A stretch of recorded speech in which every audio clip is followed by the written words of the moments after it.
everyone out there. How is everybody doing on this Saturday? Hopefully, you're having a good Saturday. Hopefully, you've had a great week. And for anybody who wasn't here for the midweek stream, or was, hopefully you had a good half week. Everyone who wasn't here, hopefully you had a good whole week. You know what I'm trying to say. You know what I'm trying to say. How is everybody doing? I got to tell you, I'm pretty excited. And I'll tell you why. A couple of reasons. One, we had our first reunion with the NICU nurses with JJ. That was Wednesday? Yes. Wednesday. Because he's a NICU baby, they don't always ask you to bring in your kid for a follow-up, but he was really sick, you guys. He was really, really, really, really sick when he was born. So they asked us to bring him in so that they could follow up and just keep, sharpish eyes on him and make sure that everything's going well. So 3 nurses and one of the main doctors. He had 2 main doctors, because everything was on a rotation, so that not everybody was there all the time. That you can't perform that well when you're there for 24 straight hours. You got to have breaks. So they'd rotate in crews. 3 of his nurses were there, and one of the 2 doctors was there.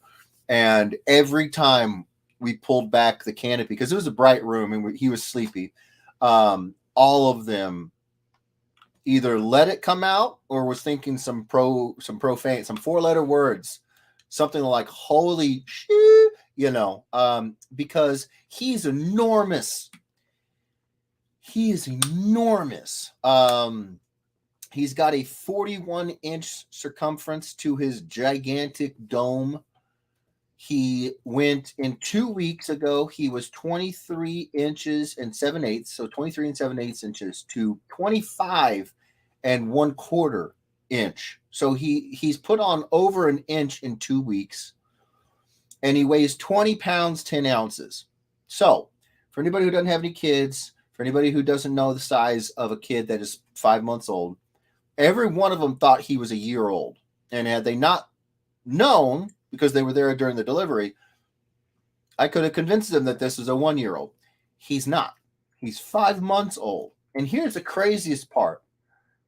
He's development-wise, he's actually 3 weeks, 21 days.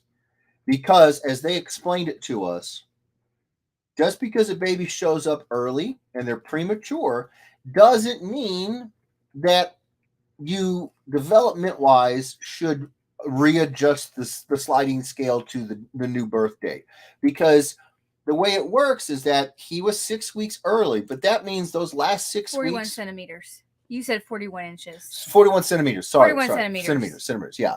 That means the last 6 weeks that he was supposed to be in utero inside his mama's belly.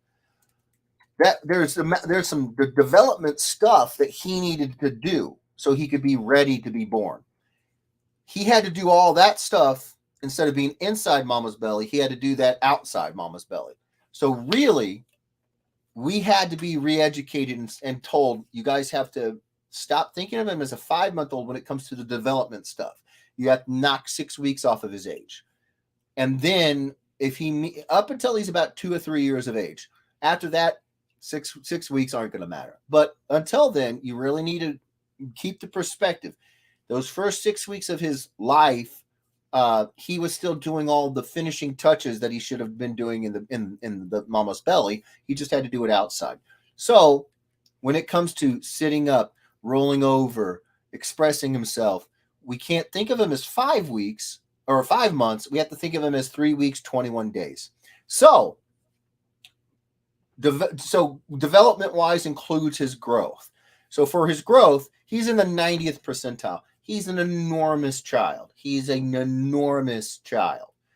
Then they went and did his gross and fine motor skills, and then his outward expression and his inward expression, his cognitive. Everything he scored spot on it at just short of 4 months, 3 weeks, 21 days.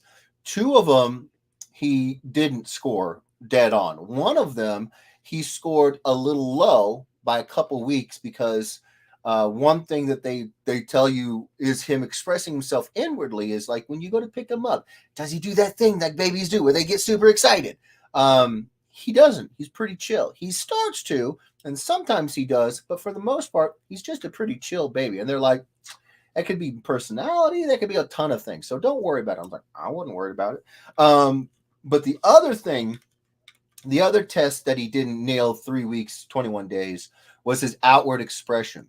And one of the things that they look for is he starting to do his vowel sounds. Ah, E, I, O, oo, all that stuff. He did all of them right there during the session. So they said he's actually, development wise, he's at 4.5 months. So he's very expressive. He's got a great personality, and he's an enormous, I cannot explain this. He's almost half the size of Kimberly already. We went to dinner and people were wondering how old he was when she was carrying him around. She had him in that little, like it's called a Moby, like a Bjorn thing, but it's not a Bjorn because that's a company, it's a brand, but it's like that. And they could not fathom that he was less than a year old. He is just an enormous ham. I love him to death. So we had a great meeting with them. Oh, sorry. Tell me to shut up. Is he still frozen? Am I frozen still? Is it just frozen for you, Ryan, or is he frozen for everyone? You're fine on YouTube. Am I okay on? Let me know, y'all. Is he okay on Facebook? Most of the people are on Facebook. It shows live on our side. Yeah, on our Facebook, we still got the Facebook window open. Not frozen here. Okay. Ryan, I hate to say it, buddy, but I think Okay. I think that might be your Facebook, brother. I am sorry. But yeah, so he had an excellent meeting with the therapist. One of the things that I am doing that I got to stop is he likes to try to stand up. He's very strong legs. He likes to try to stand up, and they were like, well, that's all good for an 8-9-month-old.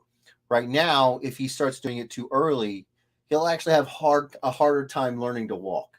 So we're super excited because one of the things that we were doing, Kimberly and I, earlier when he got here, was we were starting to do tummy time, and we kind of turned it down because it's one of the factors that contributed to him getting overly tired. And we learned what overtiredness is. We didn't know it was a thing. I didn't know. Kimberly knew. I didn't know. Well, and we were doing flashcards. We were doing all this stuff. For a 1-month-old. Yeah, it was way too early. But now it's not. Now they're like, no, bring back tummy time. Do tummy time. Flashcards. Do all that rattles stuff. And get him to want to grip and get him, So we've already talked to the daycare provider. Mom, Nana's upstairs on Nana duty, and everybody's on the same page. Lots of tummy time. He's very, very strong. So, like if you let him, he'll grab both of your fingers, and then if you pull, he can do a sit up. He's so strong in the upper body. He can hold he can't like do a pull up or anything, but he can hold himself up. And with a gigantic head, he's built like Grogu. Is what he's built like. He's got a gigantic head. He doesn't have the ears, but that noodle is just enormous. Hold on. That's funny, Chris. He says, new rule, no one posts a comment for 20-30 minutes after the stream starts so Kim doesn't start 40 minutes behind. No. She'll shut me up. Please share this out, you guys, while I'm getting caught up with everything. We need all the help we can get. Facebook, for some reason, doesn't want to notify people. I don't know why. I think it's because of the live streams. They can't really benefit from it. So please hit up any weirdos you know. Let them know we've started. Get butts in here. I'd love to be able to do 2 drawings tonight. I at this point I'd love to be able to do one. We're getting about halfway there. So we got to get people in chunk. So that's why my week it kind of was going really, really good. Because you were getting a lot of work done. Huh? You were getting a lot of work done this week. I was. That also. I was getting a lot of work done. So I finished up a cover for the retailer that is not Dan at One Stop, and I turned it in looking for final approvals on the inks, and they told me they loved it, but they were not going to use it for the project that they had initially intended. And so I was like, what? They said they have a bigger project that they're going to use it for. So I can't wait to find out what that mystery project is. And then they also asked me if I would be able to do another cover with them. And so I told them, you let me know the deadline of when you want me to start and finish, and I'll see if I can do it. I want to. I absolutely. They were amazing. They were amazing to work with. So I'd love to. I'd love to do another one. We just, we're going to GalaxyCon, WonderCon, PlanetCon, MegaCon. Like I got a pretty busy con schedule coming up here, so I need to know. I need to know when they needed it started and ended. So we'll see. So that was one of the things that I got done this week that was fantastic because it was nice. It was nice to get it done and dusted. There's a certain sense of accomplishment that you get. You get a real momentum going, and so after that, you guys, I not only designed. Okay, so I designed the logo for the band Murderous Ways, the Lazy Pigeons, Diarrhea of Madness. What else? The logo for the new CD from Murderous Ways called Slay the Covers. Dear Devil. The band Dear Devil logo. Oh, there's another one. I can't remember all of them. Basically, I designed 6 logos, 5 bands, and the logo for the new album, the new Fire album coming out. What is the other one? I haven't written down. I don't know why I'm struggling with this. Okay, it is Wet Farts. How could I forget good old Wet Farts?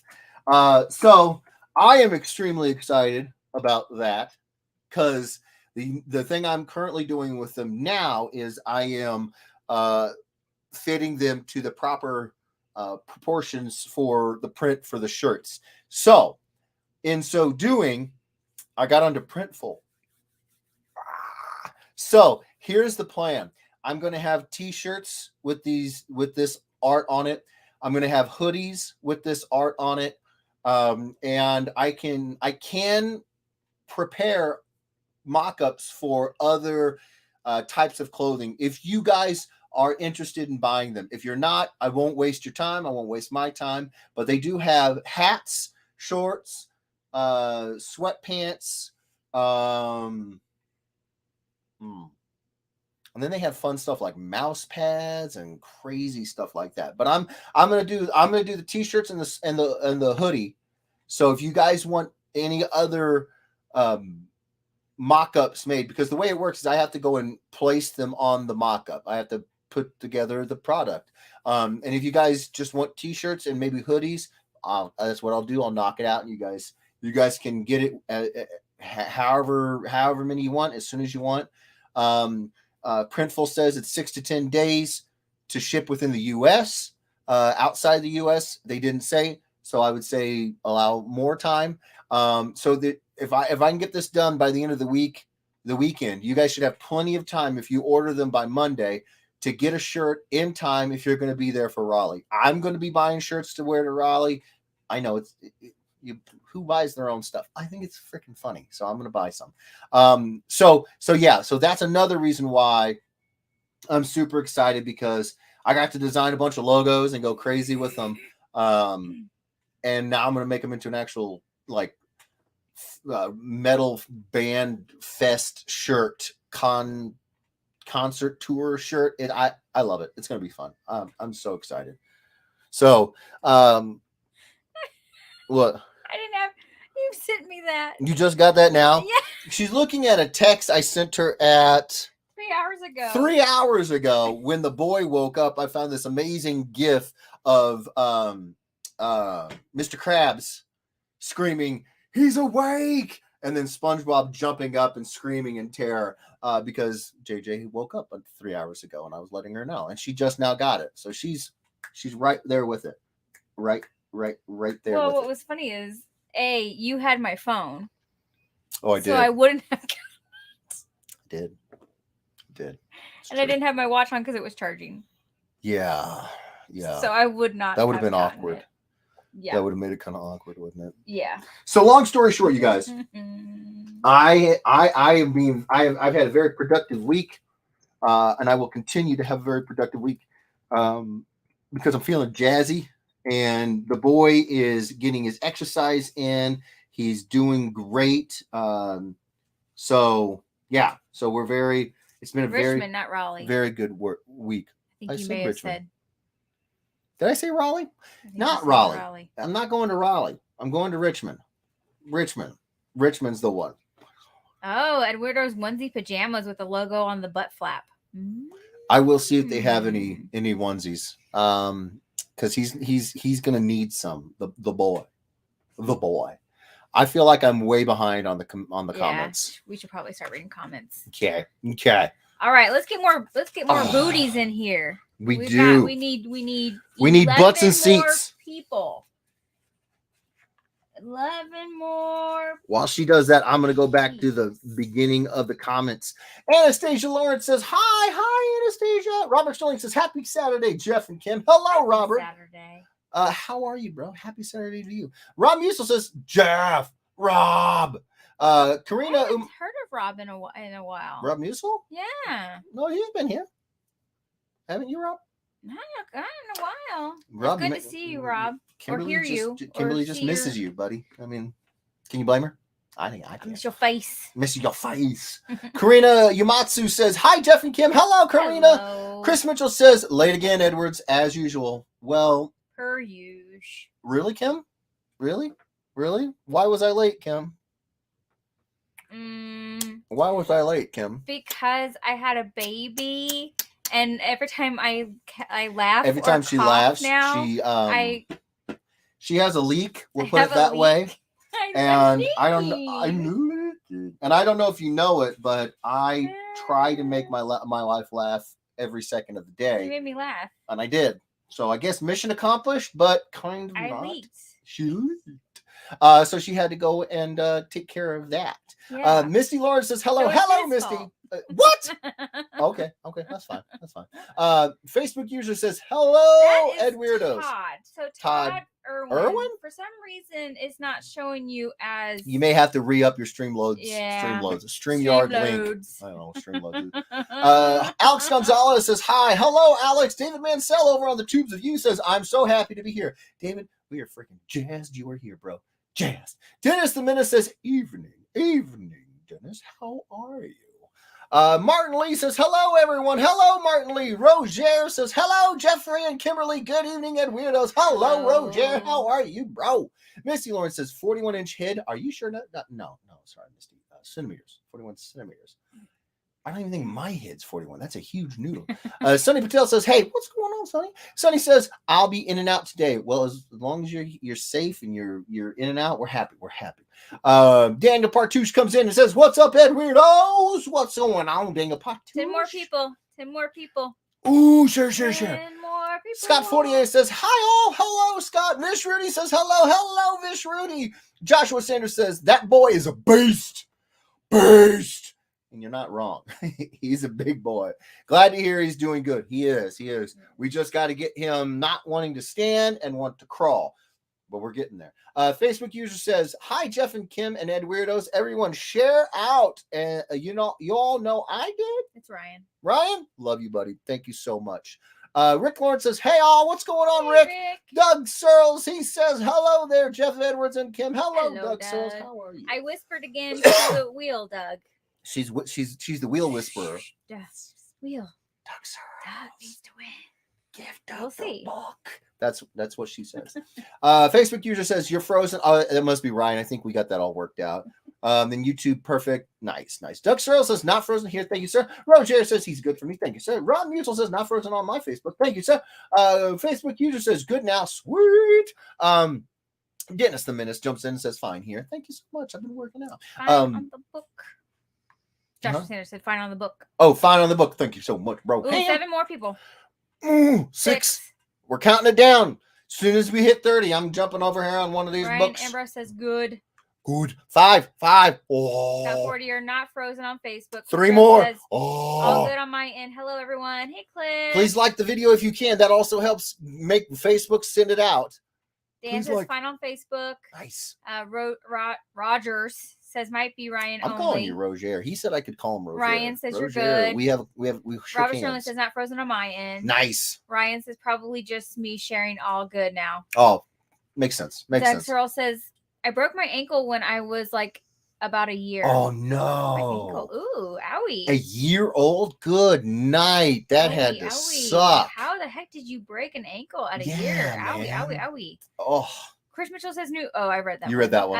Dan says Jeff loves tummy time. Both senior and junior. Yep. Both senior and junior. Dan says don't forget Ahsoka is on eBay. All money goes to Kim and JJ. Yes, thank you so much, Dan, for reminding me about that. So, you guys, a few weeks ago, Dan put up a bust of Ahsoka Tano that I did the pencils and inks for.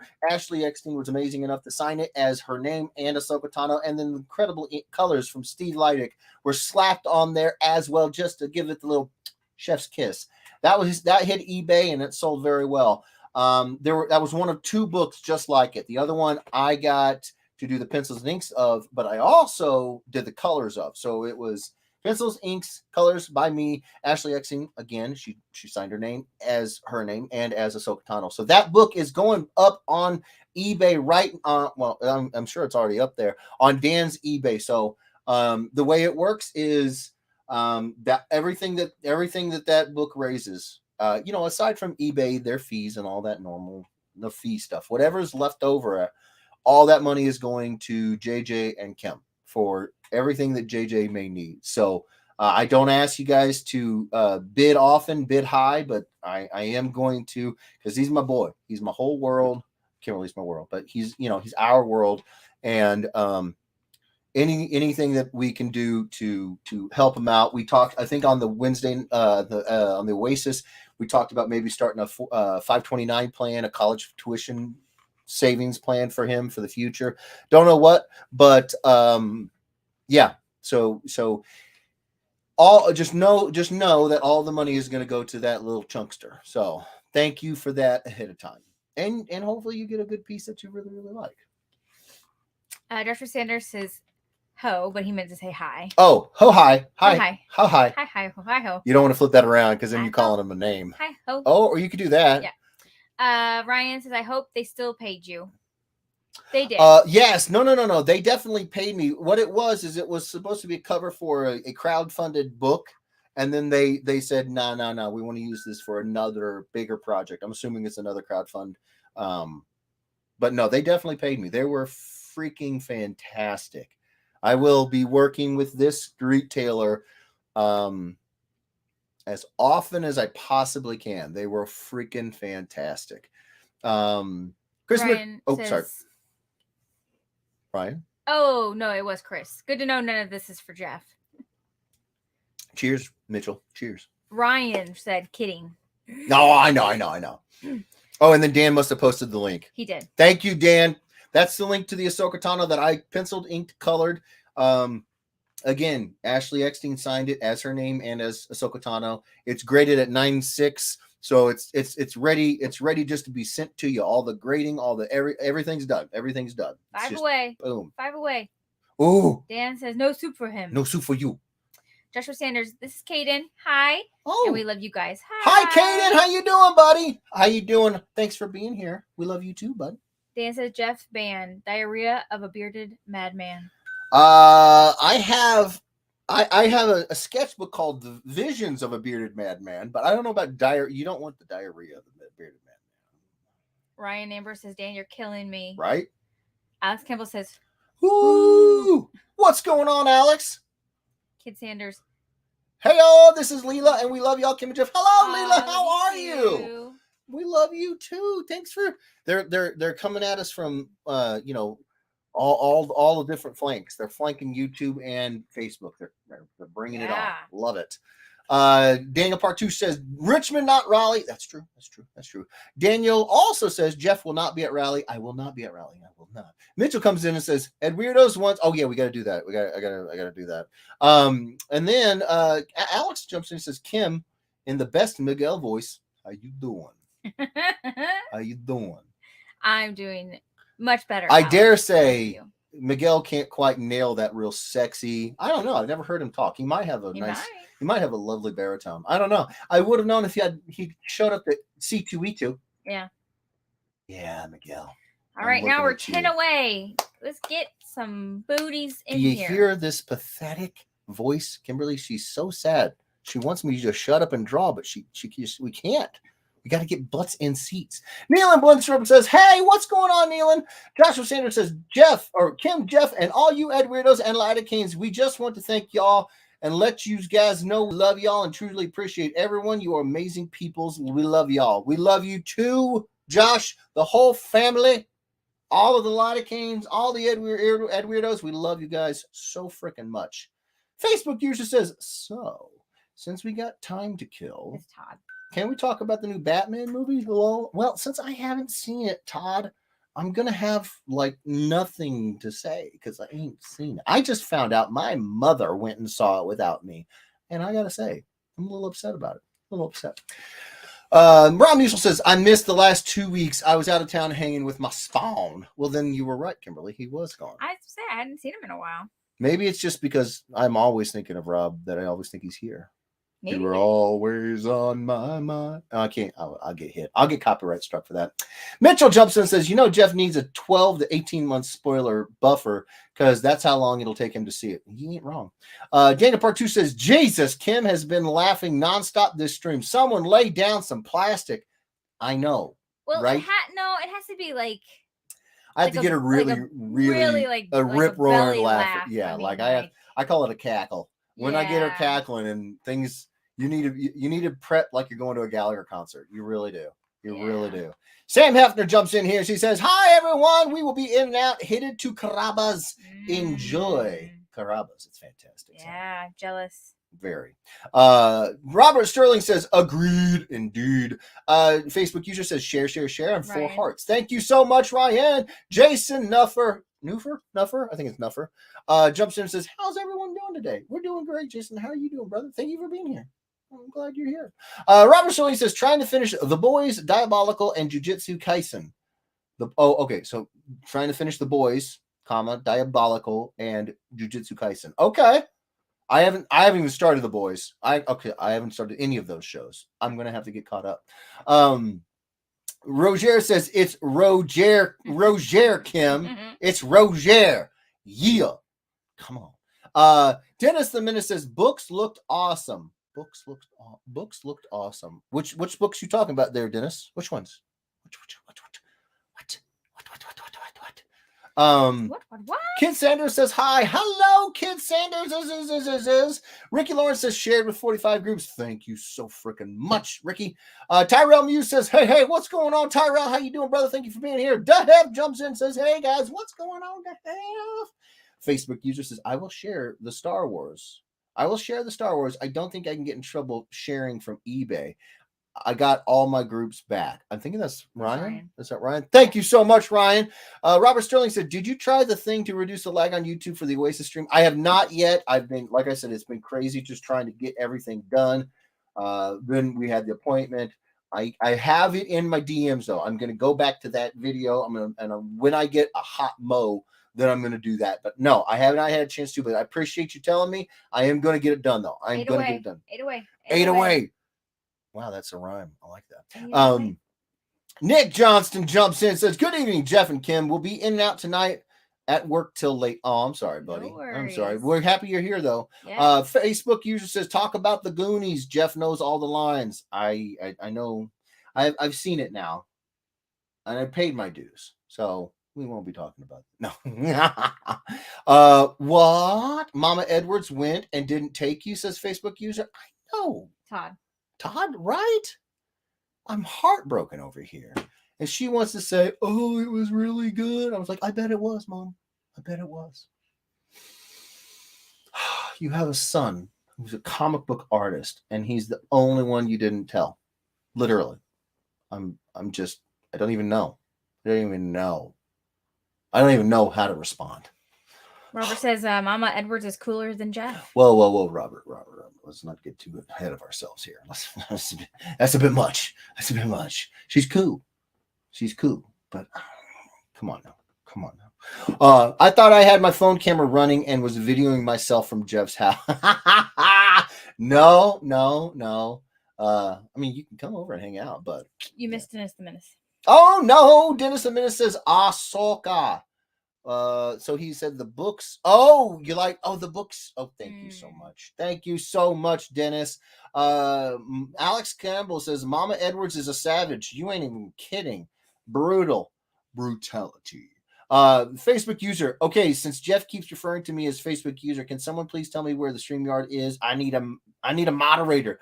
Usually Misty has this she just like javelins it into the chat, but anybody can do it. So if one of the mods could please help Ryan get his StreamYard's game up on get it on fleek. She just gave me a look. And we are all caught up. Yeah, that was the look. That oh, it's because of that. Yeah. It seems to me like things are moving slow tonight. I don't know what to do about this. Thank you, Jason Nuffer. Tell me if it's Nuffer or Nuffer. I don't want to pronounce your name wrong. I want to say it's Nuffer. I don't know. I don't want to make it wrong. Well, so Kimberly is here awkwardly being silent because we're in a lovely pickle, you see. We haven't had 30 people, so I can't start drawing new fur. It is new fur. Okay, thank you. Appreciate it. Todd said I had to click the link on the video description since I'm now Facebook. No, you got it. You're now, we see Todd Irwin, you sexy man. Shared to all the groups. Thank you, Joshua Sanders. Thank you so much, brother man. Appreciate it so much. Excuse me, a little gas. What do you think, babe? Bust out a remark? I don't know. We've never had this happen before, have we? No. Not by the time when I'm done with the comments. Right. Sorry, we are in the shoe store looking for running shoes for Anastasia for track. Nice. So Misty is temporarily away from her desk. Oh, no. No worries. You guys got stuff you got to do. I appreciate it. Worries. Mike Bowles over on the tubes of you. He says, hello, everyone. Hello, Mike. How are you? Hello. Thank you for being here. Well, you know me. I'm a pushover. Yeah, I know you are. You big softy.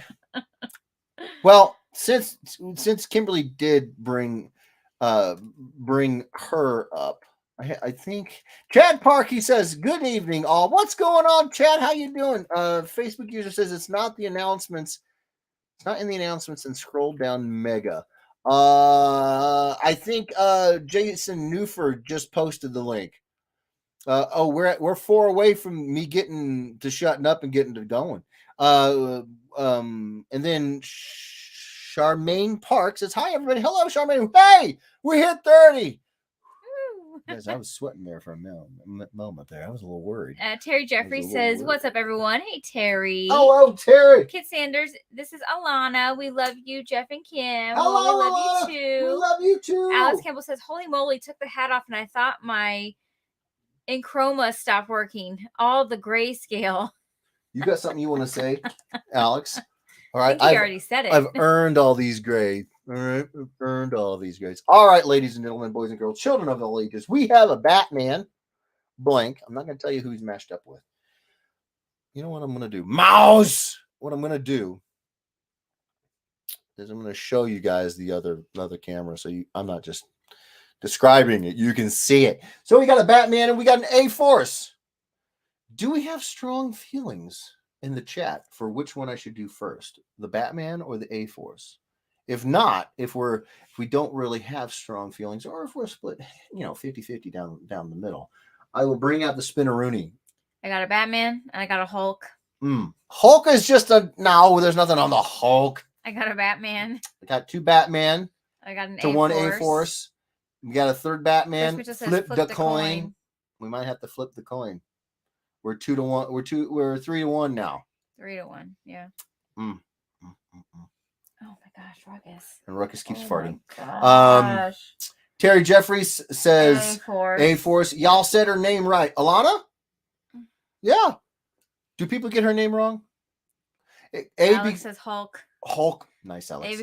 A becomes before B. It does. A-Force, A-Team, Batman since the movie just came out. Dark Claw. Nice. Hulk and High. Hi, Jorge. How you doing, brother? Clarissa. Hey, what's going on? She goes, Batsy. Kid Sanders, people have a hard time saying your name, Alana. I mean, I got your name. I thought it was pretty straightforward. Well, we love your name, so we're gonna get it right. Old man facts from the dog. Yeah, I think you meant farts, but yeah, they're terrible. So bad right now. They're terrible. Odd Concept Media jumps in here and says, "Hi everyone, what's going on?" Odd Concept. Mitchell says, "I kind of want to see A-Force because I'm pretty sure it has nothing to do with the characters in the book." Let me see. Yep, has nothing to do with the characters in the book. I think you're gonna have to do the flip. I'm gonna flip a Rooney. We're gonna spin a Rooney. This guy. Okay, but here's the thing: they both have blue on the cover, so I can't go, one color over the other. And A-Force is a bunch of heroes, and Batman's a bunch of heroes. You should do A for Autobots. That's not bad at all. Okay, so we're gonna do A for Autobots, B for Decepticons. All right, here we go. Autobots, roll out. I have a terrible Optimus Prime, but that's what we're doing. What was Autobots for again? A-Force. A-Force. I knew that. For A. I forgot. All right. I'm taking too many hits to the head. All right. Lordy, Concussion Lordy. Central over here. Lordy, Lordy. Lordy Lou. The joke's on you. Mouse. What's the word on the movie poster? How many new projects you got coming out soon? How many new projects do we have coming out soon? I think Dan said that at Richmond, we will have finished up our 35th cover together. So we're going to have a veritable truckload, a buttload of new covers coming out for Richmond. So that's too numerous to count. Rogue Sun, Radiant Black, Supermassive. We talked about Armor Clads. I showed it. I showed the I probably have you guys seen out Armor Clads? If you guys weren't here on Wednesday, you missed out me revealing the Armor Clads #1 cover. So Armor Clads, Ninjak XO, Shadow Man, Harbinger, all of these covers we're going to have at the show. We've got so much, you guys, so much. The movie poster, I have not heard word back from them yet. Generally, the way it works is that if you have a movie and you go to a festival, there's a lot of meet and greet, there's a lot of fun, there's a lot of celebration, but there's also, this is your first time to get the movie seen by a lot of people, and a lot of times it's a bunch of movie critics. So you get all those reviews back, and if it's designed to be an early screening, you could technically make edits to the film before you go with a larger cast a larger net at theaters. I don't know what the game plan is. I just know that from my understanding, this is one of the parts where things get really, really, really busy for production staff of movies.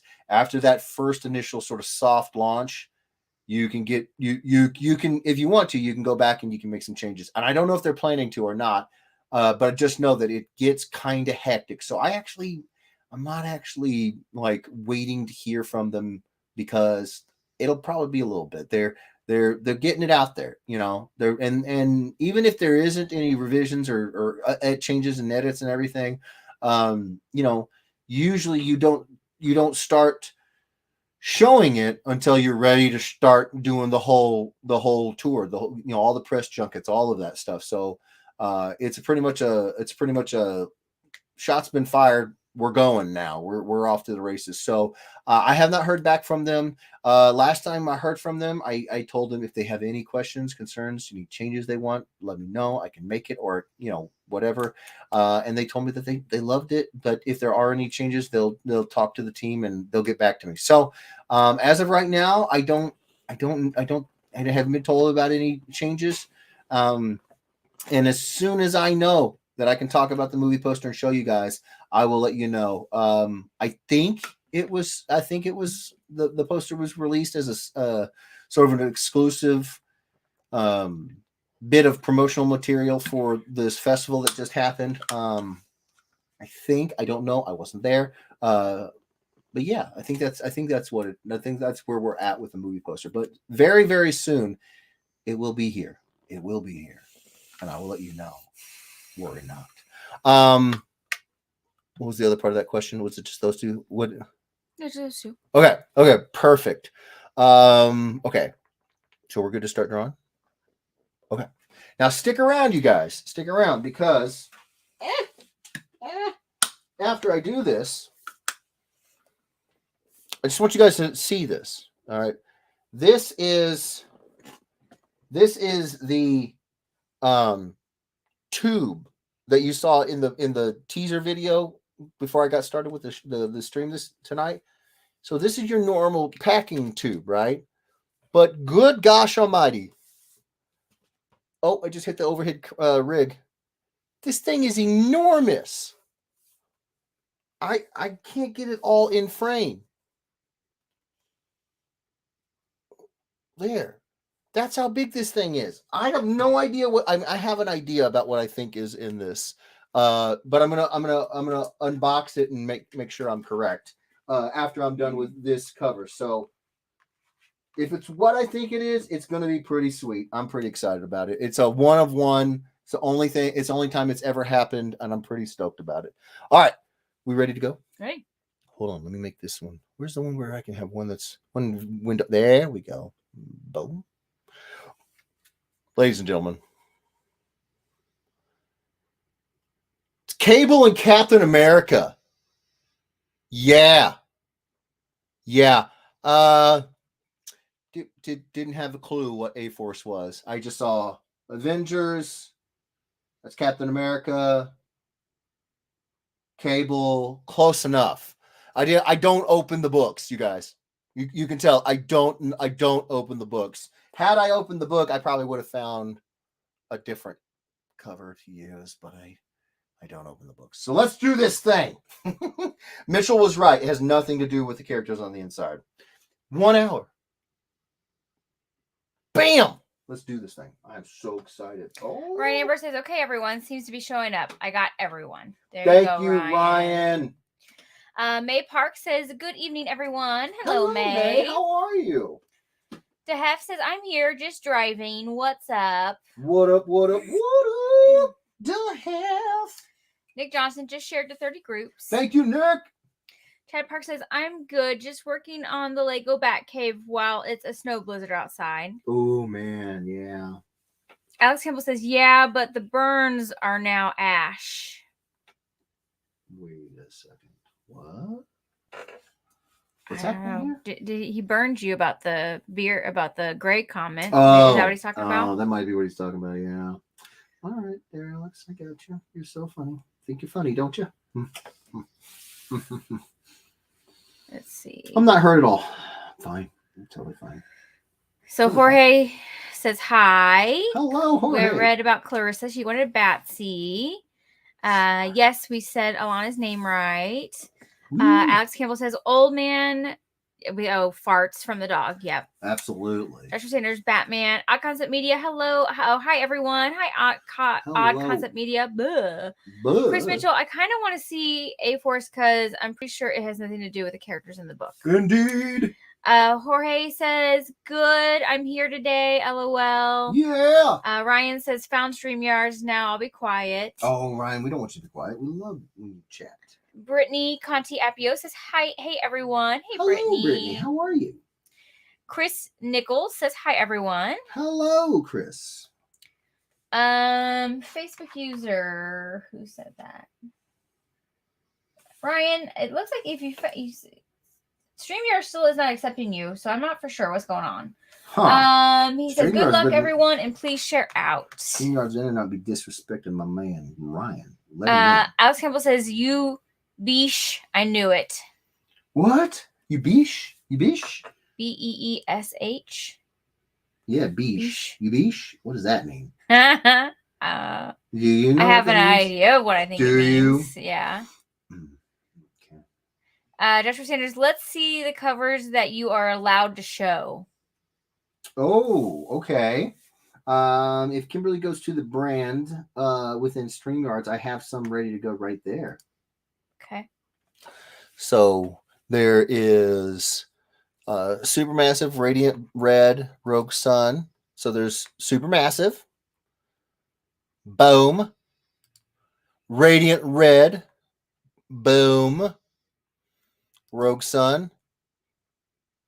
Boom.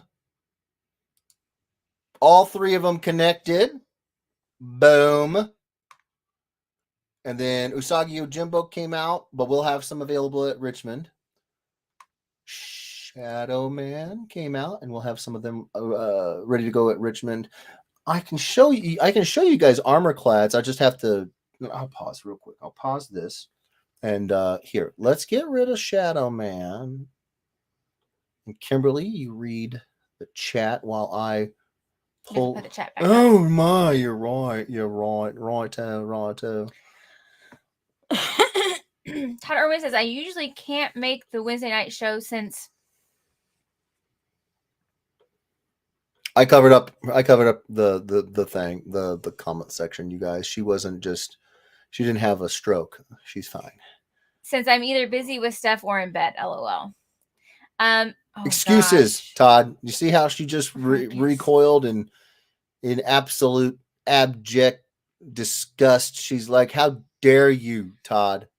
How dare you? It's not you, Todd. It's not you, Todd. Gosh, it's awful. It's old man farts from the dog. Oh my gosh, it's so bad. Oh man, it hits her first and then it hits me, and that is so bad. That is dog butt. That is straight up dog butt. Oh, it's like his insides are coming out. It's making my nose twitch. Oh buddy, I'm gonna oh God. Oh my gosh. God. Ruckus, you gotta not do that, buddy. You're gonna gas us out. We don't have gas masks, bro. He's over there asleep. Yeah, he doesn't have any clue. And that's what I don't understand. Like, dogs have incredibly sensitive noses. How does that not just make them just go crazy? She's asleep too. May's asleep. Both of them are just like, meh. Whatever. Here we go. Nice. I haven't even seen the colored. Bam. Is it on there? Is it on the screen? It is. So there you go. I think so. Yeah. Wait, can I move this on screen? No? Okay. There you go. Armor clads. You have the trade dress version and you have the virgin version. Armor clads #1 from Valiant Comics. Available only at onestopcomicshop.com. I was going to hang on and not show this yet. But Dan showed up to the Wednesday night Oasis, and he was like, "Show it!" So Dan has a terrible poker face, by the way. He can't sit on this sort of stuff. So there it is. Boom. Armor clads #1 coming out. Dan, when is it coming out? Let me know. Colors by Brian Reber, pencils and inks by me, and available only at onestopcomicshop.com. Boom, bam. Looks good. There you go. Ask and you will receive. And we're back on it. Misty says, sorry guys, I heard I was behind on the job. Here's the link for StreamYards. Thank you. Couldn't be behind on the job if you tried. No. Now, if Ricky said it, you gotta know. Take that with a grain of salt. It's Ricky. He cray. Ryan Ambrose says mouse. Rob Musil says awesome. Misty Lawrence says hope my name pops up. It did, Misty. Yeah. Chris Mitchell says absolutely nothing to do with A-Force. Spectacular fail, Edwards. Fail? All right, Mitchell. All right. Okay. Is that how it's going to be? Is that I try to find some solution and you call it a fail? All right, Mitchell. Tough crowd. Tough crowd. Scott, I want to get you in here. Scott Fortier. Scott Newton. Scott Newton Jr. Noise. Scott Newton Jr. Hey, what have I missed? Hey. We actually just got started a little bit ago as far as drawing. Yeah. Not much. You haven't missed much. Just a little updates on the fam, the boy. My work this week, been busting out a lot of work. And then we are getting crack-a-lacking on this. Ryan says Jeff talking. Oh, sorry, Ryan. Thought you liked my sultry sounds. Louis Garcia says, "Good evening, everyone. I hope you guys are good, Edwards. We are doing good, brother. How are you, Louis, and the family?" Yes. Scott Newton Jr. Ryan Ambrose, was he talking about anything in particular? Particular? Chris Mitchell says, "Do you even comics, bro?" Wow. Harsh. All right. Ambrose says, "Many things. Are you new? Kidding. Love ya, brother." Noise.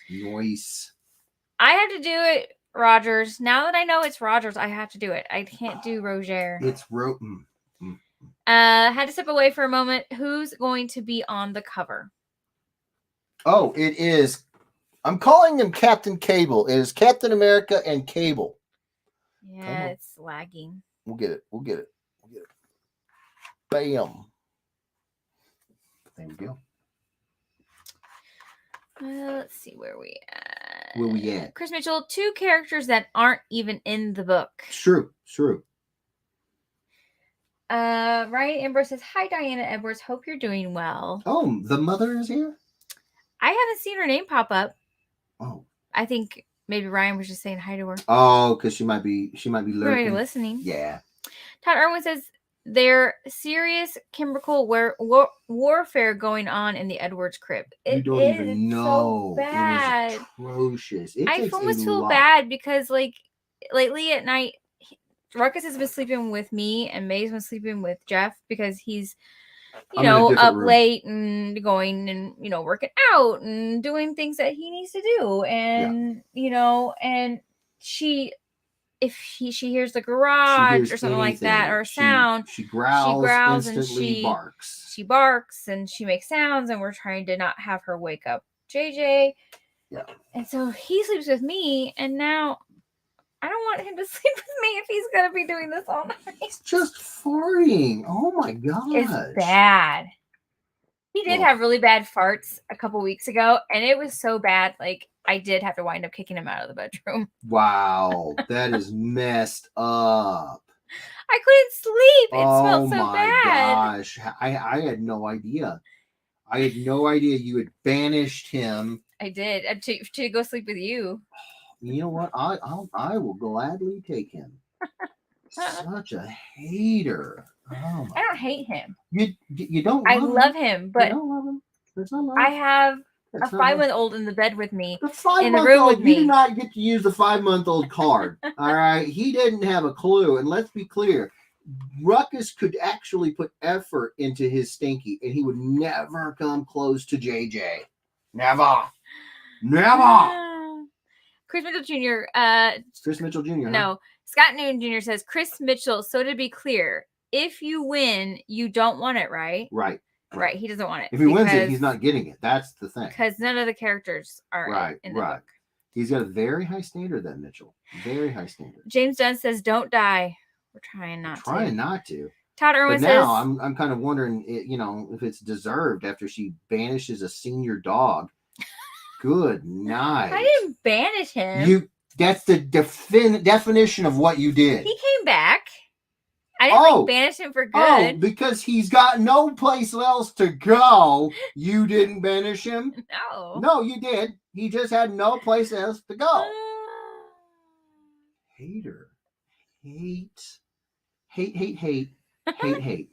Todd Irwin says, "That makes me think of the old armorines from Valiant." Yep. Well, it's from Valiant, so... Josh Sanders says that Armorclad is bad. Thank you, brother man. I appreciate it. James Dunn says, "Which Cap is that with the gun?" So it's a mix of Cable and Cap. So it's Cable with a futuristic pistol kind of situation here.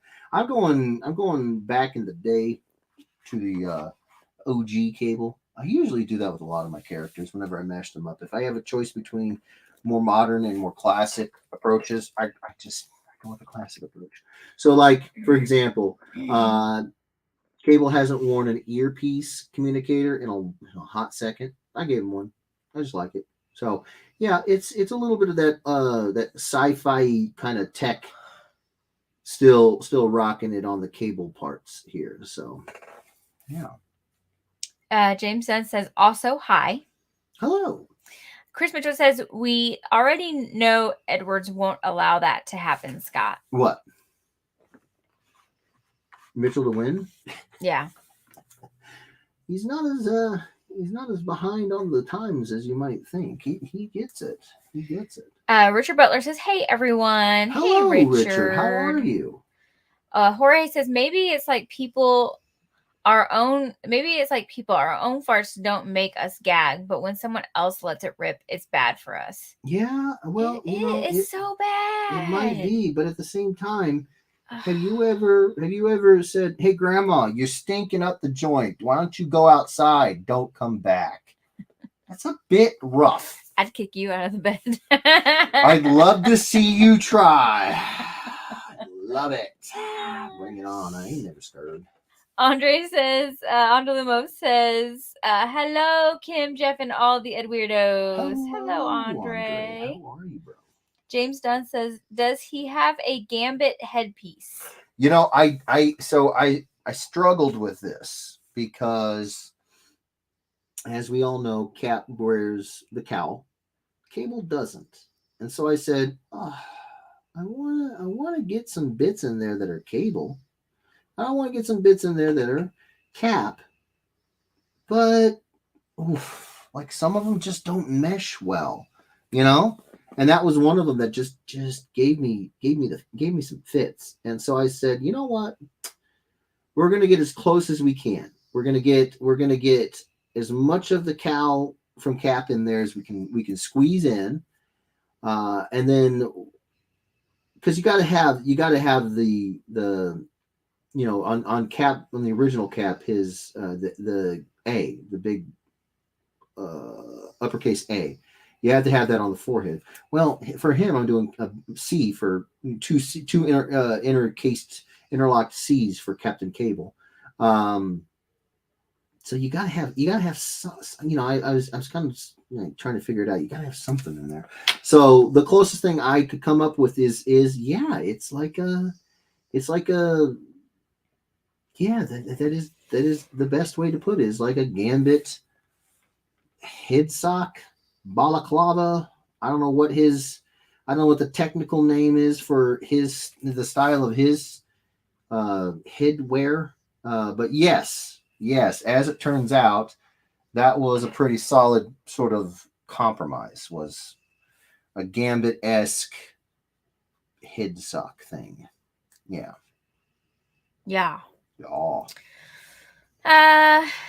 Ryan says, I hope your tummy's feeling better, Kim. For the most part, yes. Thank you for asking. I appreciate it. Is it hot in here to you?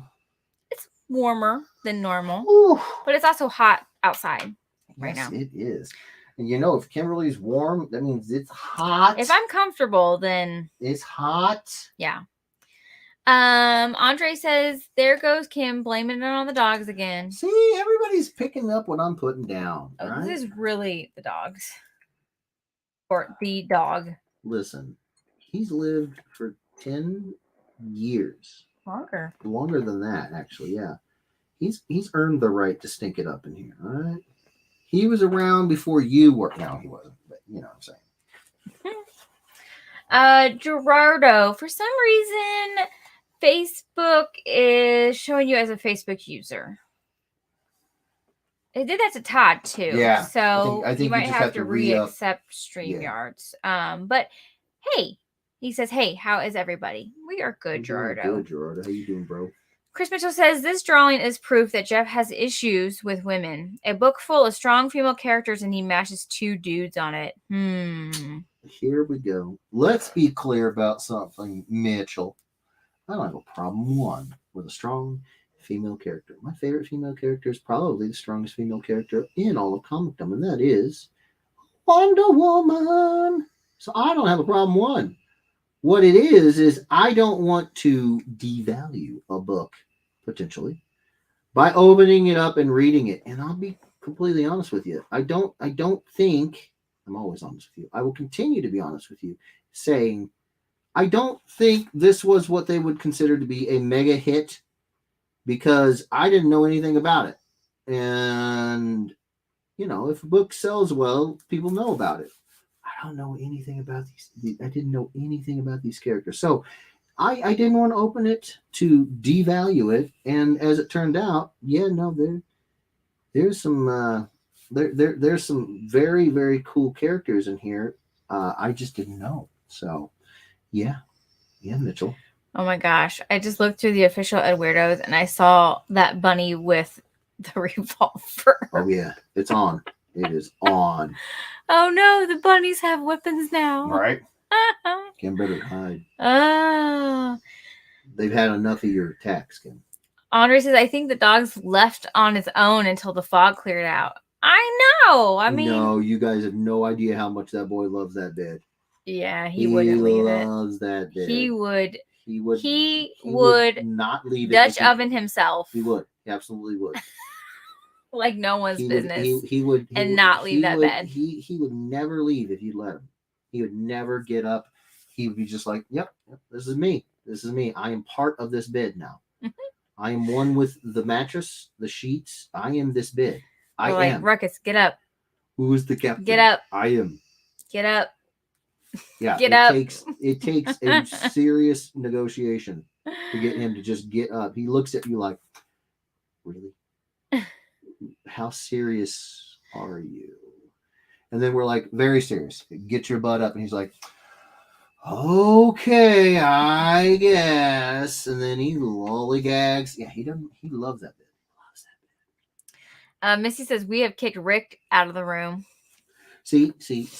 That's pretty cold-blooded too. But at the very least, Rick is not, first off, a senior citizen like Ruckus. And second off, Rick understands. You could explain it to him. You could use your words. What are you going to tell Ruckus? He doesn't. He understands when I talk to him, but Kimberly doesn't have that. Hasn't practiced dog. I have. So he just doesn't understand. How could he? He wouldn't understand the hateful eyes Mom's giving him in the dark when he craps himself. You've been there when he craps himself. Yeah, and I don't go, get out. I don't do that. Because I love my boy. Yes, you would. It would. I've been there. You just said I've been there, and I haven't. So I wouldn't. Only you and your delicate palate. Michael Solopek says, hello, how is everyone? We are doing good, bro. How you doing? We are good. She just hates dogs. That's all. Oh, my. No. Dehef says, Sam threatened to kick me out several times. Well, I don't know Sam well enough to know how serious she takes threats. Some people kind of toss them around a little willy-nilly. I don't know if Sam is like that. Maybe she was dead serious. I don't know. I'm just glad you survived, bud. I'm just glad you survived. Scott Noon Jr. says, if you mash up Captain America and Arthur Fonzarelli, a.k.a. the Fonz. Oh, I know who he is. Would he have an A on his chest? He would have an A on his chest. Yes. I like that. That was a good one, Scott Noon Jr. That was good. Thank you, Missy, for the link for the StreamYards. Yes. Missy says, time to renew your subscription. For sure. Chris Mitchell says, excuses.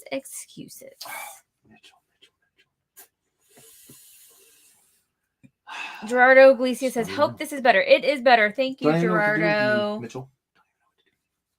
Thank you, Gerardo. Joshua Sanders says, are mofos... Can I say that word? Mofo? No, the word after that. Let me see. Can I say that? Are mofos... Can I say that?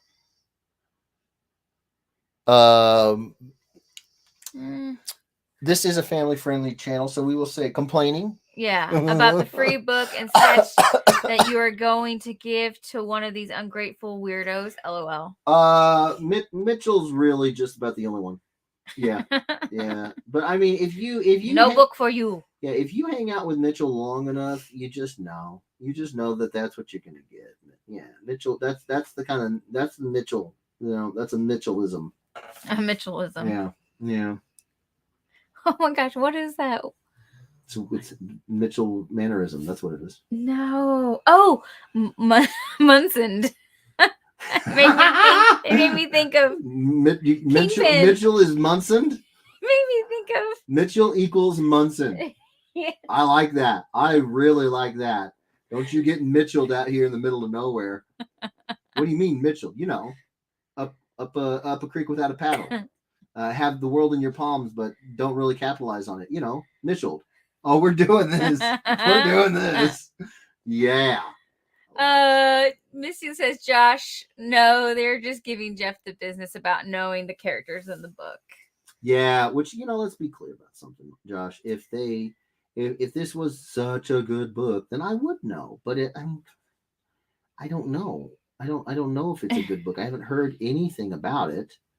And usually that doesn't bode well for a book. Usually, you gotta check this stuff out on your own for sure. But you know how it is. Everybody's talking about like Stray Dogs and Something's Killing the Children and those books. And turns out, well, the one that I read, Stray Dogs, really, really good. We read Stray Dogs, by the way. Yes, we read Stray Dogs, and I was very angry for a very long time. I was very angry too. And I was ready to punch everything and everyone.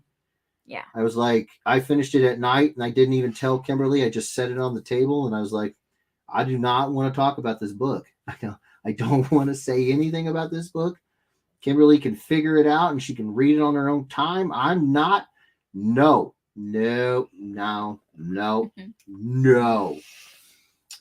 Hated the book. Hated the book, but loved it. Yeah, it's like a bittersweet thing. Yeah. It's a very good book, but it will make you mad. Yeah. Alex Campbell says Chrome Captain. Ooh, Chrome Captain. I do like that. Rob Musa says, coming at your hard, Chris. LOL. Oh, well, listen, nobody's going to Mitchell this stream. We're not getting Mitchelled. All right? Chris Mitchell said Munson ended up with a hot chick and a big endorsement deal. So he ended up with someone who's, how shall I put this? Delicately. A professional lover for your night. How do we put this? A lady of ill repute. Streetwalker. What is a nice way to say this? I don't know. But kids, if they are watching it, they're going to be like, Mom and Dad, what is that? Well, I figure if they're watching this, at the very least, they're watching it with their mom and dad, and their mom and dad can be like, you shut your mouth. Yes, Jonathan. he did end up with a hot chick. I mean, Missy says, I think we got the idea. Oh, okay. You got it? Okay. Andre says Captain Chrome Dome. Ooh, I do like that one too. That's good, Misty. She's like, I think we got the gist.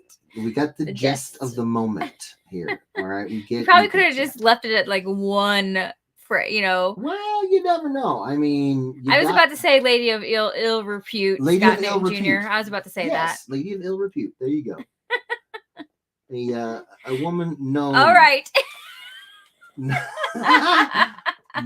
known. Okay, we got it. Kimberly's gotten real freaking comfortable with cutting me off lately, and I'm starting to get a little bit fired up about it. Is that how you are? Yeah, a little bit fired up about it. Son of a mother. Yeah, so I wouldn't necessarily chalk that one up in the win column, Mitchell, unless those are the kind of ladies that you frequent. But no judging, not judging. You like what you like, even if you have to pay for it. Oh wow. Ryan Amber says, I've only read 5 pages. Does something bad happen to Sophie? I've heard what you said, Jeff, about stray dogs. So Sophie is the lead. Yeah. She's the little oh my gosh, Pomeranian, is that the breed? Or is it she's a Papillon? Pomeranian. I think Papillons are, because that's the French word for butterfly, and they have those big old butterfly ears. I think she's a Papillon. Whoever the main lead dog is, I did not say anything happens to her. No. But that does not mean that something doesn't happen to her. It means you got to read the book, Ryan. Yeah, I don't want to give anything away, Ryan. It's a very good book. It's a good book. It will make you angry. Yeah. Made me angry. Scott Kimberly Jr. was crying. Yeah. And mad all at the same time. When a book can do that, though, it is the sign of a very well put together book. When it can hit you emotionally, and anger is an emotion. When it can hit you emotionally, it's a good book. Let's just say someone had it coming. Yes. No. You could say Lady. Justin Ramsey. Hey guys, made it this week. May not be long though. I gotta go cook. Oh, ziti. Ooh. You are on the wheel, Justin Ramsey. Yeah. Misty Calling Lawrence. Gordon Ramsay at this moment. Yeah. Misty Lawrence says, "Let's just dwell on it, Edwards." Wow. All right, Lawrence. I'm just trying to be clear. Yes. I think they got it. It's an effort at clarity. I think they got Sue me. I think they got it. Scott Newton Jr. says, "A flower of the night." Yeah. Misty Lawrence says, "It's our method of modding Jeff." To cut you off. I'm with you now. I got you. So it's not just rude. It's rude with a purpose. Yeah. I like it. Rob Musa says, "I'm dying, Jeff. LOL." See, somebody appreciates my efforts. Scott Newton Jr. says, "A lady up for a little wink, wink, nudge, nudge." Know what I mean? I do. Yes. Now ask Jeff what that's from. Wink, wink, nudge, nudge. Know what I mean? Yep. That I have no idea. Yep. You don't know what it is? She's like, yep. Yep. I knew you wouldn't. Yeah, I knew he wouldn't. Do you know what it's from, Kim? I do. Oh. Monty Python. Yep. Yeah, I mean, I wanted to almost just blind guess it, but the problem of it is with this crowd, you go, Monty Python, like confident, even though you don't know, then they're going to be like, which one? Which movie? And then the whole facade crumbles. Then you're like, yeah, I don't know. I think it's actually from one of the shorts, like one of their shorts. I don't think it's from any of like the actual movies. They're brown shorts. They did little, like almost like episodes, but it was like little comedy shorts. Comedy shorts. That's what they're called. I kid.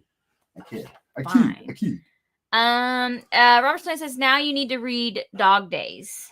Yes, I am. As soon as I put it down and could handle socializing again, which took a little bit more time than I care to admit, then I was like, no, I gotta pick up Dog Days, and they better not do them. Yes, I will definitely be picking up Dog Days. Ryan Amber says, now I'm afraid to read it. I love animals more than most people. Listen, it's a rough read. But you were told from the very beginning that it's a mix of Hannibal Lecter. Yeah, the Silence of the Lambs and oh my gosh, what was the other one? Doggone it! There was like a thriller horror whole aspect to it. Yeah. So that definitely plays into it, but yeah, I don't think you should halt your reading. I think it finished. He said what, like 6 pages in is what he said. 5 pages in. Yeah, I would finish it. I would definitely finish it. Chris Mitchell says, sounds pretty judgy to me. Just because she made some mistakes in her past doesn't mean she can't change or that she isn't a good person. Maybe don't be so close-minded, Edwards. Listen. I have absolutely no problem with Miss Claudia, having that redemption arc. All right, but I'm pretty sure that even in the second act, she was part of the crew that was completely using Ish. I mean, he left. He left because he found out that both of the Mr. Mitchell and Claudia were just using him. So don't act like she's the patron saint around here, all right? She just turned over one leaf and flipped her. I'm not going to say that. Moving on. Moving on. Will Schilling says, good evening, all. Hello, Will, how are you, buddy? Keela Park says, hey, sorry I'm late. No worries. No worries, Keela. We're just happy you're here. Rick Lawrence says, Jeff, tell us about Doctor Who. I know nothing about Doctor Who other than the one time I met one of the doctors. I don't know if I've told you guys about that story. Keela Park says, hey, sorry what I'm late. are you I'm doing? just here at work. LOL. No worries. Keela, do you see this rudeness?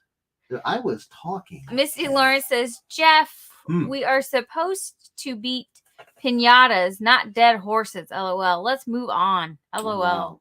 Misty, I gotta wonder if you're okay, because if you didn't know, that's not what happens here. I mean, years later, people are still saying I don't draw legs. Moving on is not the strong suit of this group. All right, it ain't what we do around Chump. Andre says, I'll see your ziti and raise you stuffed shells with spinach ricotta, filling, and an Asiago cheese sauce. Yes, please. You guys gotta stop. I'm hungry. I'm hungry too. Can you send some of that? Don't here, you Tiny Andre? Tim them. Please, sir. I want some more. That sounds really good. We don't eat a lot of pasta in this house. We don't. So mostly because I'm fat and I will eat it all. And I love pasta. Well, if she can get it past the she'll narfle the Garthak here. Okay. So I love pasta. Pasta's amazing. Oh. Too amazing. I really love spaghetti. I hate spaghetti. But he doesn't like spaghetti. Spaghetti is the devil. So that's one thing I will definitely be making more, because I want JJ to at least try it. Yes. But I'll make chicken Alfredo too. He likes chicken. I love chicken Alfredo. I'll knock out some chicken Alfredo, and he'll eat lasagna. I love lasagna. He just doesn't like spaghetti. I don't. The thing about it is the way it works is that it's a combination of everything.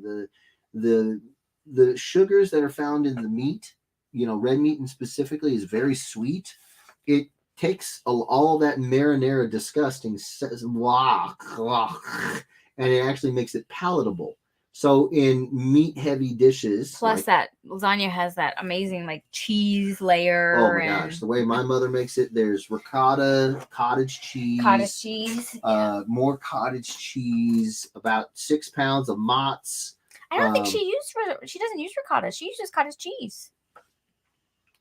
Yeah, you're right. You're right. She doesn't use ricotta. She uses she uses mozz and cottage, and a lot of it. Yeah. And again, that the sweetness in both of those cheeses cuts through that disgusting bitter tomato disgusting stuff called sauce marinara. And I just got him to kind of like Parmesan. So I even so even if you put Parmesan on his spaghetti, I don't think that would cover it up enough. On my spaghetti? Yeah. Oh, you'd have to, first off, you'd have to get me to eat spaghetti. Right. Which is going to not happen. Right. And then second of all, Parmesan is just so bland.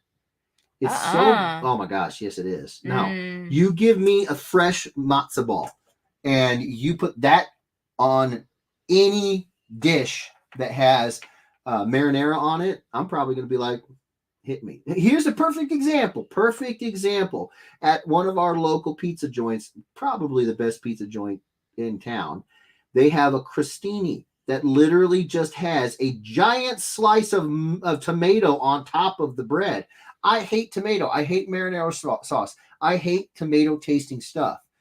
But what's on top of that slice of tomato, Kim? Mozz. Fresh dollop of mozz. And I hammer that down because why? And balsamic. The balsamic vinaigrette plus the cheese makes the tomato just less of a buttery bread. It's so I'm drowning over here. I'm drooling at the thought of it. So It's really good. So yeah, no, you got to combine. If anyone comes to visit us, we're gonna take you. We got to a pizza place to take you. The pizza place. Yes, Yeah. it's fantastic. Hi, Bubba. So don't tell me no. You just got to combine the right flavors. It's to die for. Jorge says, "Bring out your dead." That's right. Now Doug that's Searles- Monty Python. It is. Hey, Kim and Jeff, I'm back after dinner. Hello, Doug. Hello, Welcome Douglas. back. How are you, Broham? Ramuso says, OMW over Andre. LOL. OMW. OMW. OMW. Oh my word. Oh my word. Over Andre. Over Andre. Okay. Misty says, I like that. On my way with a plate and 5 gold stars. Yeah. Nice. I will hand you one of these books, Andre, for some of that. Heck yes. That sounds really good. Just to die for. Tina says, hi everyone. Sorry I'm late. Just got home from the Clearwater Comic Con. Ooh, how was it? Well, she says, what's the mashup? It is Captain America and Cable.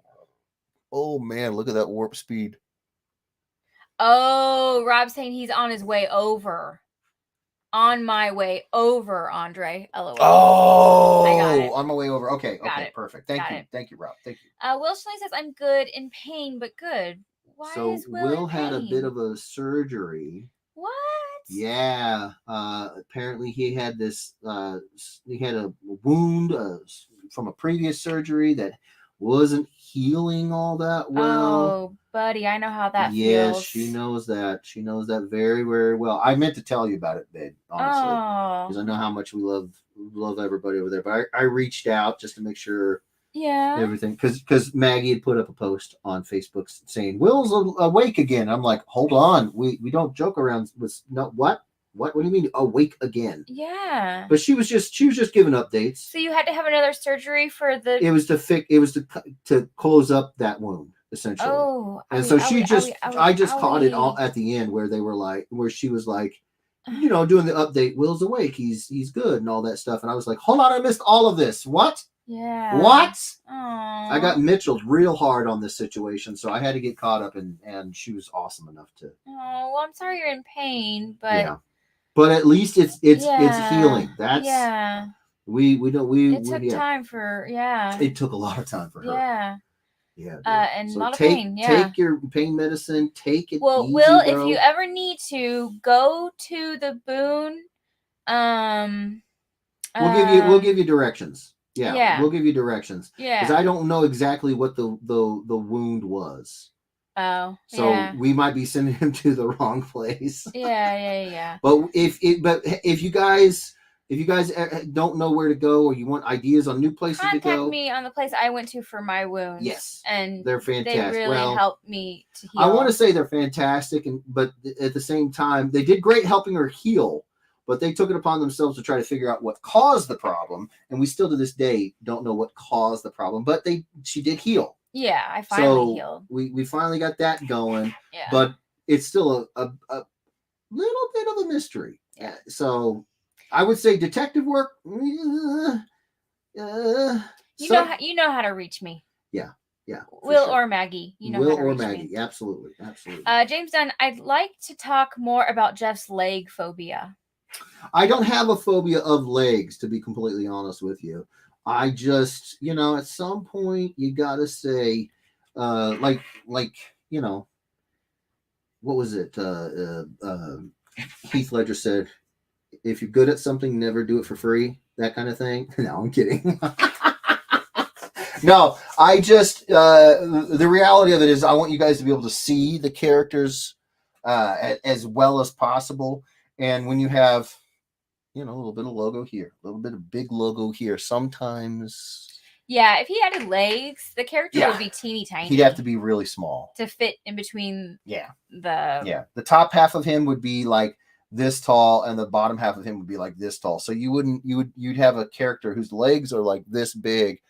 You wouldn't be able to see much because to fit him into a things. Especially with that cover, with the A-Force taking up so much and space. sometimes the logos aren't this big, but you know what? Sometimes they are. So you gotta kind of play with the room you got. Todd Irwin says, "Get any sweet goodies, Tina?" Yeah. Did you get anything good at the I want to hear about this show. Absolutely. Because here's the thing. Tina has told me that I've got to get down to a show closer to St. Petersburg, and I'm all about doing that. So you tell me about these shows, Tina. And I'll Clearwater. I'm assuming since she went to it, it's close. I'm assuming. James Dunn, are you anti meatball sandwich? If it's a good one, I will destroy it. I say we don't do a whole lot of meatball sandwiches. Most of them around here are butt cheeks. So I don't even know that, but now I know that. Yeah. We don't do a whole lot of. I used to have what was it, Subway with their meatball sub. I used to have that, but then it was like overnight. I just was like, oh God, no. Now he only does the breakfast. No, I'll do the I will do the sweet onion teriyaki. I will do the breakfast. I will do the flatbread with egg white, bacon, ham. Indeed, I will. Cheese. Oh yeah. Give me that mozz. Ranch? Do you put ranch on that? Oh yeah, baby. Ranch. Give me some of that ranch. Hidden Valley. And that's exactly how I order it, which is why everybody at Subway's like, oh no, not him again. Chris Mitchell says, what sane person in their right mind doesn't like spaghetti? # Jeff is a disgrace to fat guys. Listen, I never said I was sane about it, okay? You can be a fatty and be a little cuckoo in the head, and that is me. I'm just saying. I think that's about the only thing you don't. He doesn't like spaghetti. I don't like spaghetti. He doesn't like pickles. Well, here's the thing. Olives. Oh God, olives. Get but out of here. Here's the thing: you put pickles in the right things. Again, it's a totality. Like, I can't do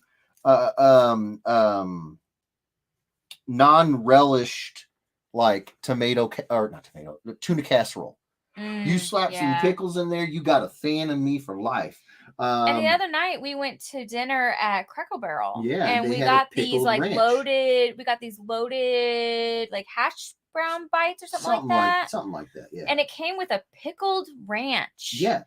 And it was delicious. It was amazing. It was just fantastic. It was really good. It's like any other thing, you know. There's not a lot of meals you don't like. But that's a fat joke. No, Jeff's never met a meal he didn't like. No, it's true. But it is. I mean, it's true. I'm not saying it's very rare. It's like true. I don't like sea urchin. I think the only thing you don't really like is spaghetti. I don't like sea urchin.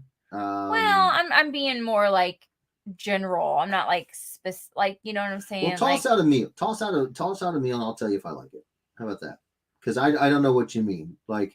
Because so far it's been like a condiment. No, I'm pickles, saying you're not a picky eater. You're not typically a picky eater. You eat. I'm trying to say like you eat pretty much all other food options, whether it be Italian or Chinese or something like that. It's just really spaghetti that you don't like. I really just don't like spaghetti. Yeah. Right, but then you went on to like the condiments, because pickles are an adornment. Yeah. You know? And you give me pickles. I'm just trying to think of things that you don't like. And you give me sweet relish pickles on a hot dog, I will destroy it. Right. So it's yeah. I mean, I'm basically a black hole. I will just not even light can escape me. You know, it's done. It's game over. Justin Ramsey says Andre the Most lucky dog. I know. Yeah, that sounds so good. Right. Rob Musil, with you, Chris. Italian food rules. Love Italian food. Love Italian food. Yes. David Mansell says, you live in KC. Why would you want pasta when you can have all that wonderful barbecue? Yeah, that's usually what wins out. Well, and that's why we don't eat a lot of pasta. Yeah. I mean, if we had the option, we would probably... Well. Yeah, there used to be a place in the city we grew up. Oh my God. Are we talking about the same thing? Yes. Nice. But they shut down the location in the city we grew up in. And there's only one location there was now. A family operation. They had expanded and had 2 locations. They had to shut one down. because of COVID. Because of COVID, but they had like a still got buffet one. Oh my gosh. option on Sundays. You want the best chicken Samantha you've ever had in your life? Fight me. You will have a fight on your hands. You will have to take me to a place that has better chicken Samantha, because I don't think it exists. We actually, for my mom's 60th birthday, for my mom's 60th birthday, we went there as a surprise to her. We also went there for our wedding reception. Yep. We like that place. Love it. You can only go to one place to get it now. Only one location. But I'm just glad that they still have one location, because they could have had none. Yeah. They hit that COVID hit hard. So yeah, it's really good though. Oh my gosh. Misty Lawrence, that an invite? Bring it. Jorge says, I want pasta now. I know, I do right? too. I actually do I don't know anybody who can hear pasta. I just want to like cook up some pasta and like go open up a jar of like ragu or something and just I actually like that. Like I actually like I don't even have to have hamburger. I like just pasta with tomato sauce and then like just piling on the Parmesan. Oh God, no. So good. You want to know the best, like straight up po' boy? Oh, I like vodka sauce too. You do like vodka sauce. Vodka sauce is amazing. Go ahead. The best, like po' boy country, just meat and potatoes, but it's not meat and potatoes, and it's pasta. I think you know what I'm talking about. Say that again. Just like it's no frills. It's just about as relaxed and chilled and like I don't know a better way to describe it other than it's as country as it gets out here for something that is pasta, but it's not like a fancy schmancy pasta dish. Well, yeah. What? Hamburger helper, but I'm talking about like you were just talking about ragu and like making it kind of your own.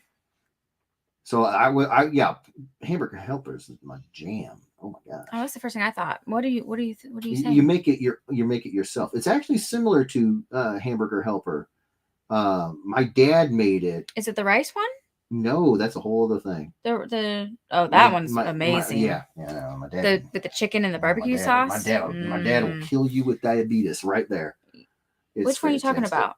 It's his other famous dish, not the shells and the shells. What we used to do, man, when you got three big kids. It's almost like a hamburger helper.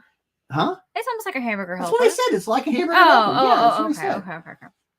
But it's no frills. It's just real relaxed, chill, lot of filling. And I don't know if any. But his dad does shells and cheese. He doesn't. He doesn't do and he does it like from scratch. Yes. It's not the hamburger helper from a box. It's we bust out the box of shells and cheese if you need to. It's not like he's out here pressing, getting the noodle press out and making the shells. No. But yeah. No, I just meant that it's not from a box of actual hamburger helper. Right. It's shells and cheese box, yes. And then he cooks up a hamburger. And then you bust out that hamburger. But it's like his own.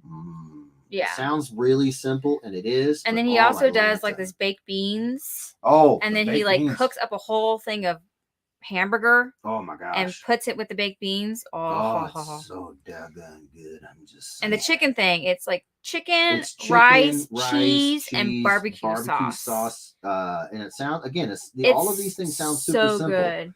But it's just it's like anything else. It's how the flavors mix together. It's really good. It's in Is it Velveeta cheese? What cheese was it? That's like the only time he'll bust out the log. It is Velveeta, isn't it? Velveeta, yeah. It's good. It's I know some people will be like, oh my God, Velveeta. Well, you know what?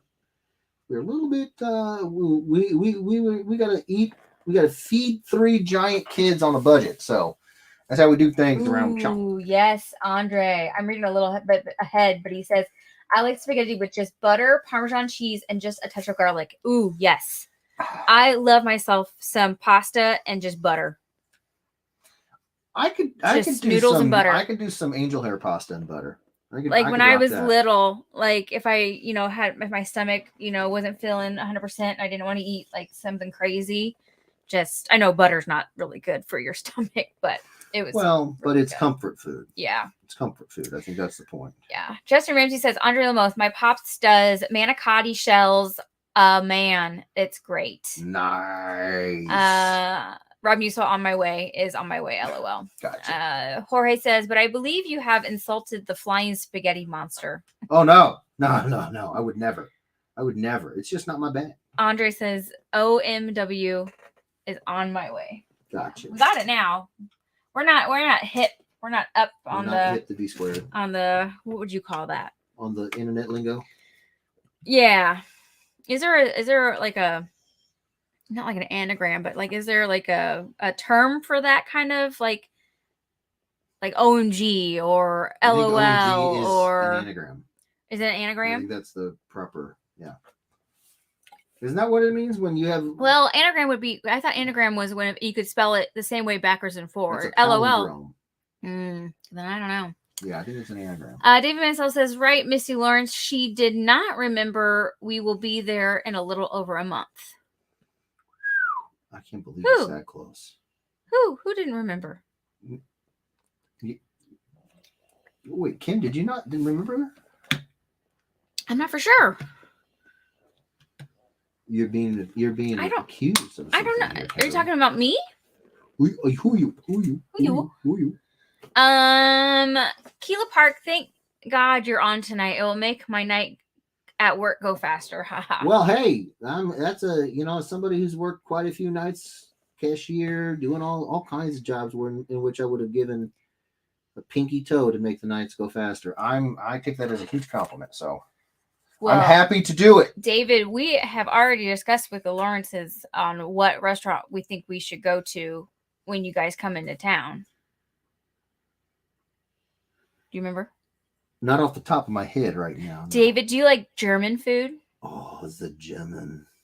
There is a German restaurant downtown, KC, that is to die for. It's a bit pricey. So if we decide, bring some extra cash. But it's amazing. Really good. I'm trying to remember. It's right next door to Jack Stack downtown by the train, by the Union Station. And it's German? You've never been. Oh, well, that's why I can't remember it. I've never been to it. My family and I went. Like one time when I went to go visit my parents. So when you said we discussed this, was it you and your parents discussing this? No, we were talking to Misty and Rick, and we were talking about places to eat when they came into town to plan it. And brought up the German. I brought up the German restaurant because you had never been there. Did you say the name of it? I don't remember the name of the restaurant. Oh, okay. Because I'm over here struggling to remember something, and I'm like, I cannot remember it. Doggone it! But I didn't hear it, so that's why I can't remember it. Makes sense. Let's see if I can find the name of it.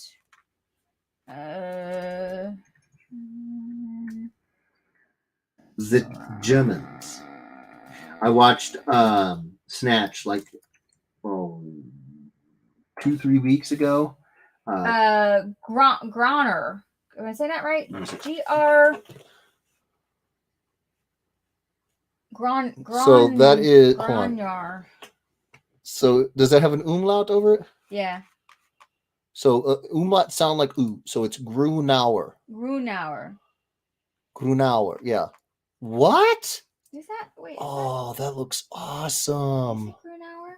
Now I'm second guessing myself. No, that's Grunauer. No, I meant is that the restaurant? I think. Well, that's the name. Whatever the restaurant is, that is the name, Grunauer. I've just never been to it. That looks fantastic. Yep, that's it. Nice. Look at the inside. Oh my gosh. Austrian. Huh. Well, g'day, mate. Wow. I had to. Come on, I had to. All right, so David, Grunauer. Misty, and everyone coming to Planet. Look up Grunauer. Grunauer. Downtown Grunauer in Kansas City. I have no idea about any of it, so this is 100% Kimberly Marlin recommendation here. And let's be clear. I'm Kimberly Edwards. Well, no, we're gonna go with Marlin because if it goes pear shaped, then you don't get to take my name. You get Wow. you've screwed the pooch on that. No, I'm kidding. Um, but yeah, I mean, I've never had you recommend a bad restaurant before. I don't think. Let me think. What's the last restaurant you recommended we try? I think the last two, I ended up walking out of it going, "Good pick, babe." I don't think there is one. So That I picked a bad one? yeah, you know what I mean. That's what I'm trying. I'm trying to think Yeah. of like the last time we went to a new place that you picked, and I came out of it going, or Yeah. anything less than that. Like that. I don't recall one. I think it No. was pretty much all just like nice. Scott Newton Jr. So just draw all your mashups in that super twisted Spider-Man swinging pose. Problem solved. You're welcome. What? So you can draw legs. Oh, I see what you're saying. Scott Newton Jr. Subway is not real subs. You come to SoCal and I'll show you all the best places for awesome food. Oh, I'm not saying Subway is the real thing. I will never say it is. It was the first thing that popped in my head because it was like anything. If you go to a certain place to get a certain food a lot, when that food's brought up, you think of that place. And that's where I had meatball subs or sandwiches forever and a day was Subway. But as I said, one day it just kind of said, no, we're not eating that anymore. My stomach, my palate, whatever the decision making parts of me, whatever they are, they said you're done with that. And I said, okay, I'm not gonna fight it. David Mansell says, I will come to Jeff's rescue. I got to meet an artist and his price list was headshots 100, torso 150, and a full figure was 500. Well, looks like the rates are going up, ladies and gentlemen. No, here's the real question, David. Did you buy anything from him at those rates?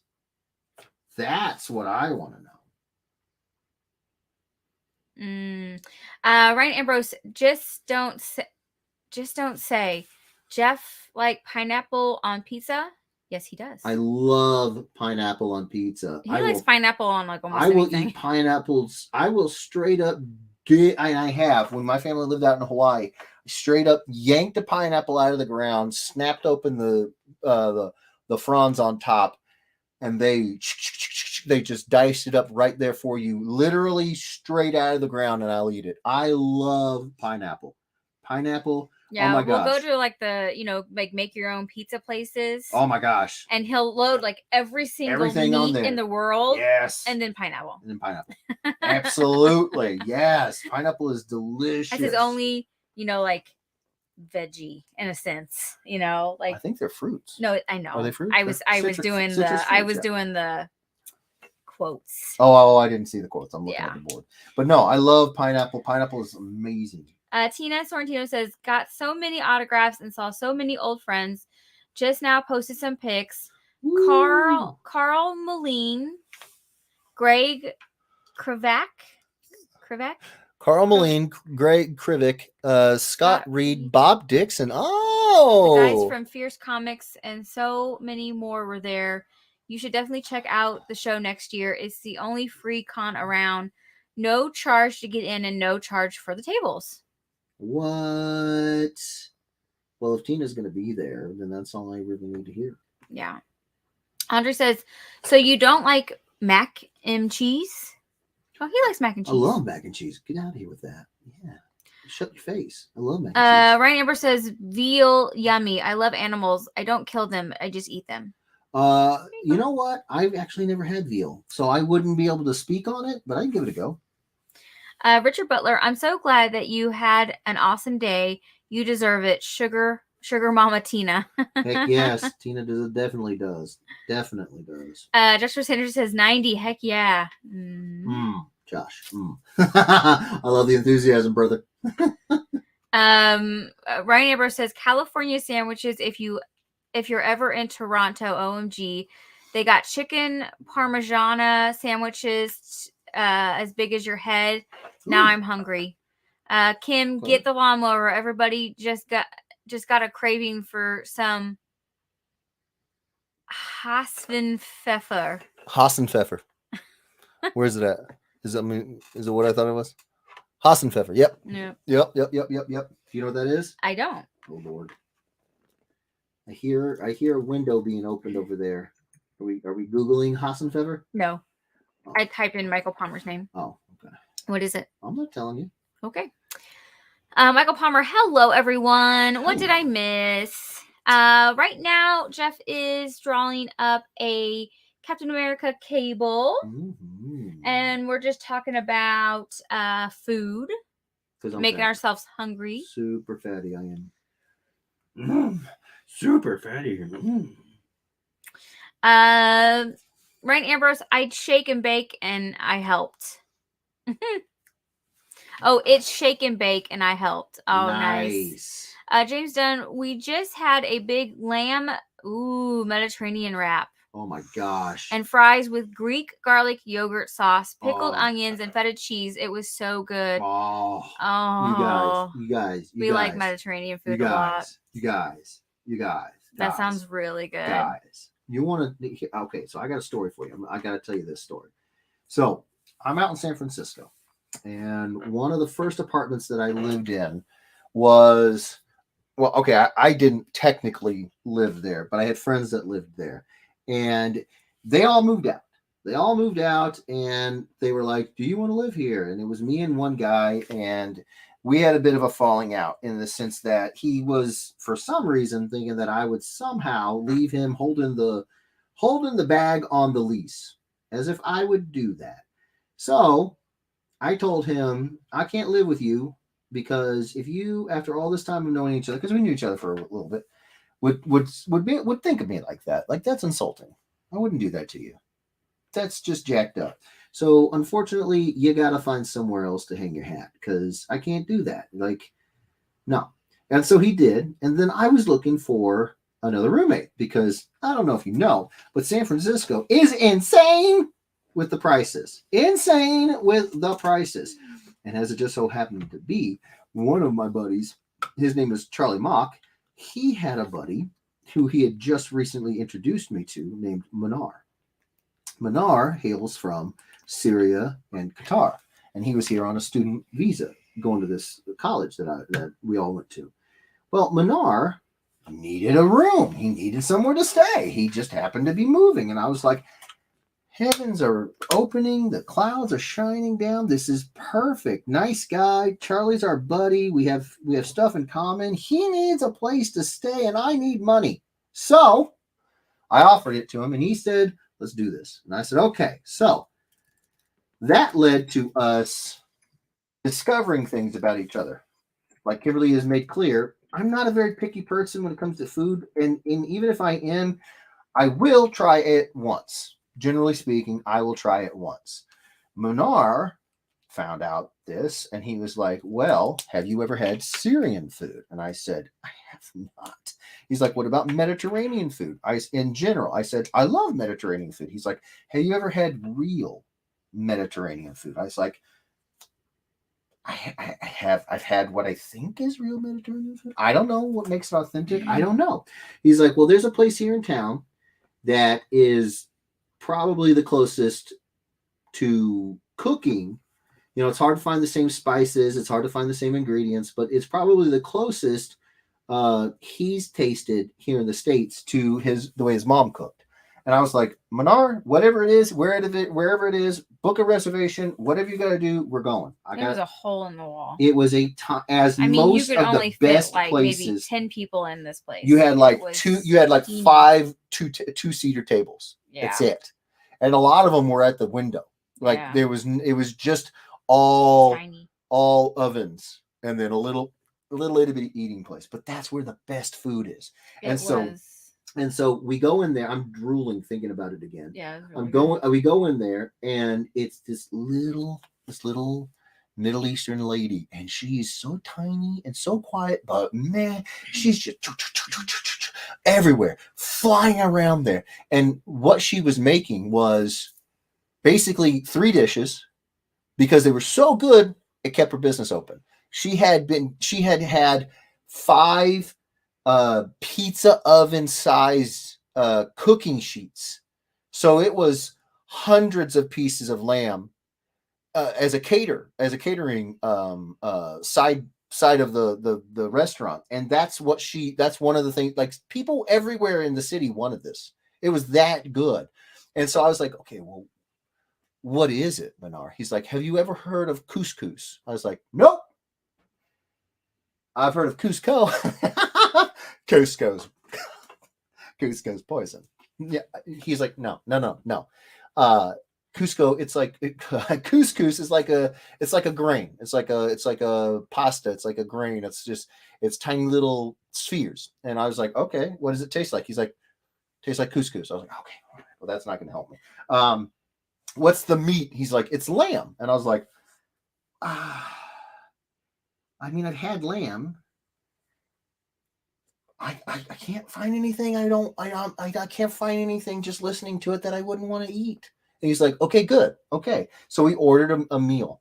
I think I went through another 3 helpings of it. It's really good. I just could not get enough. The seasoning, and I immediately said, couscous Manar was super fluffy. Super fluffy and incredibly flavorful. Yeah. And I said to Manar, I was like, okay. Didn't it have like veggies in it too? Like carrots? No, because this was the catering. This was part of the catering thing. Yeah. They had all the veggies a la carte. Mm. This was just from the vat of the stuff that they were sending off to the businesses. Yeah. And so I said, Manar, because we cooked. Manar and I, we like to cook. And I was like, next time it's your night to cook, make this. He made a lot of couscous. This. And he cooked couscous. I could tell I was going to have a good night when I'd come up from the elevator and I could smell couscous down the hall. Mm-hmm. It was terrific. I loved it. So, yeah, Mediterranean food. Actually, you know what? The very first meal that Kimberly and I ever shared together was Mediterranean. We had we went past this walk-by stand, this little push cart, and it was inside of this like little section of sidewalk that had been gated off, and they had like these little seats, and it was where you lead into the walkway of this restaurant, this Mediterranean restaurant.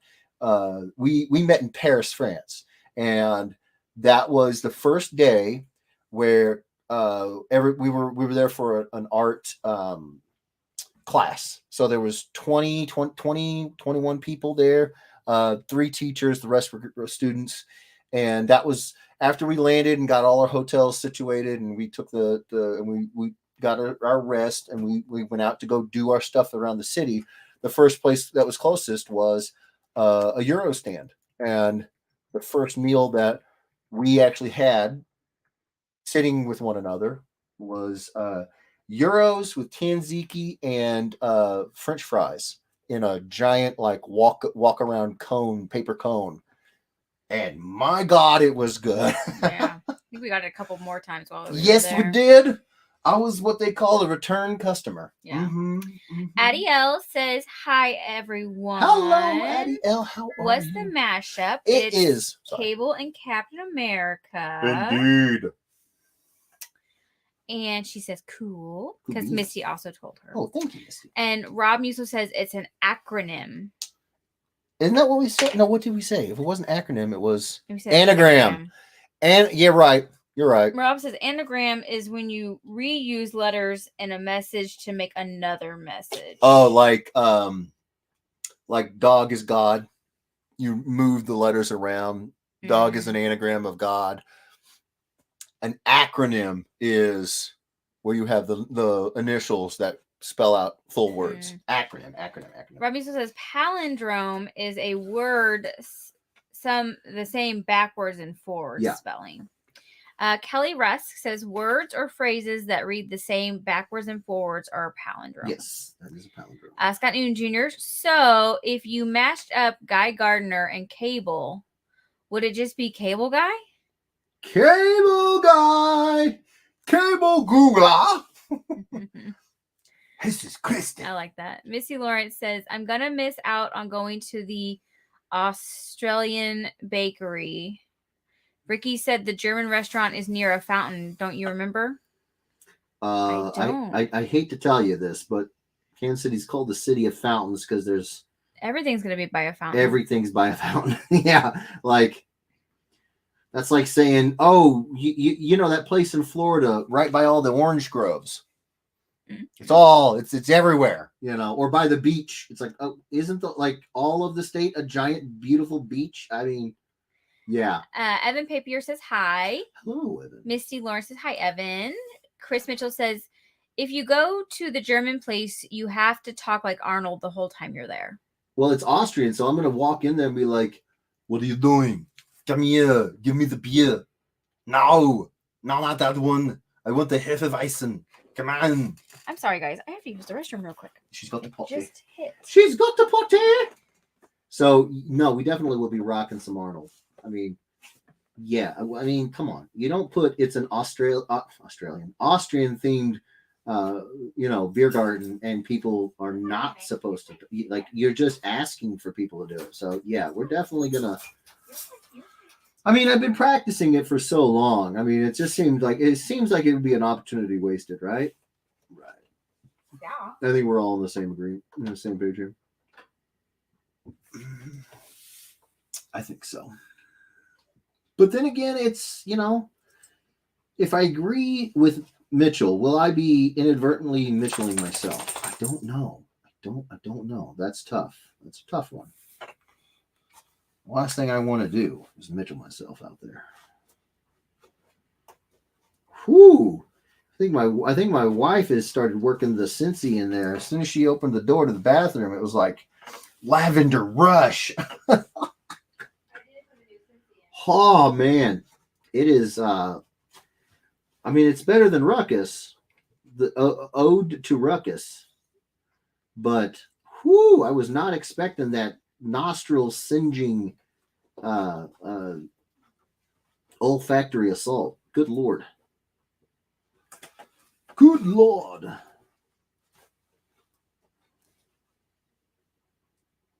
It is better than the alternative. Yes, it is. And if you guys are wondering if she's talking from the bathroom, yes, she's talking to us from the bathroom. Oh my. Oh Lord, we are so far behind. David Mansell says, sorry, Kim, had to walk into the kitchen and could not type, but does this said German place have barbecue? I don't think so. I think it's German. I think it's just German food, right, Kim? I didn't look at the menu. Have you seen the menu? I haven't looked personally, no. Okay, so did you go to this place? Yeah, I just don't remember off the top of my head right now. Oh, okay. It was a while ago. Okay, gotcha. I'm gonna venture a guess, Mr. Mansell, and just say that it's probably just traditional German. I think that's safest bet. Right? Yeah. Okay. I have not been. I'm looking forward to it. I like German food. It's really good. The German food.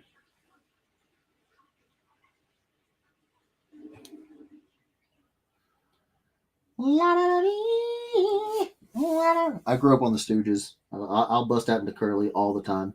Todd Irwin says, when I go to Planet, I only go to places within walking distance of the hotel because I hate driving in KC. Yeah, a lot of people do. Once my car is parked on Thursday, it doesn't move till I leave on Sunday. It's the smartest way to do things. It really is. David Mansell jumps back in here and says, Jeff, we will talk offline on that, sir. Indeed.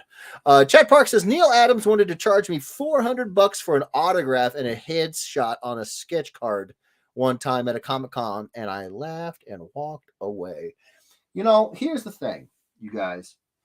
One of the things that I find to be very difficult as a freelance artist is pricing.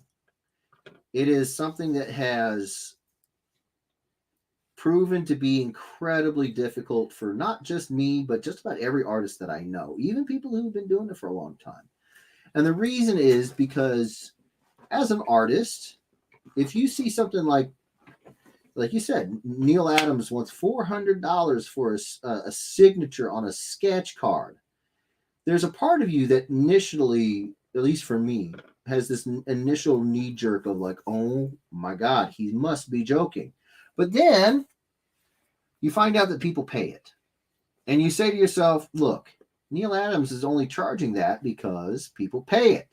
And that's why I was asking about Mr. Mansell, because I'm not ever going to judge you guys. You guys, if you buy a $400 signature from Neil Adams, hey, maybe you just really like Neil Adams's work. And if that's the case and you saved up and you know what you're doing, then you do you, boo-boo. I'm never going to be like, are you stupid? Like, I would not. Why? It's your money.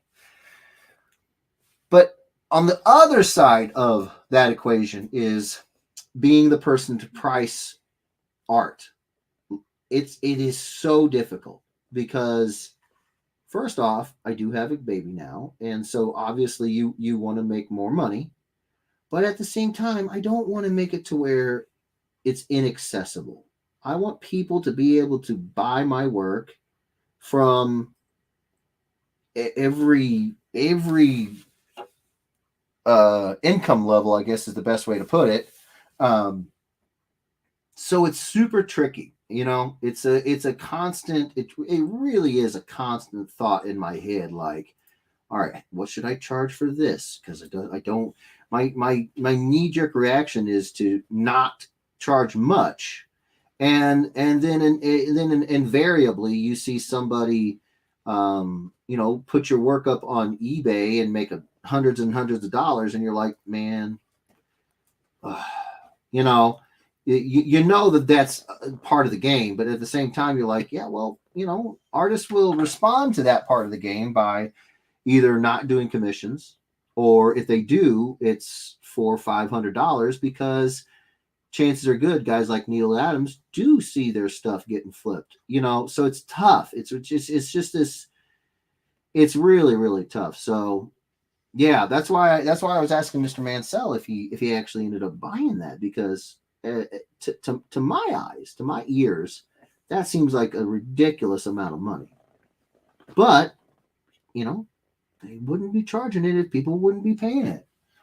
So it's tough. I'm just curious about what you guys do. How you guys think about it.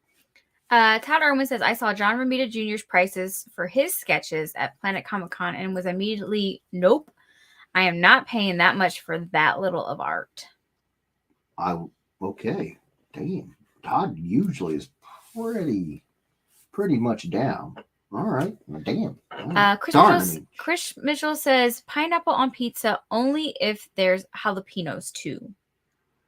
I'm not a big fan of jalapenos, so I would say I'm pretty much. I'll just rock the pineapples. Sean Mondell says mac and cheese pizza. I don't think I've ever had mac and cheese pizza. I don't think we have. I would be willing to give it a shot, though. That sounds delicious. I'd give it a go. I'd give the old college try. I'd give it a go. David Mansell says pineapple on pizza is the devil. Is the devil. Pineapple. I have a pin. What was that song? Pineapple pin. Pineapple pin. Yeah. Chris Mitchell. James Dunn says, does the story involve David Tennant? Oh, I got a David Tennant story. Susan Powers Lamont says, hi, Kim. Hi, Jeff. Hi, everyone. Hi, Susan. Who said that? Susan needs to say hi. Who? Susan? Susan Powers Lamont. Hello, Susan. How are you? Hopefully you're having a great day. David Mandel says, hi, Jeff and Kim. Hello David Mandel. How are you? Richard Butler says, I made 2 gallons of French onion soup today, and for dinner I had Brussels sprouts and chicken. Love me sprouts. See, I don't like Brussels sprouts. I love Brussels sprouts. She loves them. She'll have them, and she'll stink up this house, and it stays stinky for days. With bacon. Oh, the bacon's the best part. The rest of that disgusting atrocity is the sprouts. Oh. Chris Mitchell says, it's crazy what some of these big name artists want to charge for a 15-20 minute head sketch. Meanwhile, unknown and up and coming artists are charging half or even a third for full on color drawings, not just a roughed out headshot. Yeah. You are absolutely right. You're right. And that, but then again, you know, that's the problem, is that inevitably it will get to a point to where that young artist sees people flipping his art on the internet, and it's, you know, it's a 50-50 chance that they might start going the way of Neil Adams. It's tough, man. It's really, really tough to see that and sit there and go, you know, this person just put up this thing, and after taking a picture of it, like they didn't create it, they didn't do it. I've heard this as the main sort of thrust in terms of the argument to stop doing commissions and stop doing this stuff at shows by other artists. They're like, you know, I see this guy, he puts this up to you, and what did he do? He just took a picture and put it on the internet. He didn't create the artwork. And I'm like, I can't argue with you on that. I mean, that does make sense. Like, I can see why you'd be upset about it. You know, and if you decide to stop, you decide to stop. You know, you got a good point. You know, I want to read this comment real quick for James. Shut me up. He says, yeah, though you're also paying for the name. That's true too. You're definitely paying for the name itself. It's probably what you're mostly paying for is the name. For sure. David Mansell says his sketches were awesome, very detailed, and I did not see anyone getting a headshot, but torsos were awesome. Nice. Sandra Mendel says, love couscous. Oh, love couscous. James Dunn, it's Captain America and Cable Guy. Cable Guy. I actually used to Cable Gula. Back in the day, we shopped at Aldi's. Cable Guy. We shopped at Aldi's, and they had like Euro kits. Yes. And they were really, really good. And I used to make the Euro kits with couscous. Mm-hmm. It was really tasty. But then they stopped selling the kits. Yeah. So. Yeah, Aldi's, they gotta keep it changing, keep it moving, keep it fresh. We're gonna have to figure something out, because actually that does sound really good. Oh yeah. James Dunn says it's Captain America and Cable Guy. Cable Guy. Aaron Hollander says, what's going on? Of the lambs. Hello, Clarice. That's good to see you again. Hi, Aaron Hollander. Hello. Nothing much. Hello. It's just skin, Stephen.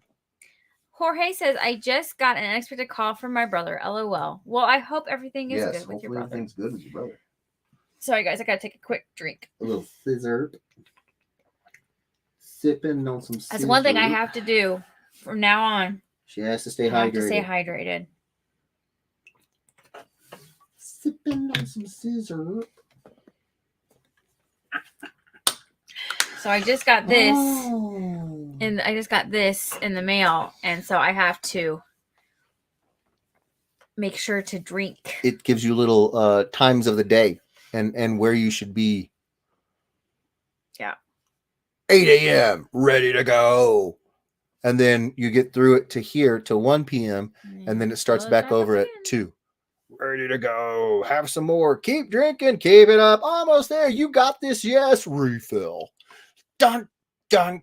And it's like they gave her the button to the nukes. It's like, psh, it's actually kind of cool.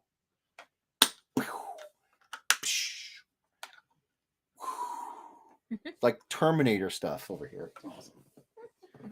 Pretty awesome. James Dunn said, is it like Sex Panther? Made from real bits of panther. Yeah. The German place is like a sausage fest. Oh my gosh. It's like a what? Sausage fest. No, that's not a joke. Then you say, what the heck? No, they do a lot of sausages. They're known for their sausages. Yeah.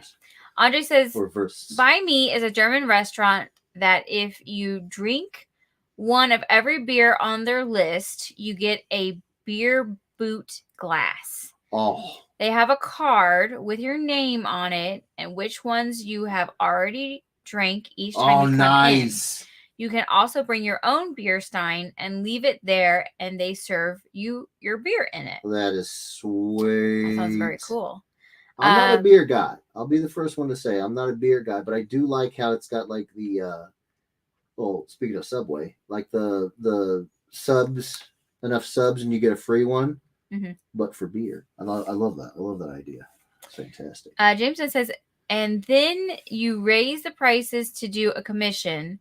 Then some people can't buy it anymore. Yeah. But the people selling just raise the prices. Right. It's a lose-lose situation for everybody.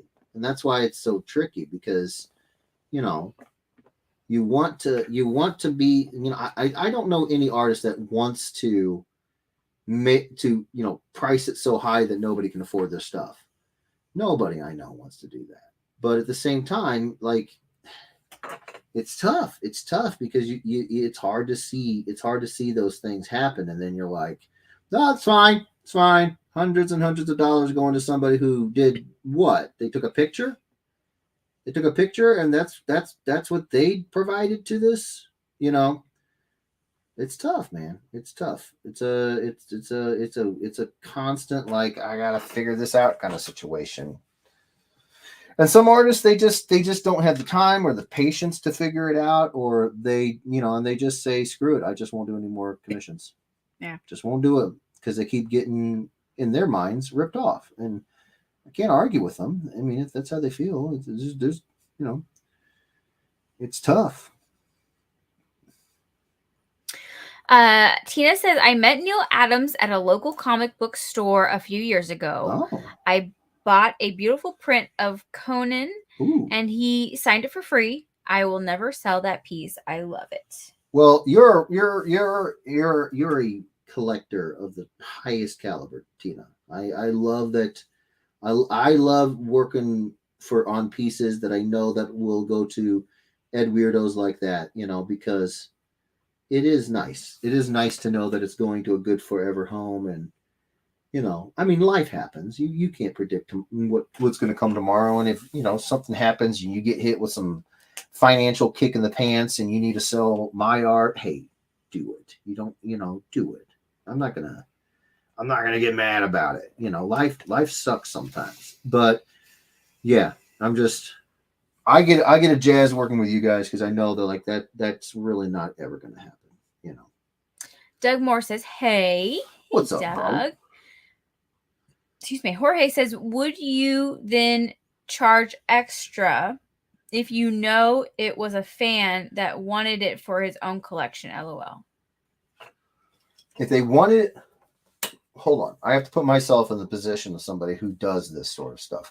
I just make my prices what they are. But if I'm trying to imagine what it's like to be one of the guys who up their prices or they stop doing commissions.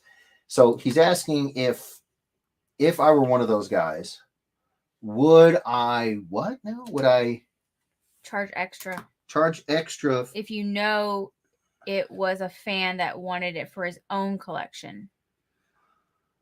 Ooh. Well, not that I've asked anybody, but I mean, my opinion would be that it would make more sense to, especially like I said, if you said Jorge asked this question. Yeah. If it's Jorge, right? Let's pretend I'm one of those guys and I up my prices, and Jorge comes up and he's like, "Hey, I want to commission you." Me, no, I would not. I would not keep the rates the same. I would lower them for Jorge. Yeah. You know, because I know. Yeah. Because I know Jorge. Right. Right. Like that would be what I would do. Now, here's the thing: Jorge would have to understand he can't go blabbing about it. Because if you tell a bunch of people that I gave you a better deal, well, naturally they're going to want to get the same deal, you know? Right. So there's some trust involved there. But that would be that would be my best answer. Again, my prices are my prices. They are what they are. I don't change them. You know, I mean, I change them, but I change them for everybody. Right. So when but you know, you have to change with the times. I have to, you know, yeah, because I mean, when I first started doing this stuff, y'all, inflation is just not, you know, it's not fun. It's not just in the general. It's everywhere. You know, grocery store or wherever. It's everywhere, yeah. And you got to change with the times. Well, even that, not even just the inflation that we're all dealing with right now, but when I first started doing this stuff, he was charging. I had no idea what to charge. Pennies. I was just like, I'll go off my gut. Whatever my gut tells me, we'll do that. And so, I think I've told this story before, but I'll tell it again. I would sit and I would say, okay, you know what?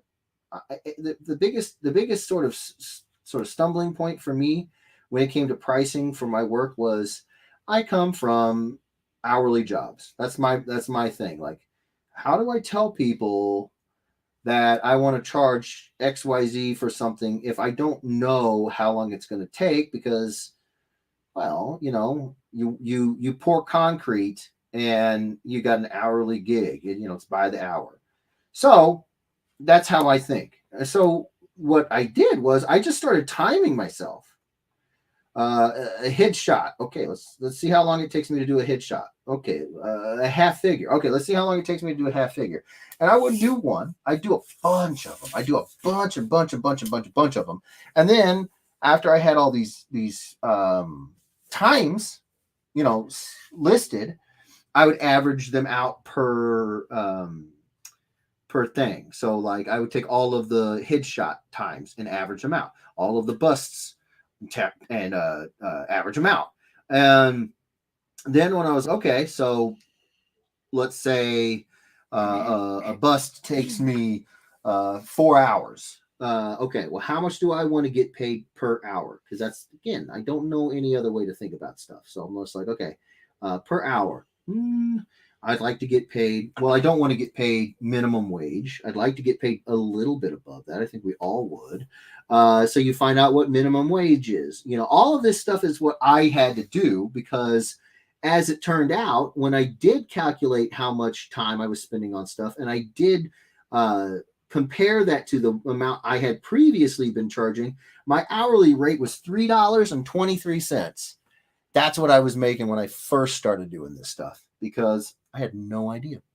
I had no idea how to price stuff, and I didn't know how long it would take me. I just didn't know.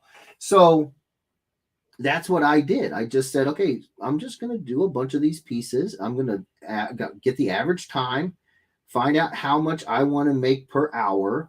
If you're in California and you need to make $15 an hour to pay for your mortgage or your rent or whatever, then you take 4 times 15. That's $60. Whatever it is, So that's James Dunn says minimum wage federally or by state? I usually go by state because I've lived in a couple of different states and I've worked only in Missouri, but I've lived in a couple of different states. Doug Moore says, what did I miss? Douglas. Doug, he is drawing up Captain America and Cable. Yes. So he looks like he's almost done. Wrapping it up, Chief. And just talked about all kinds of stuff. Yeah. Yeah. Talking about pricing out art right now. Food. Oh my gosh, yes. Yeah. James Dunn, there's not really a way to tell until crap goes on eBay. He didn't say crap, but he said, pardon my French. No, I know. Yeah, though you're also paying for the name. Access to the normally unaccessible cost money. This is true. And that's another thing that, I hate to say it, but that's what a lot of artists will do. They will make themselves unavailable. And thus, they will make every piece that they do more rare, and they will play the economics game of rarity equals more value. And I mean, I could do that, but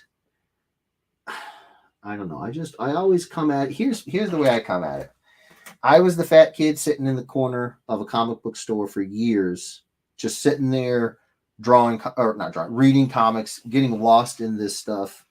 And I loved it. And so that is sort of the first place I go to when I start to thinking about business decisions. Would that fat little kid, Jeff, be able to go to mom and dad and say, hey, mom and dad, can I borrow $350 so that I can get a sketch? No. Mm-hmm. No, Jeffrey, you cannot. And so that guides me most of the time. Now,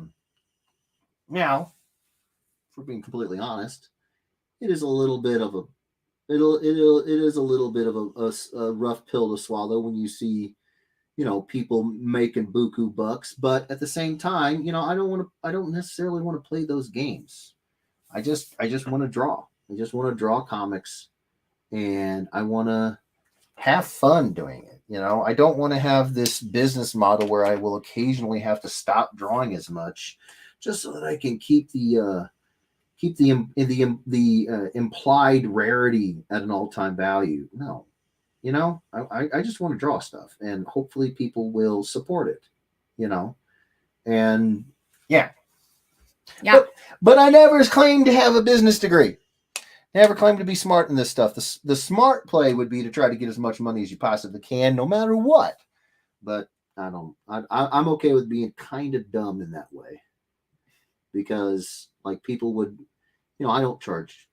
Probably shouldn't say this, but I don't charge kids at cons. Under a certain age, a kid comes up to my table, you can tell that it's scary and they're nervous. If they have enough chutzpah to come up and talk to me, generally speaking, they don't want art because they're kids. They don't care. But if they did, I don't charge them. I'm not going to charge them for that.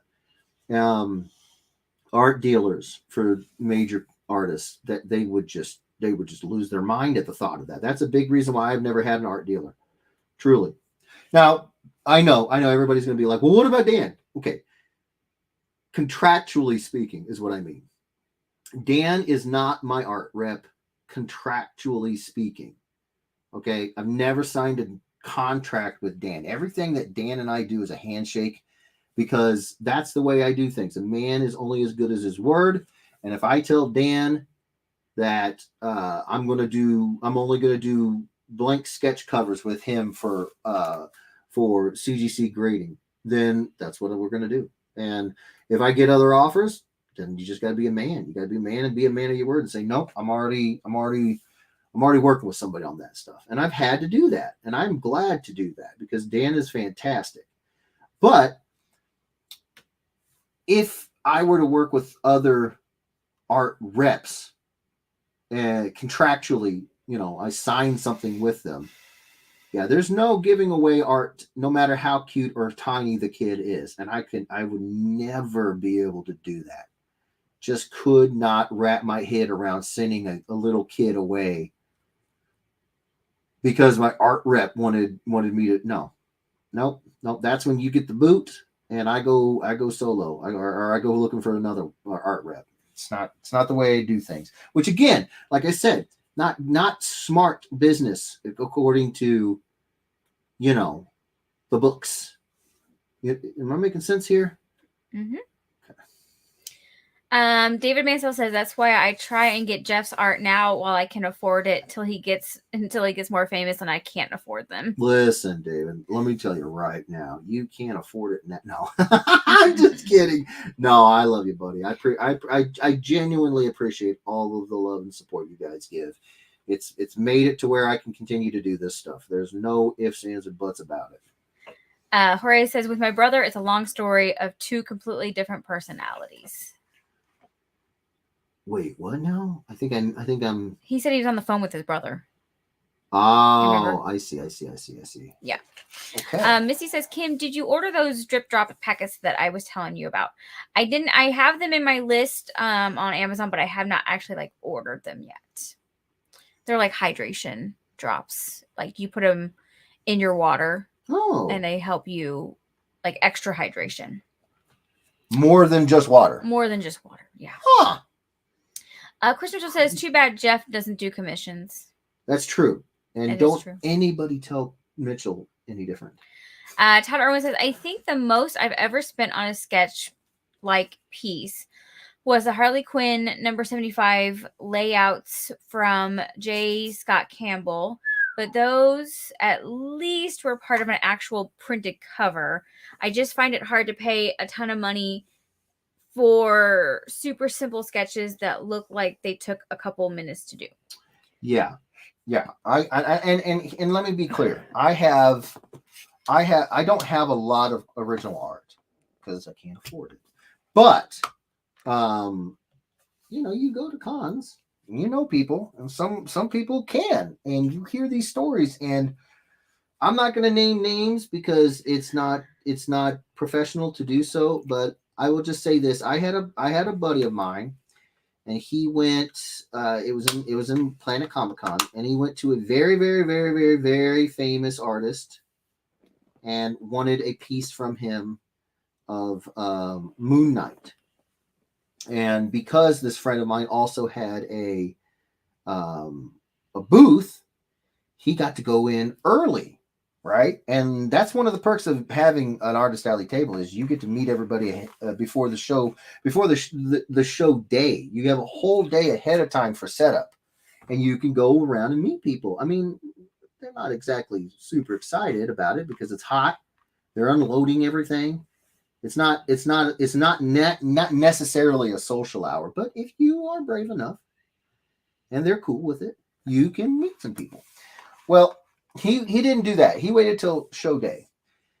But because we get in early, he got in early and he went over to this famous artist's table and said, "Hey, I want to get in number one spot on your list. I'm one of the vendors, so I will be here all weekend. You don't need to feel rushed.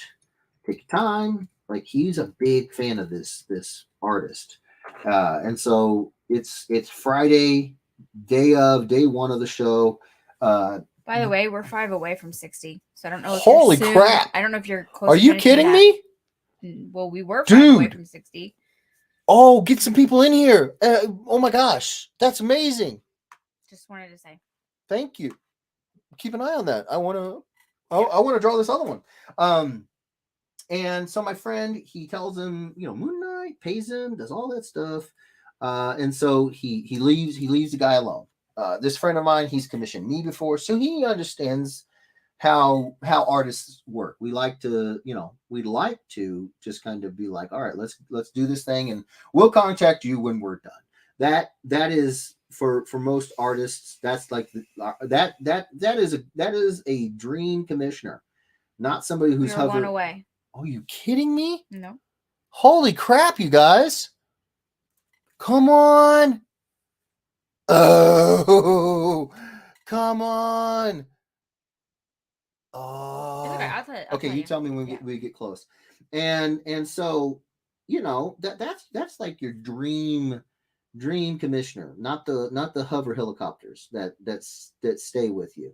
There's nothing wrong with that. If that's your personality, you do you. But I'm just saying, most artists, they're kind of introverted and they want to just be able to let's just do this thing. So you go see the show.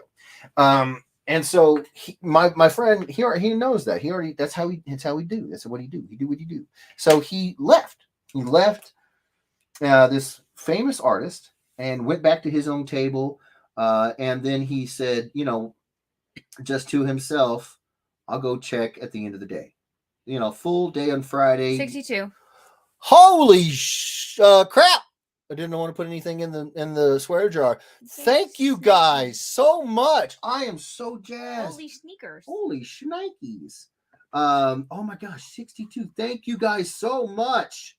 And so my friend comes back at the end of Friday. Comes back. This famous artist not only doesn't have it done, they haven't started on it all day on Friday. Okay, hey, maybe you had some panels, maybe you had some stuff. Okay, cool.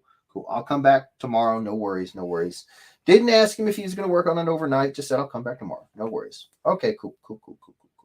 So he comes back and he just says, "Hey, I'm going to be here all weekend. Again, no worries. I got to get to my table." Famous artist says I should be able to get it done today. Oh, okay, awesome.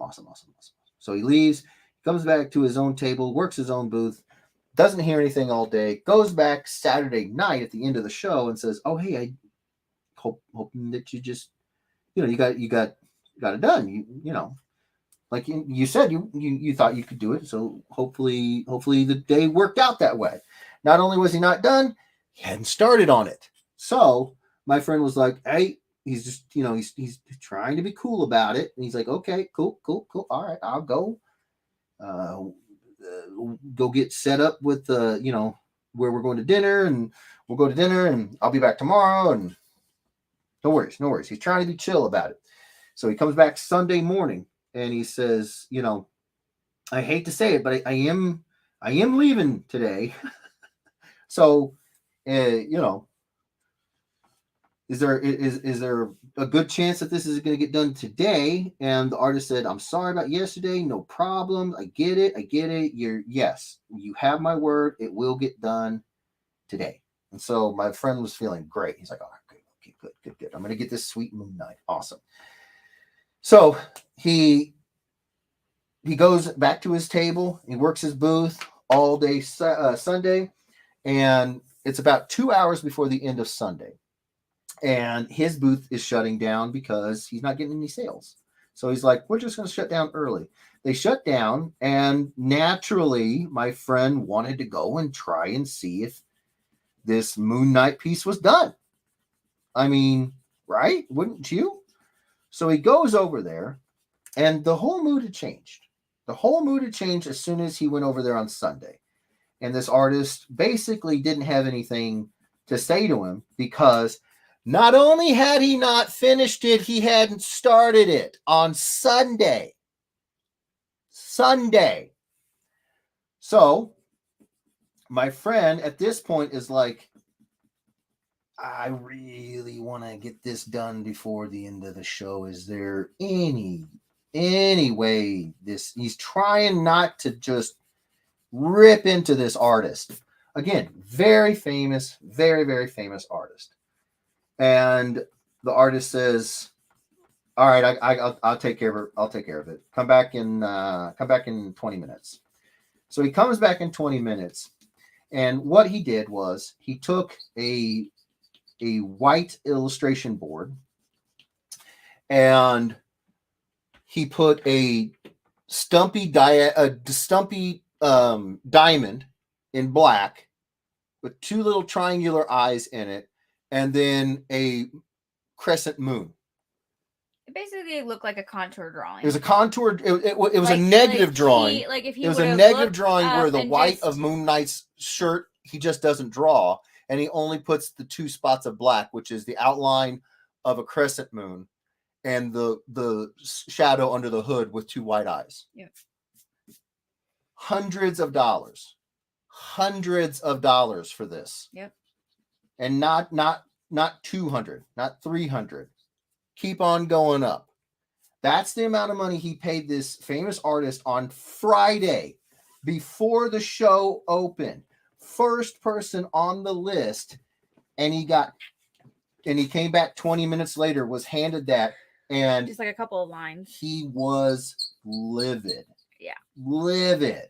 I would now, ask for my for a money lot back, of people, but this next little bit might not matter, but my friend's a vet. You know, he's a veteran. He's served. He's a huge nerd. Like he has a massive collection. This was a dream piece to him. Okay. Here's a good example. It's not quite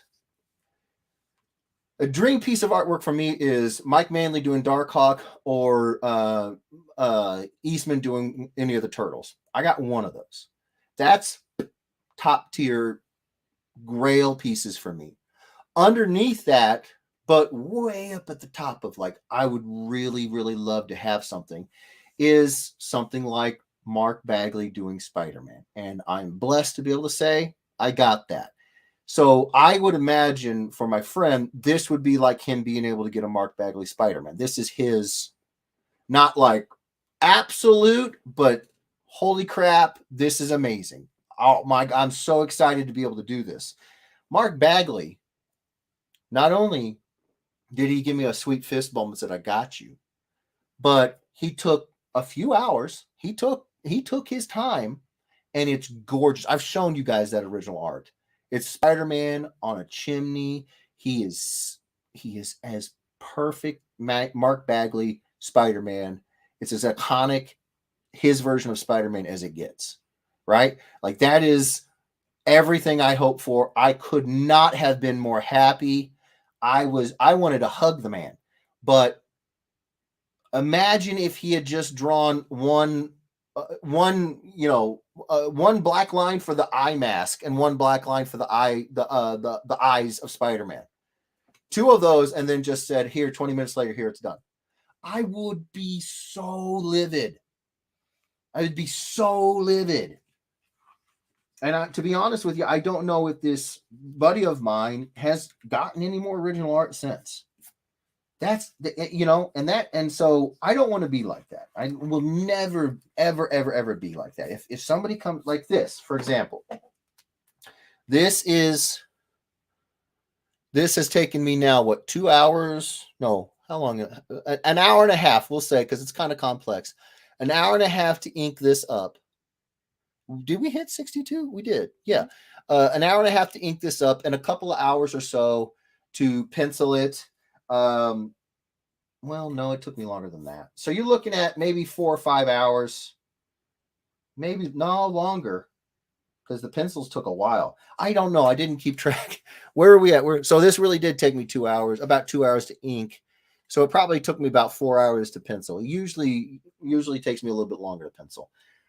So my point is, I may not do something this intricate at a con. I might, depends on how busy the show is. But I'm certainly not going to draw just a couple of lines and try to charge you for full price. I can't remember how we got onto the subject. Now I'm just upset about it. All right, let's do this because now we got to do another cover. Yes. So let's do the drawing, and then I have to catch up on comments like crazy. Okay. But my last comment was at 6:16. It's 6:43. Holy Lord. So I need to catch up on comments. Okay. So let's do the wheel. Let's do the wheel. Let's do the wheel. See, that's the problem with doing stuff like this. I get started and I start getting really intricate detail ideas because I think I'm only going to do one a night, and then you guys just start showing up. You just ball out. Start showing up. I love you guys. I am shuffling. Shuffle. Hand me them scissors, please. While you do that, I'm going to prep this unboxing. All right, and Josh Sanders has sent a drum roll, so I am going. Thank you, Josh. Thank you, Gerardo. Thank you, Andre. Click it. Bum bum rum bum bum bum bum bum bum bum bum bum bum bum bum rum bum bum bum. Who's it gonna be? No way. Oh, Ryan, so close. Aaron Hollander. Wait, is that a new person? No, Aaron's been here for a long time. I'd have to see their avatar. No, Aaron's been here a long time. Oh, you're right. Hollander. Yeah. Aaron, you have 2 minutes, sir. And please, everybody, please remember, we need you to get the information to us tonight during the stream, please. Because when we get off of here, I got to go relieve Nana of Nana duty. We got to take over baby duty, and we don't want to have to track down anybody. Awesome. Aaron Hollander's here. Aaron, thank you, brother. Aaron, please send me a DM on my Facebook. Yes. I need your name, your email, your regular address, your shipping address, and do you want this colored? Yes or no? And do you want this graded, CGC graded? If you want it colored, you have a couple of options. You can have me color it at $60. You can have Steve Light it color it at $50. Or you can not have it colored. You don't have to get it graded. You don't have to get it colored. If I color and send it to you, or if I just send it to you as is with nothing else, I do ask for $12 shipping because shipping costs have almost doubled since we did this last year. So I need to ask for that. If you're going to have it graded, or if you're going to have it colored by Steve, I have to send it to Steve or send it to Dan, and Dan will cover the shipping for those. So you won't have to worry about it.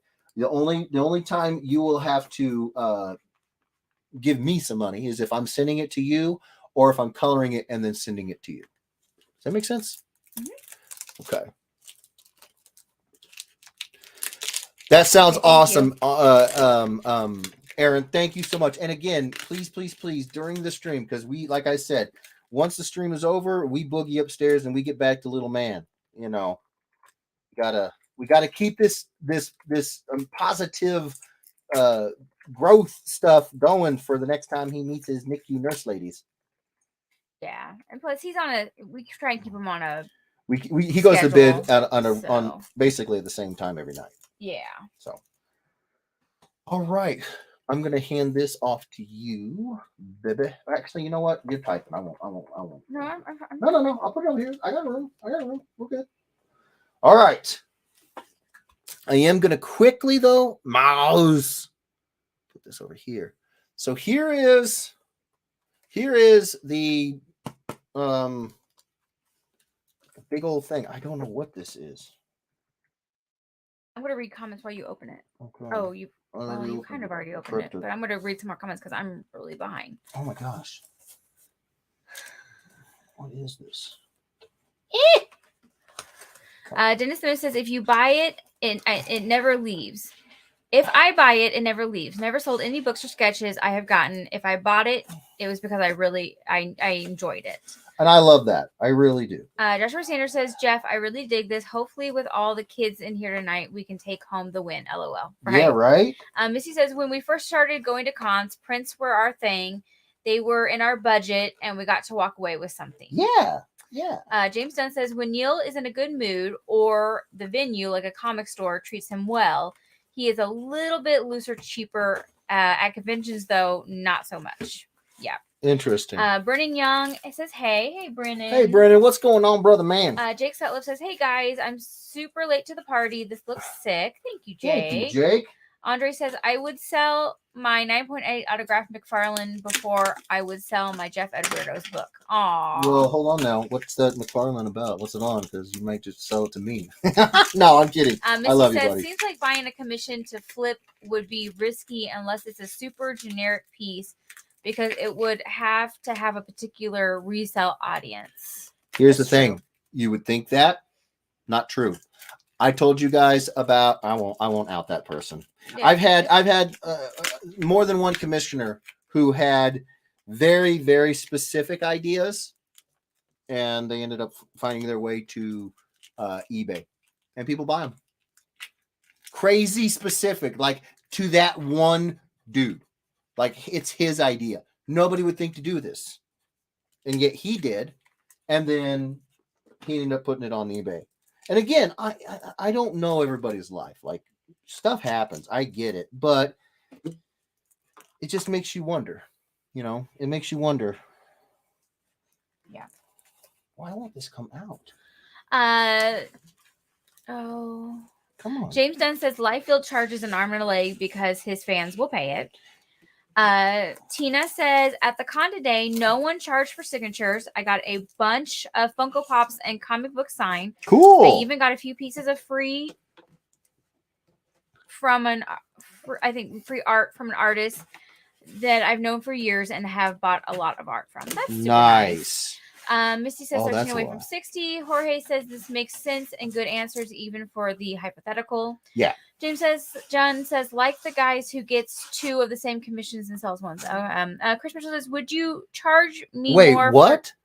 Like the guy who gets two of the same commission to sell one. Who does that, James? What are you talking about? Chris Mitchell says, James didn't do that. Is he talking? No. You talking about you, James? No. Okay. Would you charge me more for a commission? Who said what? Chris Mitchell. Oh, I charge you 3 arms and 3 legs. David Mansell says, when I'm asked about the price of a sketch and if I got a good price because I know them, I never give the cost and I say I got the friends and family price. I get a sketch from Aunt Lucia, and because I met him a few times, he's not only given me a deal, he colored it. Aww. Here's the thing I would say about that, David. In my opinion, you're like 99% perfect. Don't tell them about a friends and family, because although you may not have told them about, oh, here's the specific digits, I paid X, right? You still have told people that the artist is willing to do that. And most of the time the guys don't care, but sometimes you have some artists that are just real non-confrontational. So you put them in that place where, the person may not know if they got a friends and family discount, but they wonder. You see what I'm saying? I think a lot of times if it comes down to, like, for example, here's a good example. I I have friends who I've done designs for their tattoos. Didn't charge them a thing. Didn't charge them a thing. Could have charged them, but I didn't. Do I want them going around saying that because we played football together, I didn't charge them anything? No, because other guys will come and ask. You know what I'm saying? So I would just say if an artist gives you a deal, keep that close to the vest, buddy. Keep that because they keep you close to their heart. You keep that close to yours. But again, it's not like I said, you're like 99% there. Like you're like 99% perfect. I would just say that extra little, you know. Okay, so what is this? I went to the El Paso Comic Con, you guys, and I was the featured artist at the show. I'm gonna full screen me here.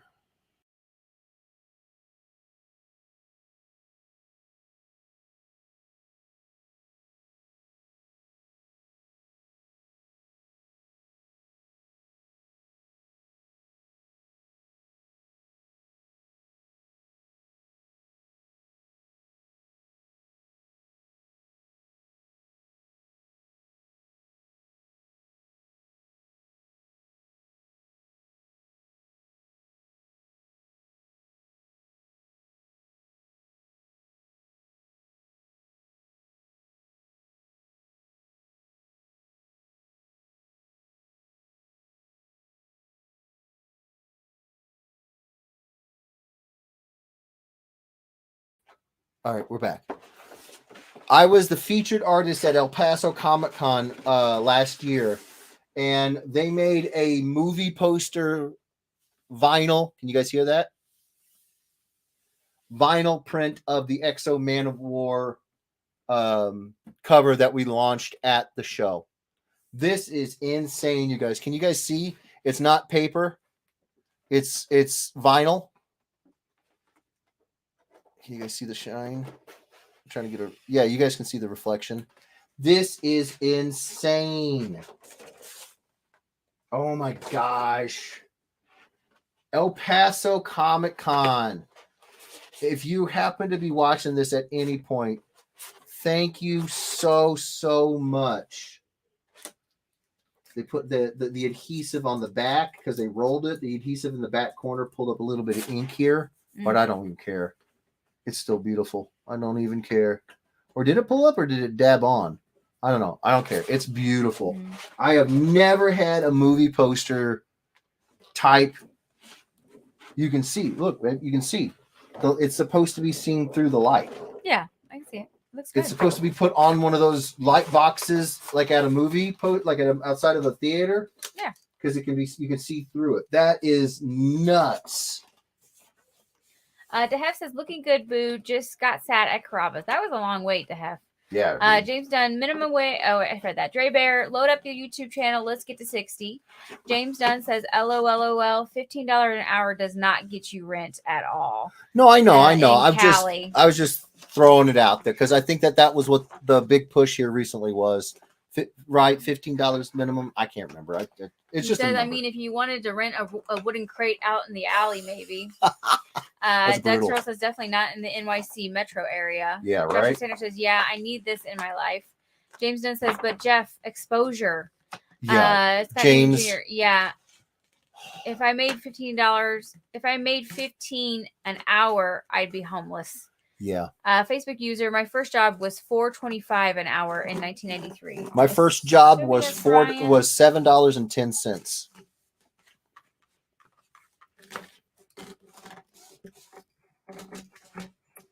Johnny Blaze says, hi everyone, just got off work. Hi Johnny Blaze.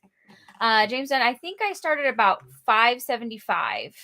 Oh, okay. Doug Searle says, so is Captain Nate Rogers half cybernetic soldier? Yes, he is, from the future. Will Shalane says, for me, it's about the sentimental value of the piece. I never purchase a piece to resell.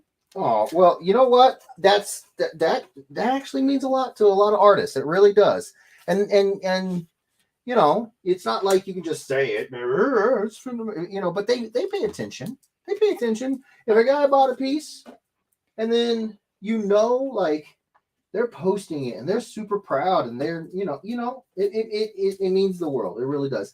Speaking of meaning the world, oh my gosh, El Paso Comic Con. Thank you so much. I have never literally had my artwork up in lights. This is nuts. I have a light box that I use on my table. I'm so tempted to bust it out and lay this over, but I won't because I got another piece to draw. Oh my gosh. Thank you so much, El Paso. James Dunn is mostly composed of Cyber Soldier formula. Nice. Will Stein says, and the amount I'm willing to pay depends on my attachment to the piece. Fair enough. Tina says, you shouldn't do art to get rich. Do it because you love it. I agree. But you can't do art if you can't feed yourself. You can't do art if you can't get the lights on. I think that having a basic understanding of what your needs are and working to meet that, I think that we would call that just a comfortable living, right? Yeah. It's just a comfortable living. And you said rich, so I know what you mean. I know you mean like $850 for a hit sketch on regular toner paper. That's ridiculous. That's somebody trying to get rich. I'm not interested necessarily in that. I just want to, I want to be able to live, have a comfortable living, basically. You know what I'm saying? So, all right, I'm going to tell you guys what we're doing next so that we can get that going, and Kimberly can keep just ripping through the comments because I'm clearly still behind. It was a Batman book, obviously Batman and the Outsiders.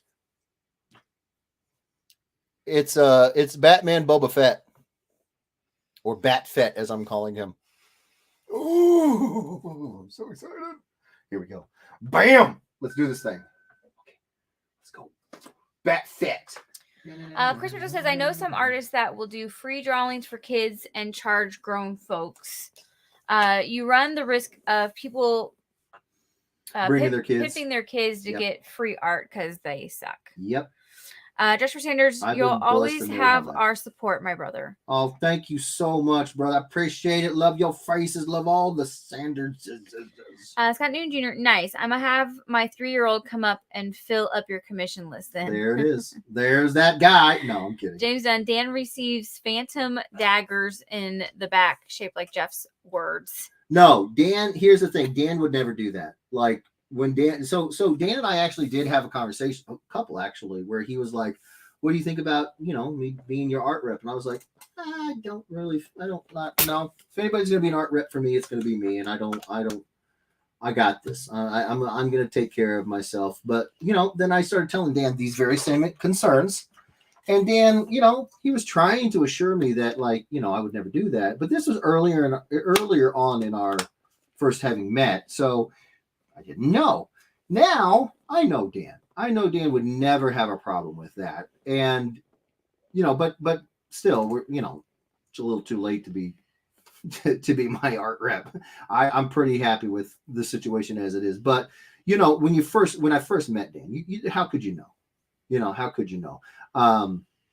But yeah, no. Dan on more than one occasion has been like, has seen me just do something for free for a little kid, and he thinks it's a great idea too. So, yeah. Scott Newton Jr. says, Dan's back must hurt from carrying all these artists. JK, all his artists are amazeballs. Yeah, no, Dan's a beast. Got serious traps, serious shoulders. Chris Mitchell says, get on your alt accounts. Oh, Lord. Missy Lawrence says, come on, guys. Come on, guys. Tina says, I only have 2 comic book covers and several small pieces that Jeff did, but I have a pretty large collection of Kim's artwork. Hey, you got the real art. You got the real art then. Tina's got what they call taste. James Dunn says, like Jose's Battle Beast from Jeff Fafa, I want something like that. Yeah. So to get something like that, you're first off, Jose totally cheats. All right, he comes to me with what is my favorite comic of all time. Well, I'd say all time. Screw it, I'm gonna go with all time for right now. We'll see. I gotta reread the ending, which crushed me because it ended. But No, I love Invincible. It is a fantastic book. But anyway, so he brought these to me and he's just like, yeah, you do whatever you want. And I'm like, oh, you know this game. You know exactly what to tell me. Fine, I'm gonna do whatever I want. And then he was just like, dude. I was like, yeah, I kind of went a little ham on it. You know what I'm saying? Like, and I know Jose would lose a pinky before he gave some of that stuff away, you know. So yeah, that one. Jose cheats. You can't bring me Invincible and I'm going to be like, no, I'm too busy. I will find time.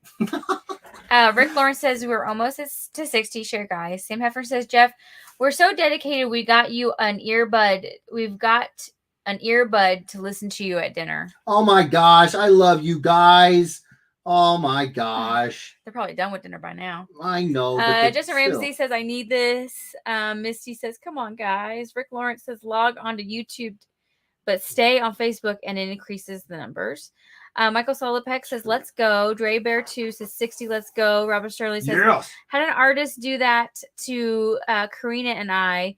Left a bad taste in my mouth. I won't name the artist, but we won their commission lottery, and after months of waiting, basically said that we were SOL. Dude, see, like, I'm not one to tell anybody else how to run their business, but that response that you had where you're put off, there are some people where you don't get that back. Like, they won't come back. Yeah. Maggie Schilling. Hi, Maggie. Hello, says Maggie. hi. Missy Lawrence says we got it. I saw 62. Rick Lawrence says we got it. Michael Solopek says nice. Ryan Ambrose says guys. Told you I shared. I just had to upload my ID again.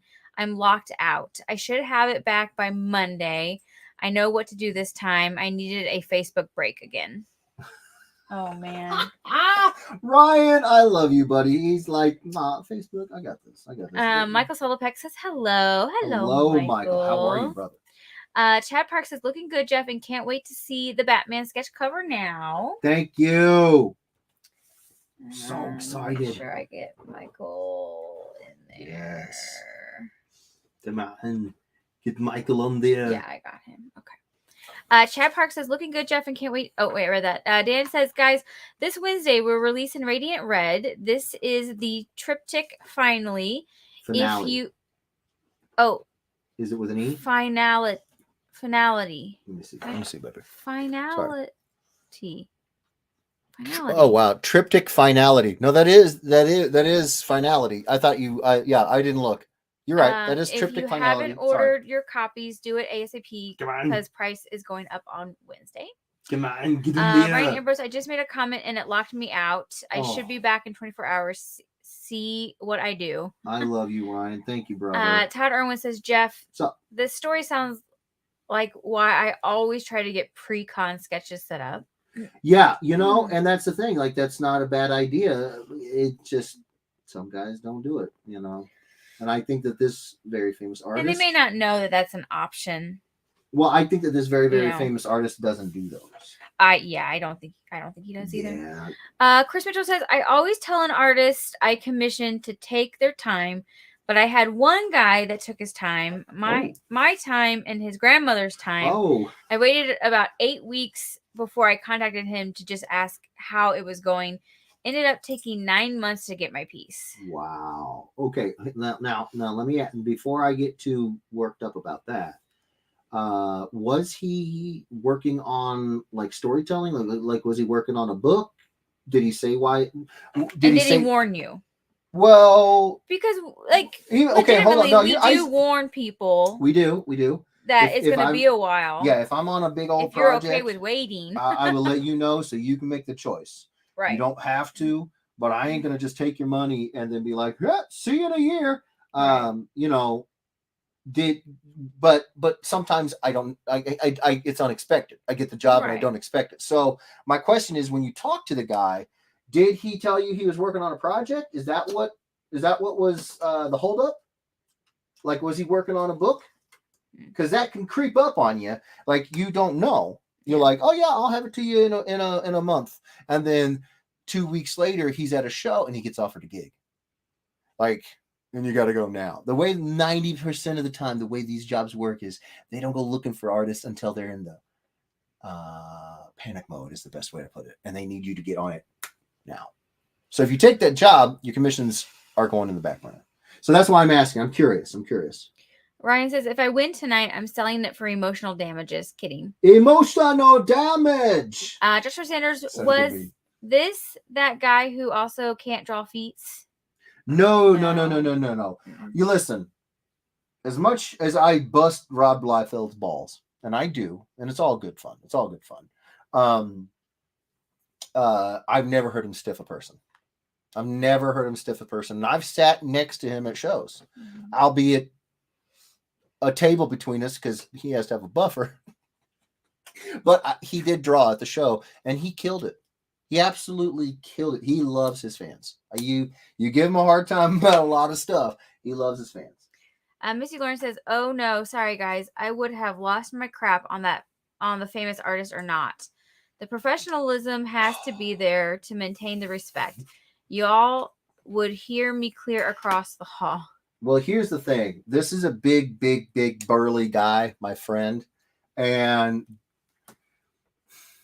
we have to conduct ourselves in a different manner than a little lady.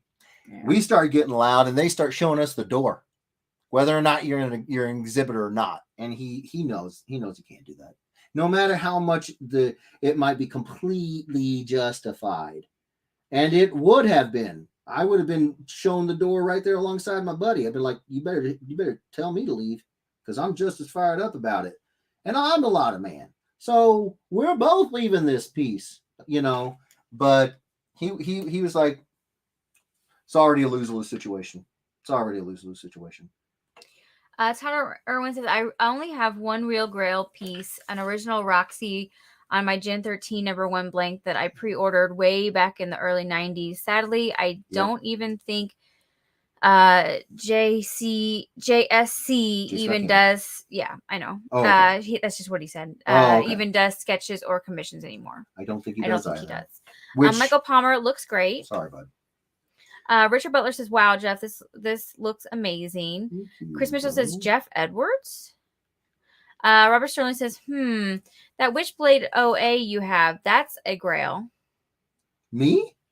Witchblade? Original art? What? He might be talking to James. Okay. I do not have somebody thinks, well, maybe they want to give me. He might be talking to James. I'll take it. Dan says, "Jeff, I already know you have 4 commissioners that will be running to your table Friday at Richmond." Oh, I freaking love you guys. Johnny Blaze says, "On average, how long does it take you to draw Transformer books?"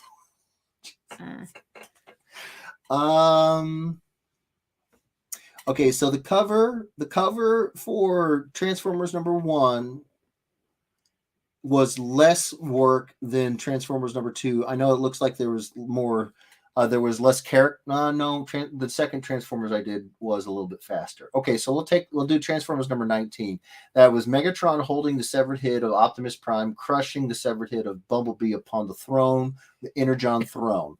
That for the pencils took me 27 hours, and for the inks took me just under 31. So what's 27 and 31?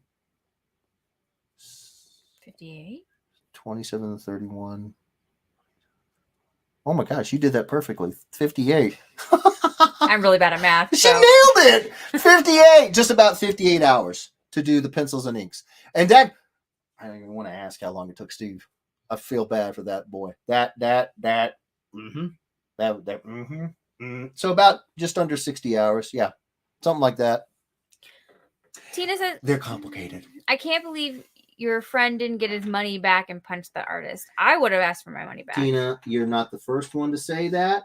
But here's the thing. When you grow up loving this character and loving this particular artist's take on the character, and you literally just don't think you have, like, this is as good as it gets. Right. I guess he probably thought, he didn't know if this particular artist was ever going to come back again. This might have been his only chance to get this. Yeah. I mean, it was as crappy as it was. And it was crappy. It was very, very crappy. I am borderline breaking my rule for the Saturday night stream talking about this. He kept it. He kept it. Good on him. But, and he, but yeah. I don't think I wouldn't, to say he's not happy about it is understatement. Michael Solopeg, it's time for the co-main event of the evening. Oh. Andrew Halford says, I was told we needed more viewers. Andrew, what's up, brother? How you doing? Appreciate you being here. Robert Stern says, wow, I thought it was going to Ryan. I know, right? Right.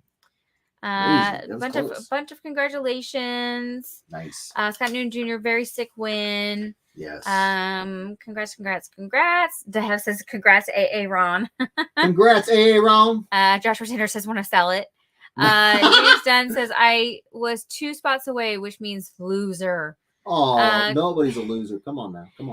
Congrats from Kelly. Congrats from Andre. Yes. James Dunn says handle it off the chat if you handle it off the chat if you do. I see. Thank you, James. Yes. Chris Mitchell says, dang, was hoping to win this. Already had the eBay listing set up. Wow. You son of a hate that guy. No, I love you. Vishriti says, congrats. Yes. Andre says, and if you don't want to pay the shipping charges, give it to me. I'll pay the charges. He's always so helpful. I love it. Miguel says, just got done watching the new Batman movie. It was okay. Yeah.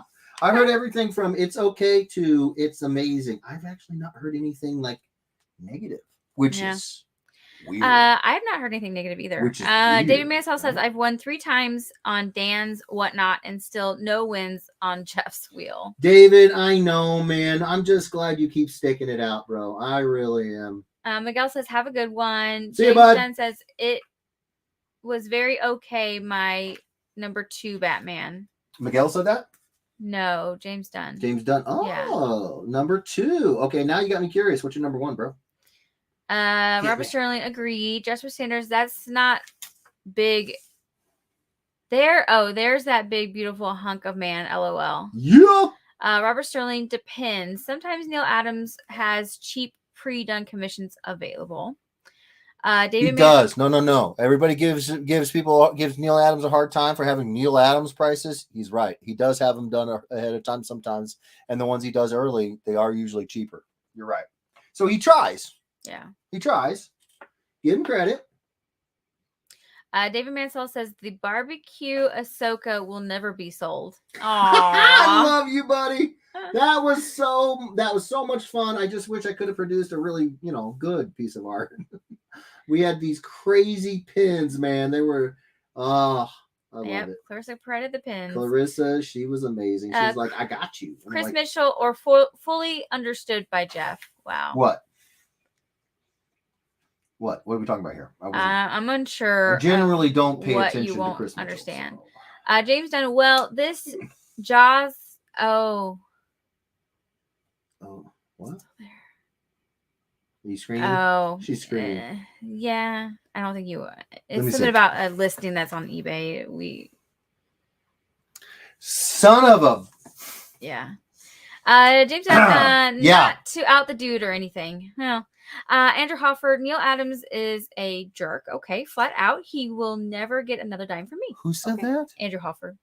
Oh no, Andrew knows good art. If Neil screwed up with Andrew, that guy knows his way around art, Neil. Yeah. Not to tell you what to do with your business, but Robert Sterling says, I wanted the Batman who laughs that I think Dan had up at one point, but some dude bought it and has it at a crazy price point on his eBay now. Oh goodness. That I did or somebody else did? Because if it was on, oh, okay. Because if it was on Dan's page, it might have been something I worked up for Dan, and then Dan sold it. Johnny too. Johnny does a lot of Batman Who Johnny Laughs. does a bunch of Batman Who Laughs and kills it. Yeah. Steve, he does a bunch of Batman Who Laughs. He kills it. I don't know. Yeah. Jorge says, well, I have sold signed books. I've never sold anything I've had commissioned. I've got 2 of your pieces proudly displayed. Oh, see, listen, Jorge, I've had people who were fans, commissioners, and life kicked them in the nuts, right? And they had to sell it because it was something that was actually of value and they needed to take care of their family. I'm never going to have a problem with that. Not ever. But there are some examples, some seemingly easy to find, apparently, in which that's not the case, and that is rather tiresome. But I appreciate it, bro. I really, really do. I can't help it. I do. I love working with this group, this community, because I do have this sort of like sense that none of that crap is ever going to happen, and if it does, then here's the best way for me to put it. If that happens with an Ed Weirdo, like, my instincts is to go, oh my God, something really bad happened to them and they need to sell this for money, right? Like, I'm not going to be upset because I know the Ed Weirdos. They, like, you know what I'm saying? Does that make sense? Like, I'm going to be like, instead of being like, oh, how dare you, I'm going to be like, dude, you must have been hit hard with something. What's going on, bro? Let me help out. Because I know that for the Ed Weirdos, it's not a thing to be. They're not going to sell them. Does that make? Am I making sense here? Yeah. Okay. Chris Mitchell says, first you say you won't do a commission for me, then you say you'll charge me extra. Make up your mind, Edwards. I'm an artist. I'm fickle. Deal with it. Brennan Young says, I'm working on my costume for the con this month. Ooh, what are you going to be? What are you going to cosplay as? Now I'm curious. Kimberly had gotten bitten by the cosplay bug a while ago, and she was awesome. Mario, Beetlejuice, Star Wars, Doctor Who inspired 50s housewife. I mean, she was just adorable. I did quite a few. Love him. You gotta get back into Robert Stone says, is that ripped on the bottom? Ouch. What? The poster. No, it was cut away. There was it's vinyl. It doesn't rip. You have to cut it. I think that it looked like somebody had intentionally done it to make something like to where they could fit it in the frame. Yeah. It was clearly intentional. David Mansell says, you finally got it. I have pictures of that when it was lit up. Yes, I finally got it. David was at El Paso. Yes, dude. How sweet is that?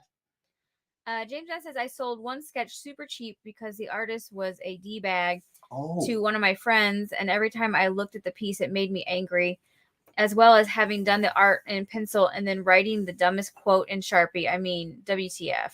Okay. Without giving away who the artist is, can you tell me what the quote is? Now I'm curious. James Dunn, I just needed it out of my life. No, I understand. Chris Mitchell, new decoration for JJ's room, right? Oh, yeah, man. Yeah. Dan says, apparently Ryan got kicked off Facebook again for sharing too much. LOL. Dan says, $5.25 an hour, first job for me. Yeah, right. Todd Irwin says, man, now everyone's bumming me out. I barely make 15, and currently it's only for like 7 to 8 months. Then I get laid off. Oh, Todd. I'm so sorry to hear that, bro. Missy Lawrence says, when talking about services, I always tell folks that I feel the price was fair. However, they have to reach out to the provider because every situation is going to have factors that influence the cost.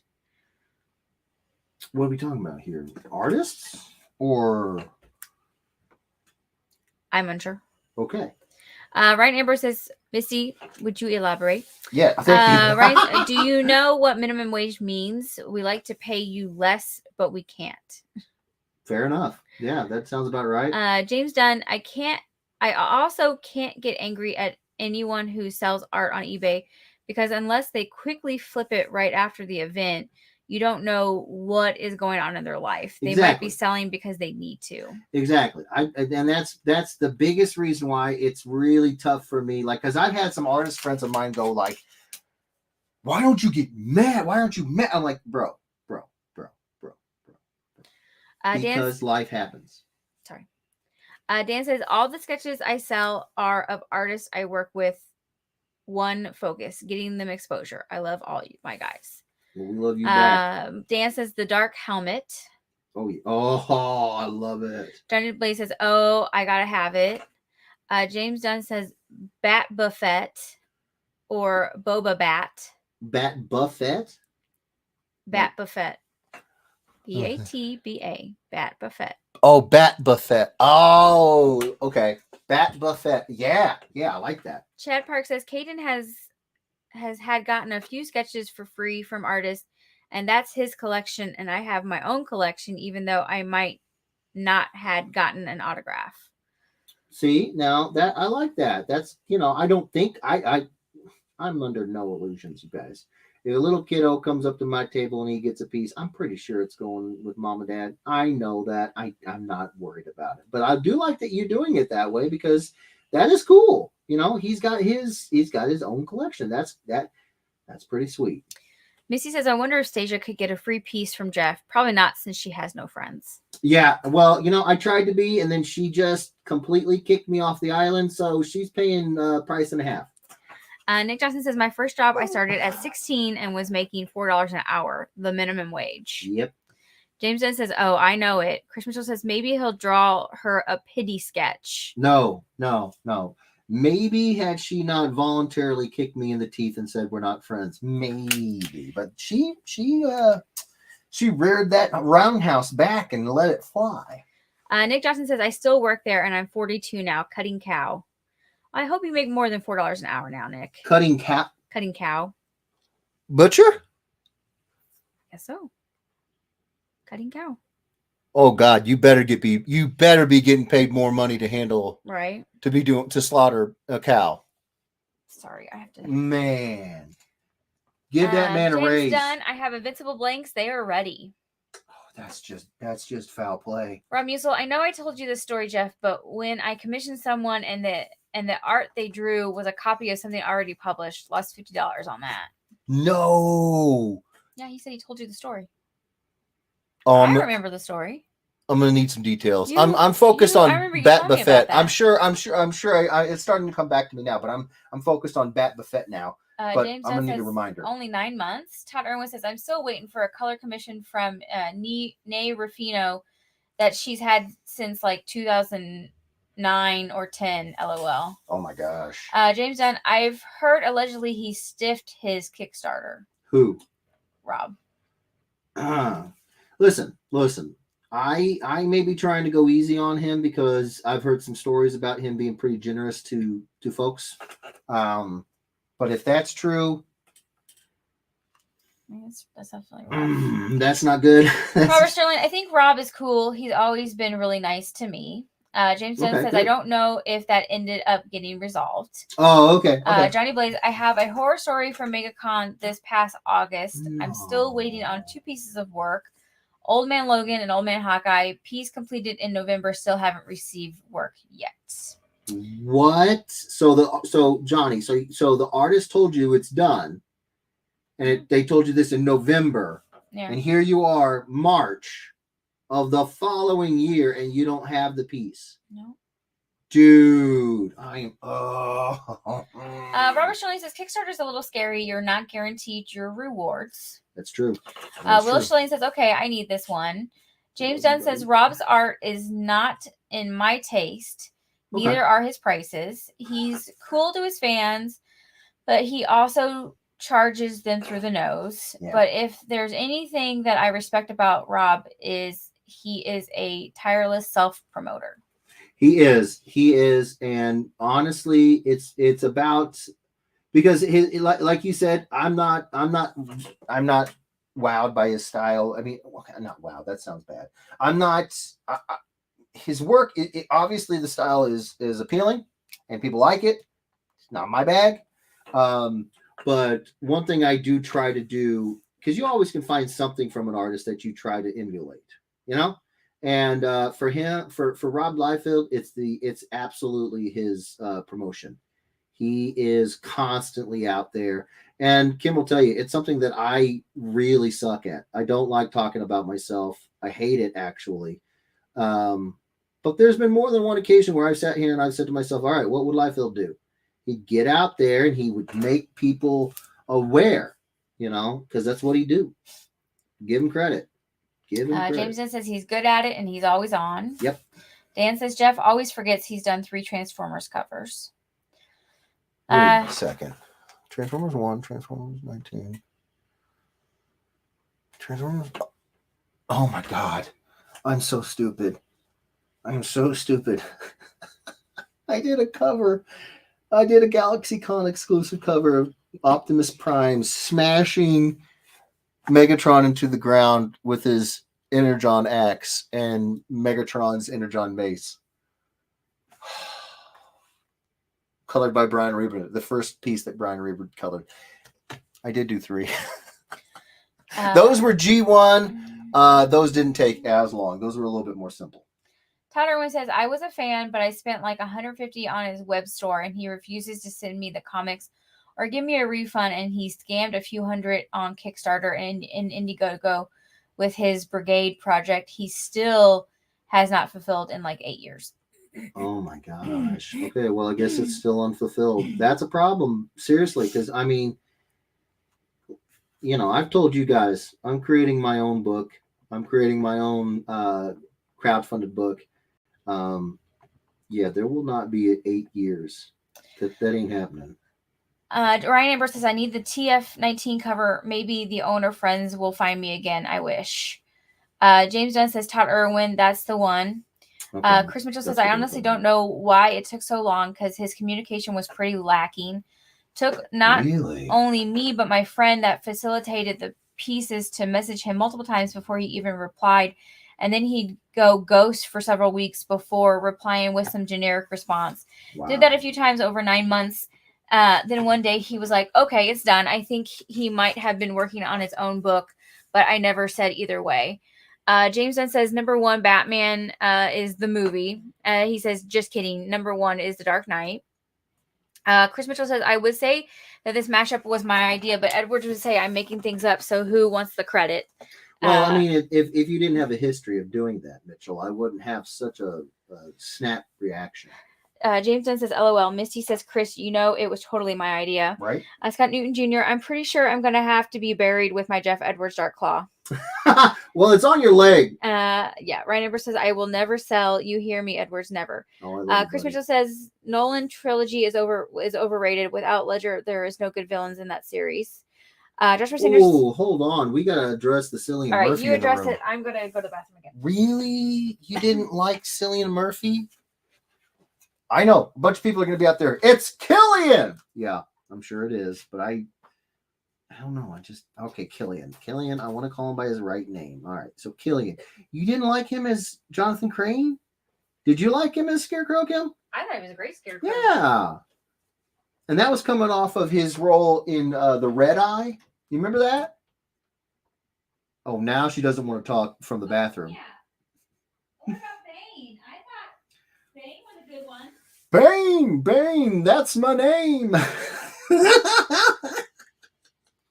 Yeah, no, Tom Hardy did a good job. I think that there were some things that could have been done differently to make it to where the actor could be seen a little bit clearer, something along those lines. But given what he had to work with, yeah, for sure. Now I want to know if Cillian Murphy was a hit or not.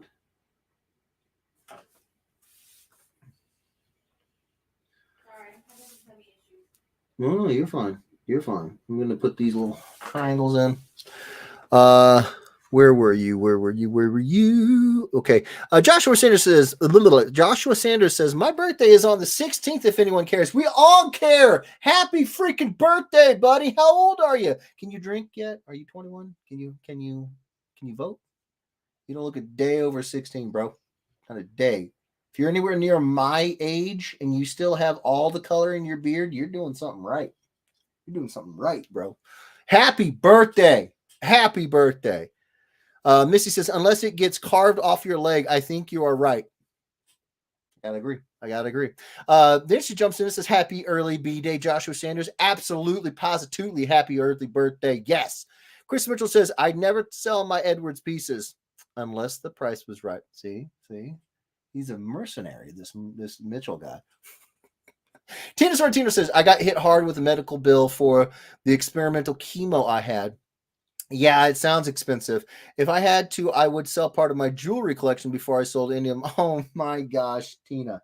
You know what? And that's right there. That's a perfect example of what I'm talking about. Like, you just never know what people are going through. you know. So I would never be like, you know, if an Ed weirdo ended up having to post something, the first reaction I would have would be not like, I would not start grousing. I would be like, hey, is everything all right?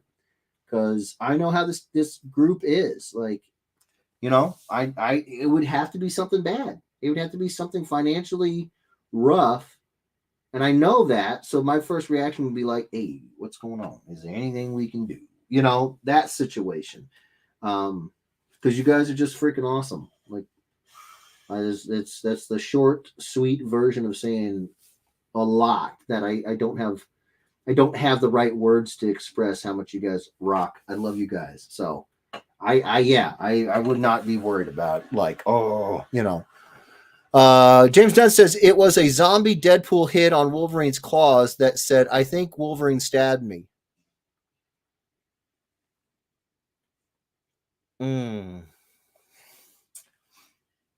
How do I say this nicely?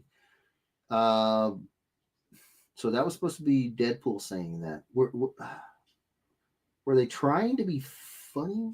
Because that's not exactly gut busting humor. Were they trying to be funny? I think they were trying to be funny. And yeah, okay. Well, oof. I don't know how to say that. Say it. That's not hilarious. Mitchell says, I guess I'd sell my Edwards pieces to get money to buy a commission from an artist that actually likes me. Is there one? Is there an artist that likes you? I need to meet that person. They got to have something wrong with them. That's fair, says Jameson.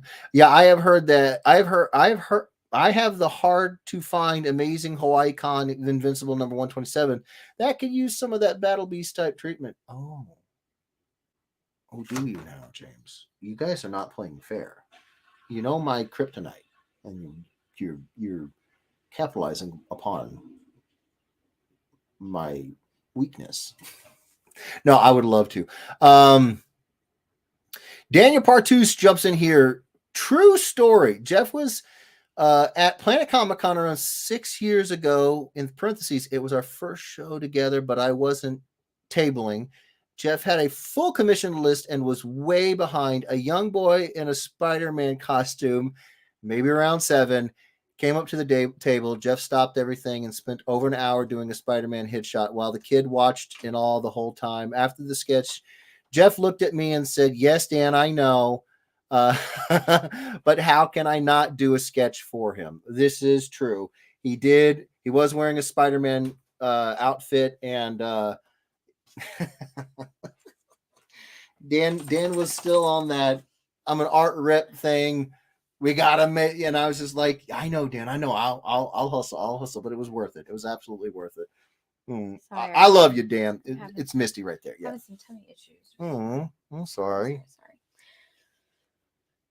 But it's coming out though, right? Yeah, which as long as it doesn't good because I don't know if I know Jeff said something. You tell me.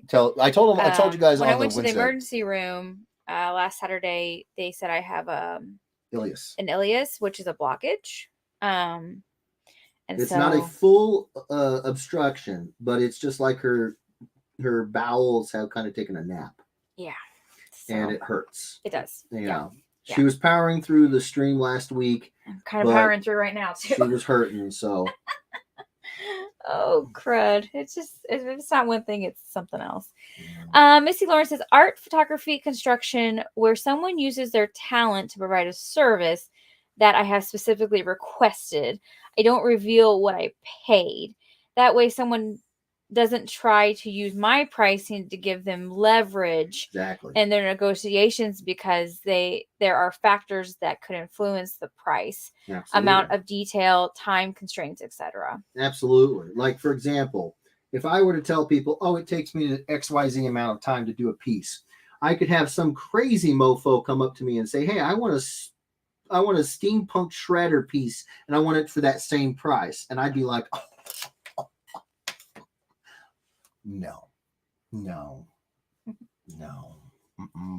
No, honey. I'm drinking my water, Dan. No, honey. I promise. Yes, drink your water. Drink your water. That might be what's helping. What do you mean might be what's helping? It's absolutely helping. Girl, you must be crazy. Chris Mitchell says, price and a half for Stasia? Psh, that's pretty weak sauce. I'm somewhere between 3 to 4 times the price to never gonna happen. Yeah. Set up your game, Stasia. Yeah. Or step up your game. I mean, she's gotten a little bit relaxed with the how do we put this? Ball busting. There we go. Yeah. Tina says, Rob has also been super sweet to me. He even signed 2 Funko Pops for me at no charge. Ooh. Because he said they were his favorite Pops. Ooh, very cool. I've heard, you know what? I've heard a lot of stories, like I said, where he really treats his fans well. Now, granted, you can't really make that claim if you're 8 years late on a project for your fans. Scott Nugent says it's gonna be worse now that he has his own kid. Every kid's gonna really tug at his heartstrings. Dude, you don't even understand. No, I'm sure he does. He has his own kids. Oh yeah, I forgot. Yeah, you do. Alex Campbell says that was the show I commissioned my Cowboy Bebop piece, and 4 years later he finished that commission list. Listen, Alex. All right, you shut your mouth when you're talking about me. Jameson says, "LOL, it's true." Rob Musa says, we talked on chat and I showed you the Psylocke sketch I requested. Oh, and the exact man. same pose and everything was already published. And you can find it on Google pretty quickly. It's all coming back now. Put 50 down, which I didn't get back. It's all coming back now. Yep. Thank you for the reminder, brother. I'm so sorry. Chris Mitchell says... I might have to, Misty. I'm struggling right now. Chris Mitchell says, I've got a couple Invincible #1 blanks they did at GalaxyCon last year, but no 127. Nice. Dan says, I gifted Jeff one of the rare Hawaii Invincible blanks. Yes. James Dunn says, I need one of these. Misty says, if Stasia tries going to cons with the makeover she has last week, I'd be wary of an artist trying to give her free art. I've had too many people telling me she looked 18. Yikes.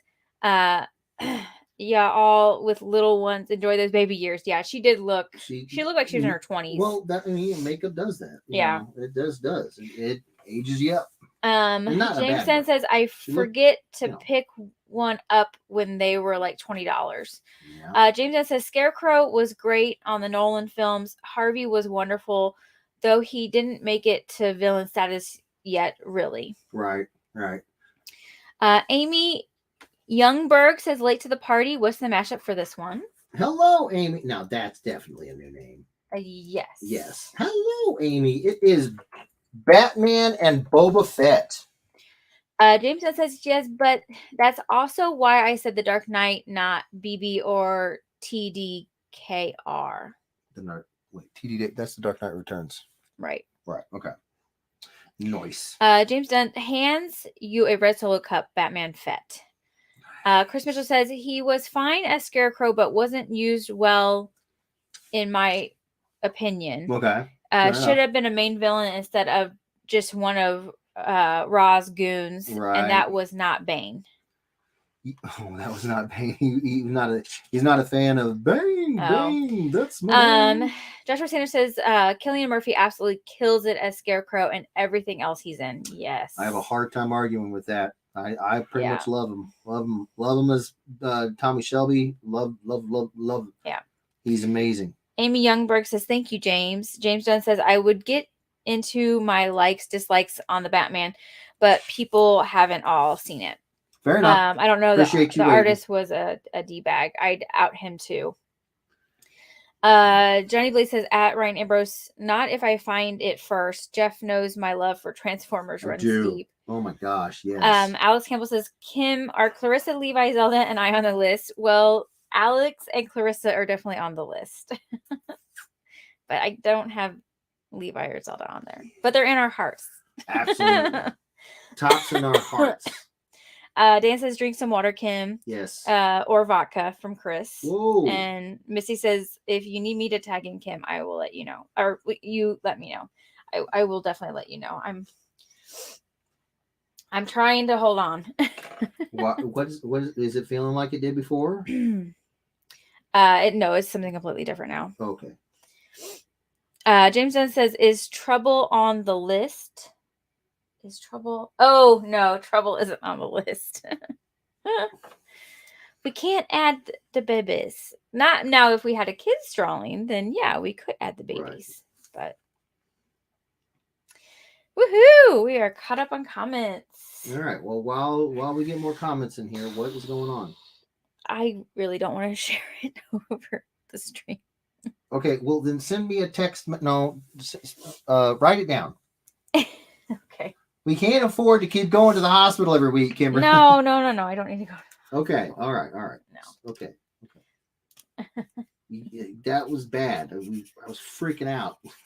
No, I've been drinking a lot today. I know you have, which is why I'm super worried. Like, okay, well, she's drinking like a fish. Like her maiden name was Marlin, so she's literally drinking like a fish. She knows it. She knows how to fish drink. She's got it in her blood. I spelled it wrong.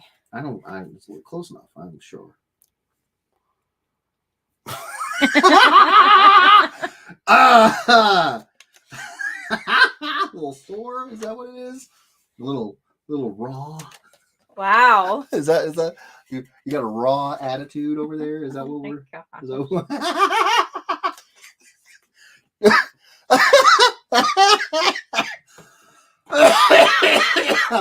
It's not 100% funny, but no, I know. I just was not. I was anticipating something a little less graphic. She got her novel, like her novelist verbiage out. She busted out some serious descriptors I was not prepared for. She could have just said one word, but she's like, no, I really want to emphasize the speed. He says meow, by the way. Well, meow, Trouble. Wait, what? Trouble is his cat. It's James Dunn's cat. He says meow. Trouble says meow. Somebody else's cat. Okay. No, I get it now. I could have sworn he had a... Right, Chris? He says, way to be discreet, Edwards. What? You don't know what I'm talking about. Mm-hmm. All right, Mitchell. All right. You're so confident. You know what I'm saying. Put it in the chat. Come on, big man. Come on, Mitchell. Come on, Cletus. I'll toss this down the crack of you. Johnny Blaze says, parent tip. Enjoy every moment. Take lots of pics. My baby turned 8 yesterday. Oh. Time waits for no one, sir. Big congrats. And, I find I was actually thinking about this today because it's true. It is true. There are no pictures. My family, we don't have any more pictures of me and my brothers as babies because we lost them in one of our many moves. But to be honest, we weren't really a shutterbug family. We didn't take a lot of pictures. Like there's these like what's the best way to put it? Like family customs, I guess, that Kimberly's family does that have always seemed really strange to me. Like having big birthday parties with all your friends, like come to like Chuck E. Cheese and stuff. We had them, but it wasn't all the time. It wasn't like a lot. Like we, most of my birthdays, because it was in November, like all I wanted to do was just not have to go to school, just hang out at home. And that was my free pass. That was my free day pass, And my parents were like, okay, cool. As long as you got all your work done, your grades are good. Yeah, I mean, why not? It's happy birthday. And so with Kimberly, she'll get a hold of me and she'll be like, oh, hey, my sister-in-law is coming over to do the photos for his 6-month anniversary. His 6-month, it's not a birthday, but just his 6-month photo shoot. There, yeah. That's the way. And I will have this initial knee-jerk reaction of like, oh, come on, that's dumb. Like, we didn't do that. And then I sit here and I'm going like, no, that's not dumb at all. It's dumb to not have pictures taken when I wish like milestones. Yeah, when I wish I could have pictures. Yeah. Of me. So, which I missed I didn't take a picture of him today. I normally every Saturday I take pictures of him, and I did not take a picture of him. So that's what's going on with your stomach. He's up there casting juju on you. He's like, Mom, you didn't take a picture. I know. I heard him. He was like, no, lávate los manos. Jeff, we all know what you are talking about. I'm serious. I don't think you guys do. I'm serious. Chris Mitchell says, I wouldn't do that to Kim, unlike some people. You act like you've got, like, I don't know, kindness. We all know, Mitchell. We all know. Chris Mitchell says, no wonder we get along so well. I'm a November baby, too. Oh, God, no. That was the last thing I needed to know. Scorpios? Oh, God, no. It makes sense, though. It makes sense. We interact with one another like two scorpions would. Sting. Misty Lawrence says we had photos at 3, 6, 9, 12, 18, and 24 months, then yearly. Okay. Yeah, it's a silly thing. I really do need to work on it. It's not the way I necessarily really think. It's not the way I want to be. I want all the pictures I can get of him. I have this not natural, but this like instinctual response of, nah, that's stupid. Nah, pictures are dumb. And then I'm like, stop, shut up, no. I take monthly pictures of him. He does. He is so fat. I need to take, he turned 5 months Monday, so I need to take his 5-month photo. Yeah. But yeah, my sister-in-law came and did, he was about 3 months. 3 months. When she did the first photo shoot. And then, yeah, she'll come at his 6 months. Yep. And we're probably going to do a Bluey theme. Yes! Now that's how you win me over. The first theme we did was Monsters. He was dressed up in a... Mike. What's that Wazowski. technique? Crocheted. Crocheted, thank you. Crocheted Michael Wazowski. Little hat. Skull cap. Hat, and booties, and a little... britches. Little britches that went over his diaper. It was adorable. And then we had Sully. Yeah, Sully plush doll. Sully next to him. So and he hung out with my boy. My boy. Rob Musel says November baby here. LOL. Hey. Oh, nice. Johnny Blaze says what I did the first every month on the day she was born. I took a photo. 1 year later, we made a collage and framed it. Oh, very cool. Yeah. That's fantastic, dude. Yeah. Missy says, but when I try and balance pics to just taking in the moment and not living life through the viewfinder. Yeah. And I did a really bad job of before he got here. I didn't take a lot of pictures. Like we used to take a lot of pictures of each other. And then I stopped. Yeah. And then when he got here, I started taking more photos. That's pretty much what I only use my phone for. Is her phone's all pictures. Photos. So, and let's be clear. I clearly I don't take pictures of nothing. I mean, I do. I send the pictures to him. She sends them to me. James, then you're gonna do the wall height marks. Yes, we are. Gonna do the wall height marks. Absolutely. Johnny Blaze says Monsters Inc. Nice. Yeah, buddy. Right. Yeah. Ryan Burst says, do I need StreamYards? Do you need me to share again? You do need StreamYards. I don't see your name popping up. It's just Facebook user. Right. And I think we're good on the sharing. I think we're good on the share, bro. Yeah. I don't want you to wreck your newly established Facebook. Yeah. Chris Mitchell says Jeff should have been dressed as Sully. We actually thought about that. We did. But he this was his first time doing anything like this, and so we were like, maybe what we'll do is we'll just be ready in case he's not thrilled about it, and we can be there to help calm the boy. But we thought about it. I mean, I'm hairy and I'm large, so. Johnny Blaze says, Kim, you have a super advantage. You know someone who can draw before pick of the two of you guys. Yeah, there is that. I could, but I don't really like Kim. So.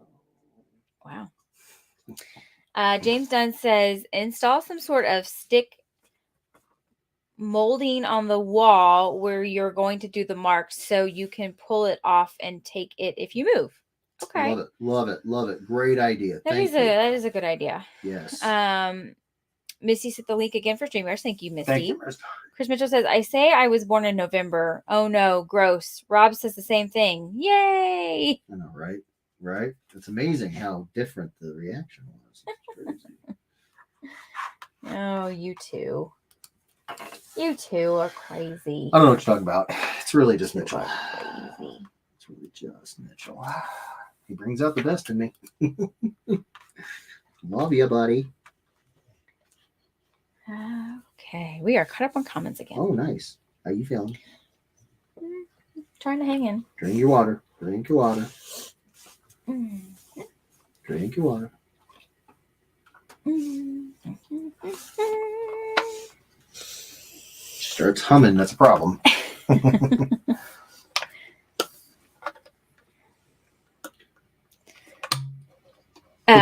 Will Schilling says, we did a Harry Potter thing when Naomi was 9 and 3/4 months old. Oh, Aww. nice. Maggie laid out a ball for each Hogwarts house, and whichever one Naomi crawled to was her house. Aww. Which one did she go to? Now yeah, I'm which curious. one did she go?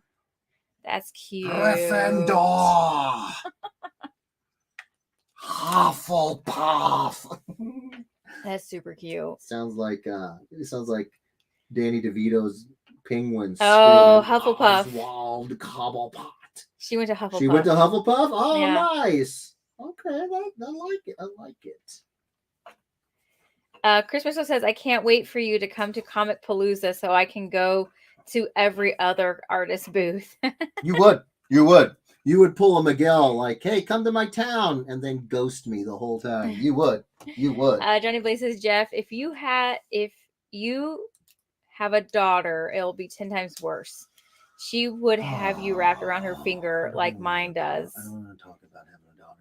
I can't even wrap my head around man, it. it was bad when we were going to find out the sex of the baby.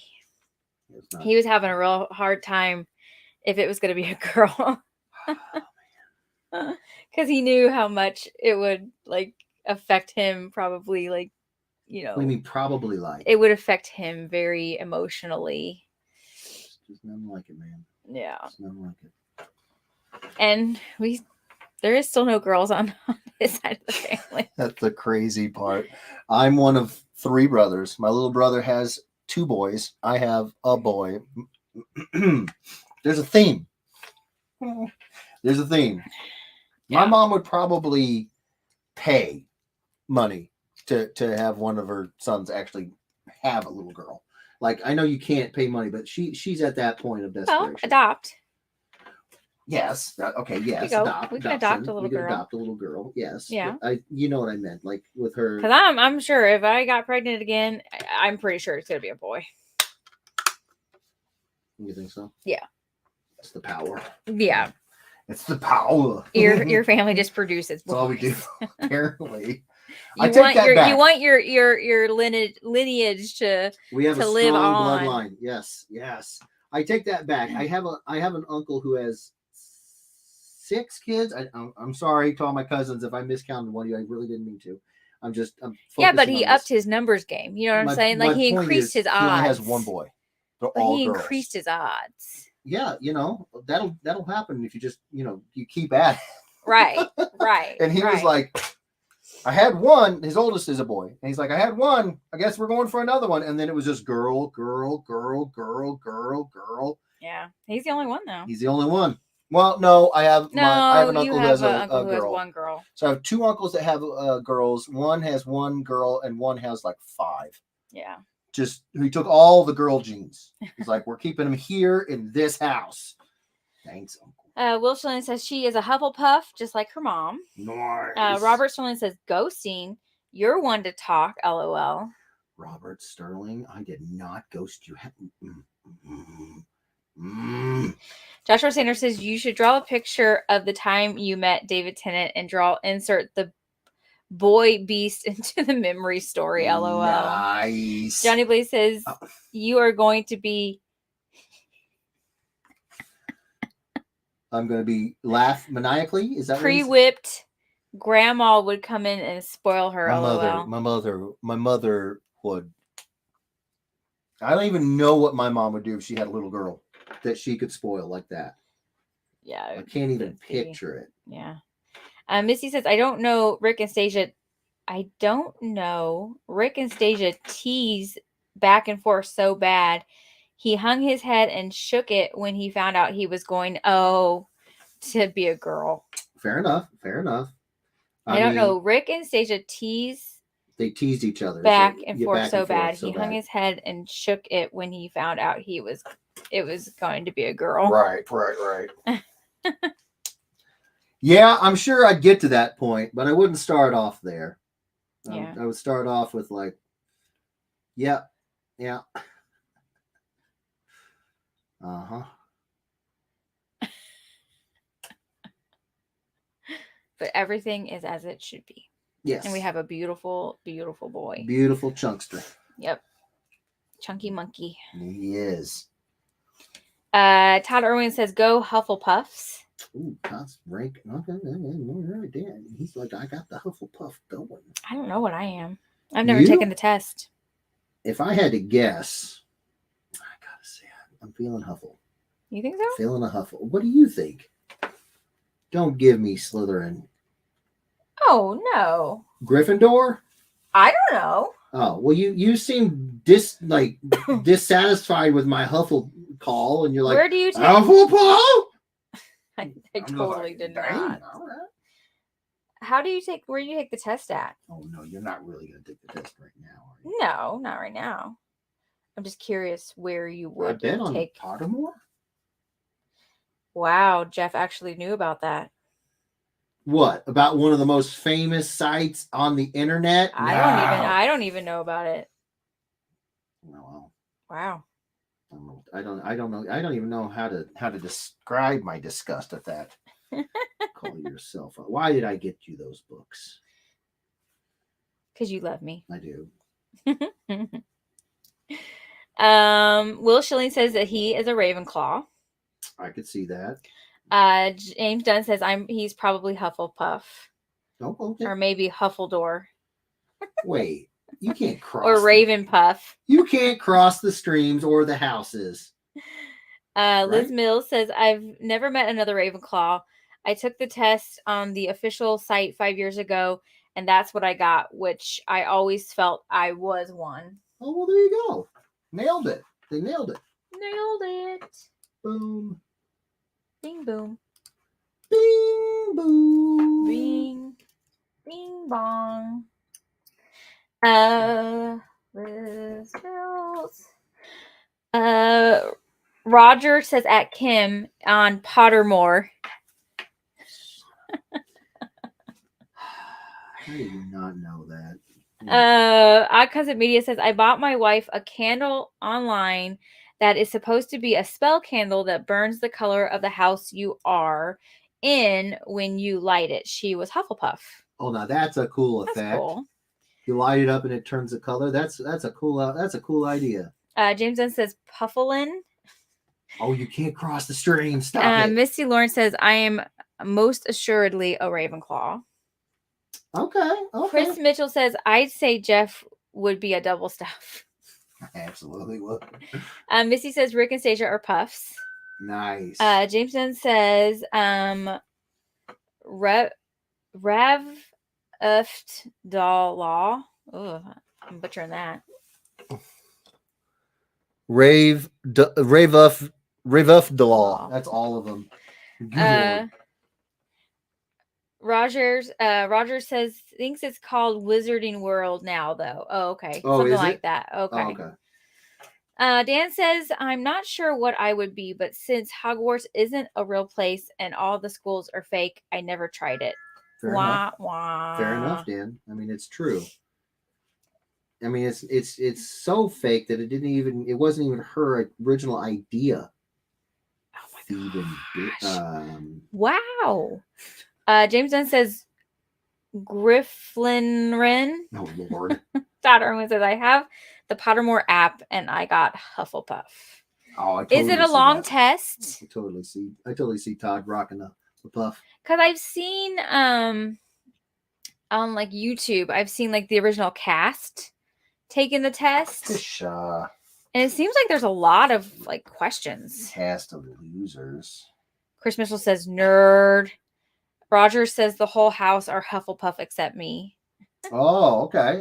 Fair enough. What are you, Rogers?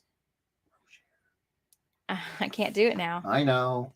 Todd Irwin says, yeah, it's so what a muggle would say, Dan. True. It's true. James Dent says, I prefer it. What? Ilvermorny? Ilvermorning. Really, What's Kim? that? What is that?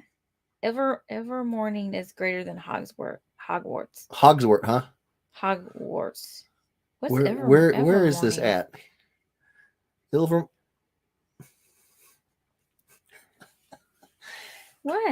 What are the 3 houses in America that they talk about in Fantastic Beasts and Where to Find Them? Oh, I don't remember. That's one of them. Oh, I don't remember that. I don't remember. Sorry. Liz Mills says it took me 10 minutes or so. Okay. Oh, that's not bad. You can knock that out. Roger Kim, LOL. Okay. Thank you, Roger. It makes him feel special, Kim. Okay. Jeez. Todd Irwin says even Harry Potter had a son who was a Slytherin. That's true. It's true. Albus Severus. James says Evermorny is a American wizard school. Okay. How do you make me know these things, but you don't know them? I don't remember that. Do you remember the fat funny guy from the Fantastic Beasts? What's his name? What's his name? That's too long of a pause. Jacob. Oh my God! It took too long. Oh God! I like it when he drinks the giggle juice. He is hilarious. I can't get as high as he did. Chris Mitchell says, "Stop saying his name wrong, Kim." Who? Roger. I know, right? You don't. Come on now. Facebook user says Ryan Ambrose. I think it's your mom. Liz Mills.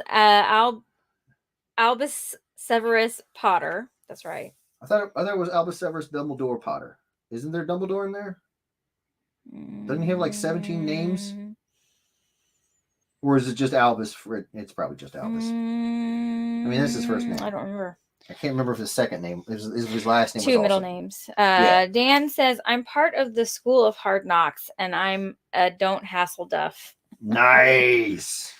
Roger says, I was pointing out the S in Roger last stream for folks I met in person because somehow they think it's making a mistake when I write it down or say it to them. LOL. Well, here's the thing. It is a very unique name. You have a very cool, very unique name. And oftentimes people mess those up. Yeah. You just gotta literally spell it out sometimes. Yeah. And he's like, I did. They still messed it up. Well, I mean, to be honest, this is me. I'm not as good of a linguist as Jeff is. But if I looked at your name, I would say Rogers. And that's what he said. Most people do. But I screwed it up. Right. And he said it made him feel special. So it's what Bob Ross would call a happy accident. And doggone it, that little tree is staying. All right? You can't take it back. We're not going to take the roots out. It's fine. Right. Speaking of, I started to try and do my green thumb at work. I planted a plant at work and I have it at my desk to try and keep it alive. It's a real plant. She's killed. Not like all these flake ones we have here at the house. She's killed every other plant she's ever had, you guys. I do have one plant here at the house that's alive. That little succulent on the windowsill. Do you really count those things? Those things can like live in the desert. I've killed succulents. How did you just bite it? How do you kill a succulent? You just bit it. You just bit it like a vampire. A plant vampire. Yeah. Don't do that. Roger says, I know. It's typically a last name. That's true. What, Roger? Rogers. Yeah. I love it. I love it. We are caught up, and I had to step away. Got around another. Oh my gosh. Oh, it's so hard not to say anything. Enjoy. I killed my air plant, Will. The one that I got from work, I killed. Yeah. I killed an air plant. She murders these plants and these animals. She's flora. Chris Mitchell, fauna. why does Kim hate nature so much? Dude, I don't. She's always like, it's such a beautiful day outside. What I always seem to miss is the drooling. She's just like, with this air plant, you had to like have a spray, like a spray canister, like a water bottle. Oh, you have to water a plant. Shocker. And I didn't have a bottle to spray it with. Oh, good Lord. These bottles that she just got with these little letters and everything, these times, she literally just got them in from Amazon like yesterday. But she couldn't manage to find a bottle for a living, breathing creature. A plant. Would they call them a creature? I don't think we call them. I don't think you call them a creature. No. Yeah, you wouldn't. Wow. You wouldn't. Jameson says to the bathroom mobile. That's right. Gosh dang it. They don't know what you're doing, though. That's the thing. Joshua Sanders says, dang, Kim, killing the animals isn't enough. Now you're moving in to plants, too. LOL. Right. She's vicious, yo. Rob says, I love teaching people to say my last name. Rob Musil? Yeah. Wait. Have I Kim, been saying his name wrong, too? No, Rob. How do you say... Doggone it, don't do this to me. Have I been saying Musil the wrong way? Jameson says it's a nice last name, Mr. Muscle. People do not. I wonder if people say muscle. Muscle, do they really? Chris Mitchell says easiest way to kill things is to kill their food supply. It's true. It's true. Rob says you have been. LOL. No. How do you say your name, Rob? Doggone it. Is it Misel? Did he say it? I don't know. Not yet. Rob. Will Schilling says Maggie says that Jeff is triggering her. Keeping plants alive is hard. It is hard keeping plants alive. Maggie, honey. I'm not being critical. Oh, he says it's pronounced Mosul. Let me see. Moisel.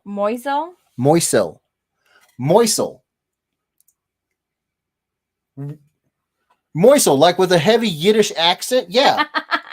I thought that in my head, but then James said it like Moisel. I'm not going to be able to get that. You're just going to stay Rob Musil. No, don't be jacking with me because I will. That's right, Jeff. Really? Moisel. It's German. Moisel. What?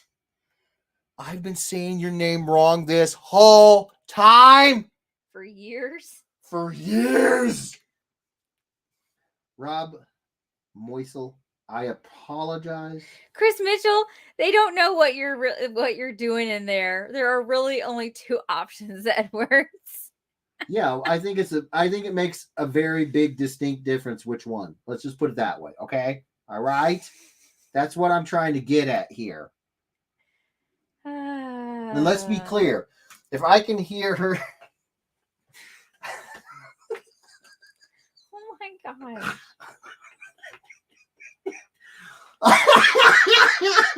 then she ain't trying to hide it. I can't hide it. Oh.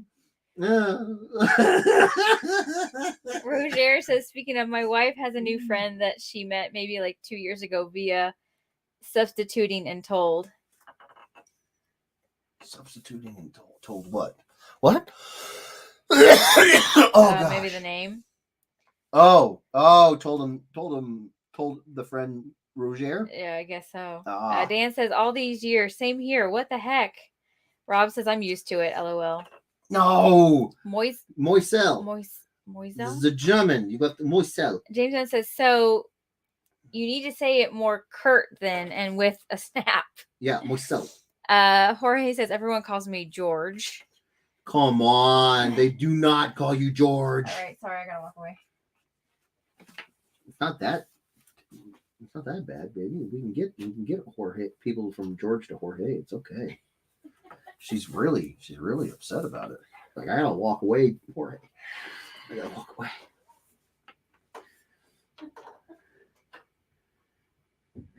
You guys don't know how hard it is for me not to give her a hard time. Moisel. God dang it, I can't believe that. Everyone call well, my name is pronounced James. No, it's not. It's just James, right? Is it James?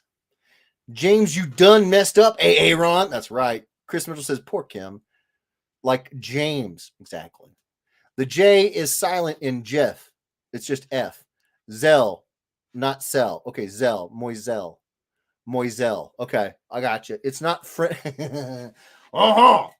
Roberto, Moiselle, oui. Little je ne sais quoi. Moiselle. My name is pronounced a-hole. Andre, I love you, buddy. Robert Sterling says the Robs are both part German. Nice. I've got some German in me as well. James says he's right, it's true. Yeah, only on Facebook do they say my name in Spanish, which makes sense. Yeah. There you go. Moiselle. Rob Moiselle. I'm going to be saying it a lot. It's the only way I get anything that actually sticks in my head is if I repeat it like a lot. So, Moiselle. Rob Moiselle. Now I feel terrible, Rob. I am so sorry. Doggone it. I'm calling you the wrong doggone name forever. Moiselle. Come on. Doggone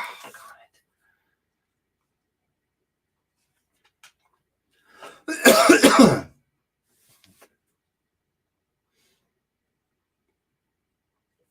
All right. Here you go.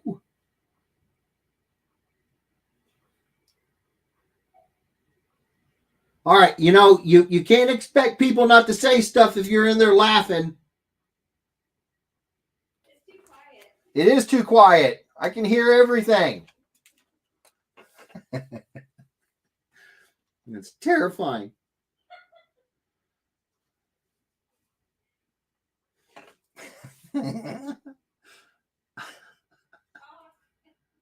What'd you say? Talk? What do you want to talk about, baby? No, you talk. You get a little grunt there.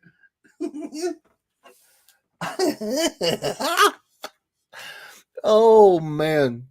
Hold on. Where was the last thing I saw? You just call him Rob M. No, I have to call him by the right name now. Well, our name is actually pronounced Lawrence. Anastasia is Anastasia. When she wants to be fancy. Anastasia. Indeed. Or the Rob. I do like the Rob, though, for the colloquialism. Michael Palmer says, what's that sound in the background? A little birdie once told me not to talk about it. Yeah. James Dunn says Anastasia. Lavate los manos, Anastasia. I like it. So does Rob Moisel. I got it right. Roger says, actually hit send before I was finished. She just told my wife like 2 weeks ago that she thought my wife was just joking around when she called me Rogers, until I sent her a cash app payment for a planting clay pot she sold to my wife, and she seen my name officially. Oh yeah, I mean, right? But I just screwed it up. Just leave this hand leave this hand uninked, like he's got one white glove. Nice. Andre says, is she having another kid? Why is she breathing and pushing? It's a good question, Andre. What's the question? Are you having another kid? Why are you breathing and pushing so hard? Kim, have some bad oysters. Robert Sterling. How dare you? Well, since you guys all know what is going on. Did you at least spray? No. Oh God, why? Why? Were you raised in a barn? Okay, long story short. Oh my God, this is just on the internet. Listen, forever. I didn't say anything. You were in there busting a grumbler and everybody. Oh no. Oh, because of the blockage, I haven't been able to have that in like you haven't been regular. 5 days. In like 5 days. In a week, So when I so say it all Kimberly seems to be is full of talking about now. Gosh dang it. Hey, we're all celebrating your success right now, okay? And I guess the blockage is gone. Yes, and that's a big deal. In all seriousness, she was in a lot of pain when it was happening. So this is a big success. Those poor cheeks. Well, your mom says I'm listening. Oh no, mother, shield your ears. That's why I didn't spray, because the Cincy is overpowering. Oh yes, my gosh, Misty. right? Kim and Ruckus have a competition. I mean, they must be. I'm just dead inside, I guess, because I should be dying right now, and I'm just like so focused on this. Oh man, it's probably for the best. Oh my gosh, this is so embarrassing. Kimberly, come on now. We didn't say anything bad. Everybody poops. Oh my gosh. You just said it, not me. I would not have said that if you hadn't just said what you said. Oh my gosh. Come on. We know who ain't dead inside. What? Michael Palmer says we know who ain't dead inside. No, everything's working just fine over here on the little one. Deb says everybody poops. That's what I'm saying. Missy says Kim's gonna sneak down and delete this episode and say that Facebook flagged it. Listen, let me be clear about something. Kimberly cannot sneak past me. This is never going anywhere. I mean, it might be what she puts on my tombstone. Oh my gosh. We're celebrating your success, Kimberly. Oh. This is a Saturday where you're not going to end up in the ER, right? Yeah. Right? Yeah, as long as I drink my water. So that's right. We're celebrating your success. Dan says, Jeff, at least you updated your plumbing. We all did. Oh my God, Ruckus, why? It's not a competition. Why? Rob says this is the best combo. Oh God. Joshua Sanders says, great job, Kim. We're very proud of you. Yes, thank you. You see, Josh gets it. Dan says better out than in. Chris exactly. Says Mazel Tov. Mazel's. There you go. Misty says everybody poops. It's a song by the Wet Yeah. Roger says before you go, whoa, look up the traits of a Slytherin if you're not already familiar. All right. Michael Palmer, we all have a crappy day. Michael gets it. See? They're very supportive, these Ed Weirdos. Robert Sterling says, talking about wet farms. Yes. Dan says, Kim Edwards, Old Faithful. Right. Tonight, I guess so. When it's flowing, Dan, it's flowing. All right. And it's Man, my stomach actually does really hurt right now. Well, you're on empty. Missy says that, or she's gonna message me to do it.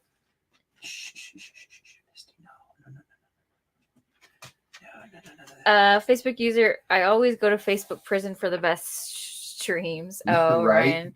Andre says it's like the scene in White Chicks. I haven't seen that movie in a long time. I haven't seen that movie in so long. Andrew Hofford says, dude, Jeff, this piece, dude. Chris Mitchell says this drawing is the Oh Lord. James Jones says insert Shia LaBeouf standing. Just do it. Ovation gif here. Oh, I see what you're. Okay, nice. I went to the wrong Dan channel. Pursuit says light a match. Yeah, if she lit a match, this house would go up. Terry Jeffrey says this is amazing. Michael Palmer says sliding into third, and you feel a little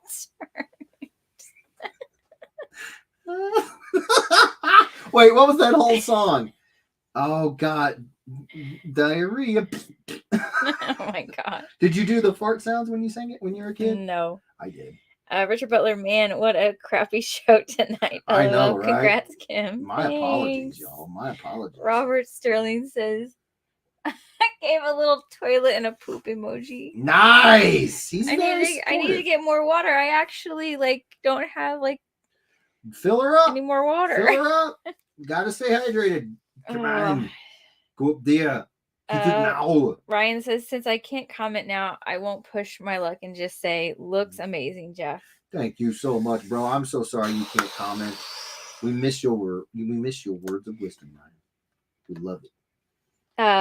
Roger said, did you read the comment previously to saying to look it up? I might have missed it between the laugh, but anywho, I'm a Slytherin. Oh no, there's a couple comments in the back there I haven't gotten to. Yeah, back there. Yeah, you didn't get to it back there. Wow. Dennis Simmons says Bat-tastic. Thank you, sir. Robert Sterling says spray the bathroom, Jeff. Walk in with caution. No, I'm not going in there. Are you kidding me? That's a biohazard room in there. Charmaine Park says, when you're sitting in your Chevy and your shorts are getting heavy. James Dunn says hallway 2. Alex Campbell says, does that mean we will get some Kim splatter art? Guaranteed. I saw it on the internet. Cannot be made, but I'm feeling good about it. I'm feeling confident here. Chris Mitchell says with kerosene and then light a match. Nice. Robert Sherman says hopefully you just need to change JJ's diaper. Something's going on. Liz Mills says I feel your pain, Kim. I've had these problems for most of February. Oh, yeah, I'm sorry, Liz. We joke, but it's not really all that funny. It does suck. It does. We just try to make light of seriousness around here just so that we can get through it with laughter. Yeah. Oh, and I have pizza for dinner. I haven't had it yet.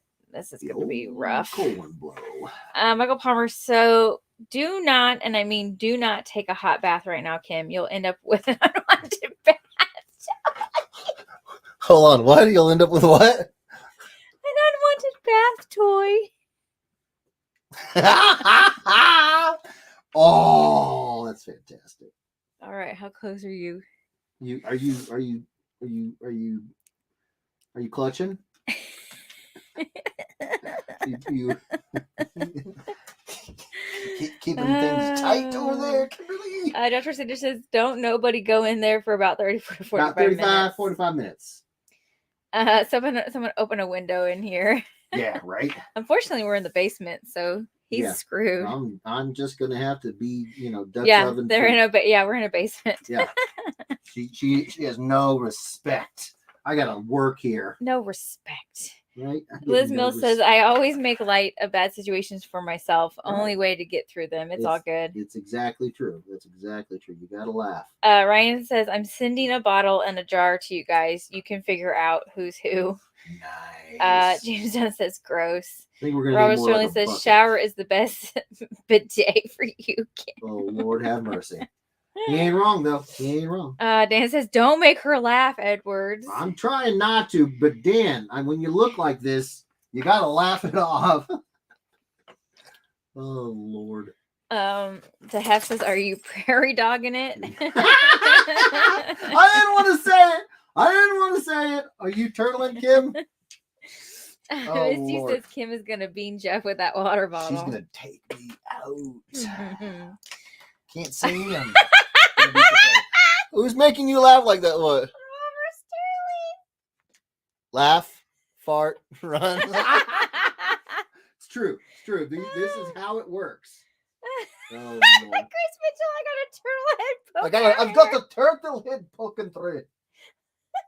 Yes. Oh my gosh, Ruckus. Oh, Ruckus. Good God. No. What is it with...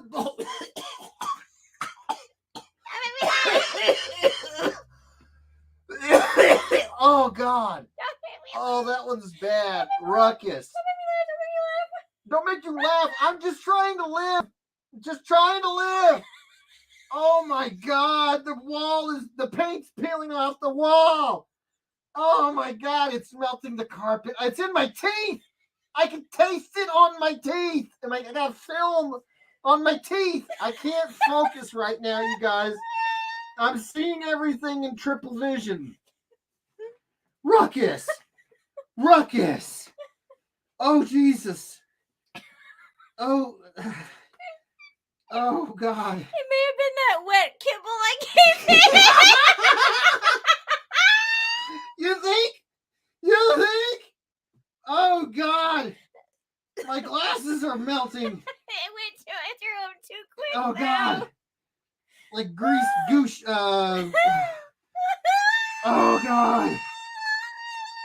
Good thing I wear Old Spice.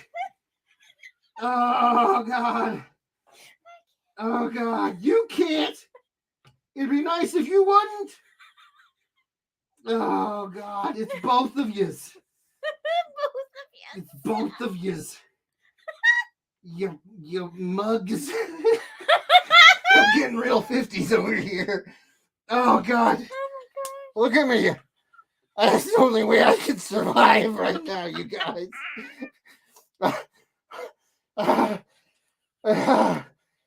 Oh, God. Okay, is it okay?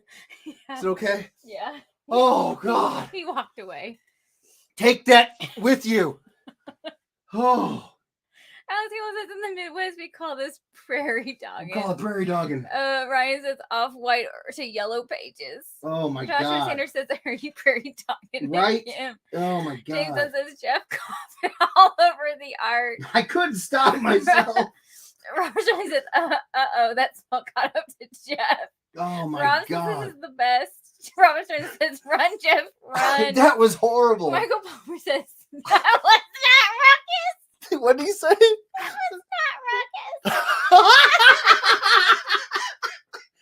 Ruckus. That's disgusting. Oh, God.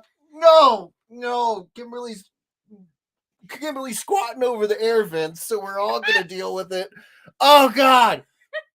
Excuse me. Oh, God. James done. Clean your nose out so you can It's smell it better. Oh, no. That didn't help. Oh. James Dunn says, I think the page is curling. My toes are. Joshua Sanders says, Kim, stop blaming Ruckus. Yeah, LOL. right? Rob Rude. says, He cannot defend I'm himself. not sure if it's better to hear Kim or Jeff lose it. Oh, God. Well, if I vomit all over this page, it's not going to be good. Deb says, Oh, God. LMFAO, I'm dead. Oh, my James you're Dunn dead. says, Ruckus. Will Ruckus. Schilling says, the ink is running. It is. Alice Kimball says, don't make her laugh. I'm trying You to wouldn't live. like her when she laughs. Oh, gosh. Robert Sterling, you're getting tag teamed by Ruckus and I Kim. am. And they are ruthless competitors. Dan Oh. says, sure, blame Ruckus. Come on now. Right? Ryan Dan's says, been the there. goggles do nothing. Oh, my gosh. Oh my God. Robert Sterling says, with their powers combined. We are going to kill Jeff. Roger's like, Ruckus is like, well, mommy, Kim is doing it. Oh, my gosh. Right? Oh, my James gosh. Dunn, it's like stereo, but for your Oh, God. Stop talking about it. I'm going to be sick. Robert Sterling Oh, says, God. Ruckus, Kim is now killing with poisonous gas. Oh, my gosh. That's Ah, against Joshua the Sanders, Geneva this is Convention or great. something. Dan says this show has gone to the crapper. Chris Mitchell says send Ruckus and Kim to the Ukraine, putting all Oh, man. babies They that are would, ended in this like this 3 fight would be minutes. over in 3 minutes. Oh. She just walks in, deep sumo squat. I mean, there'll be nothing left of the Ukraine, but at least they won.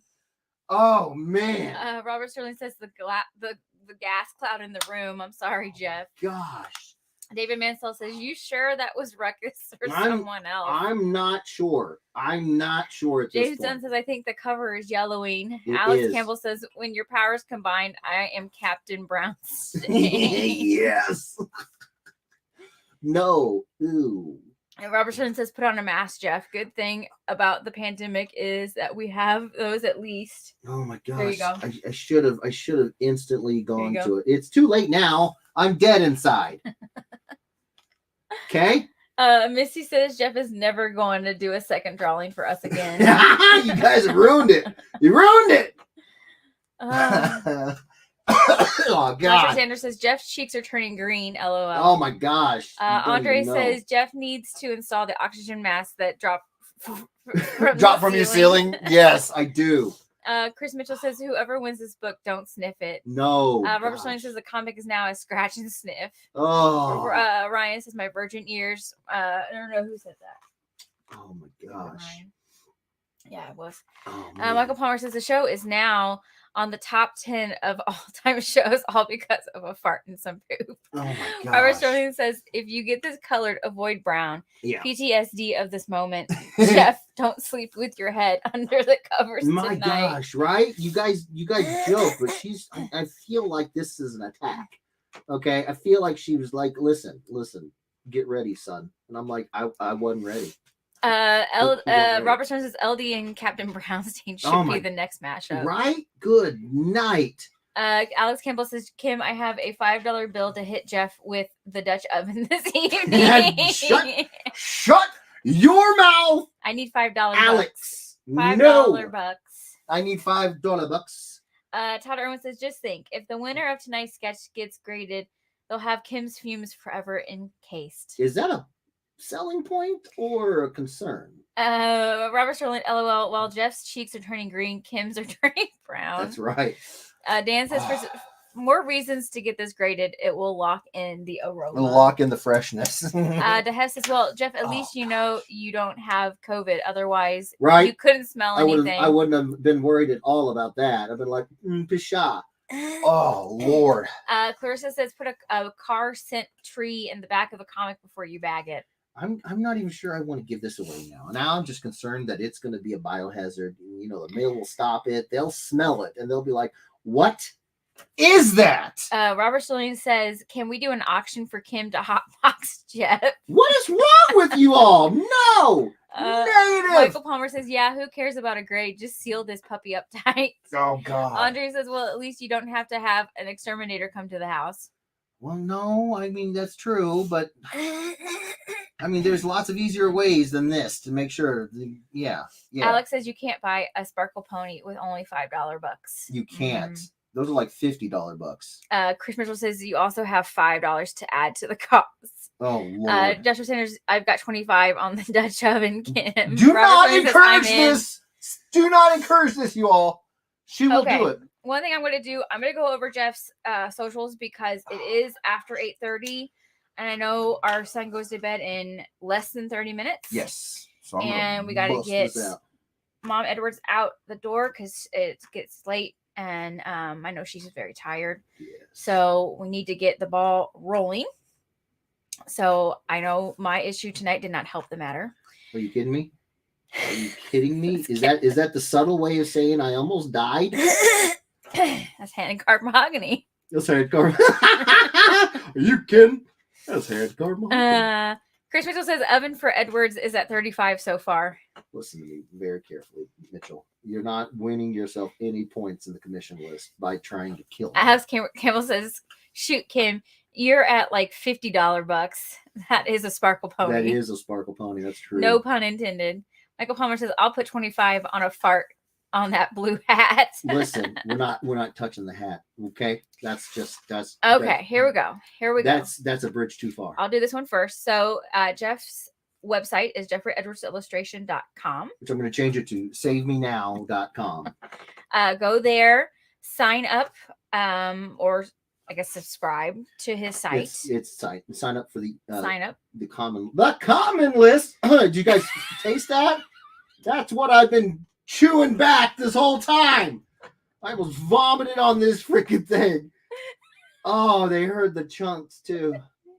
And Jeff will give you updates on cons when his commission list opens up. Commission lips.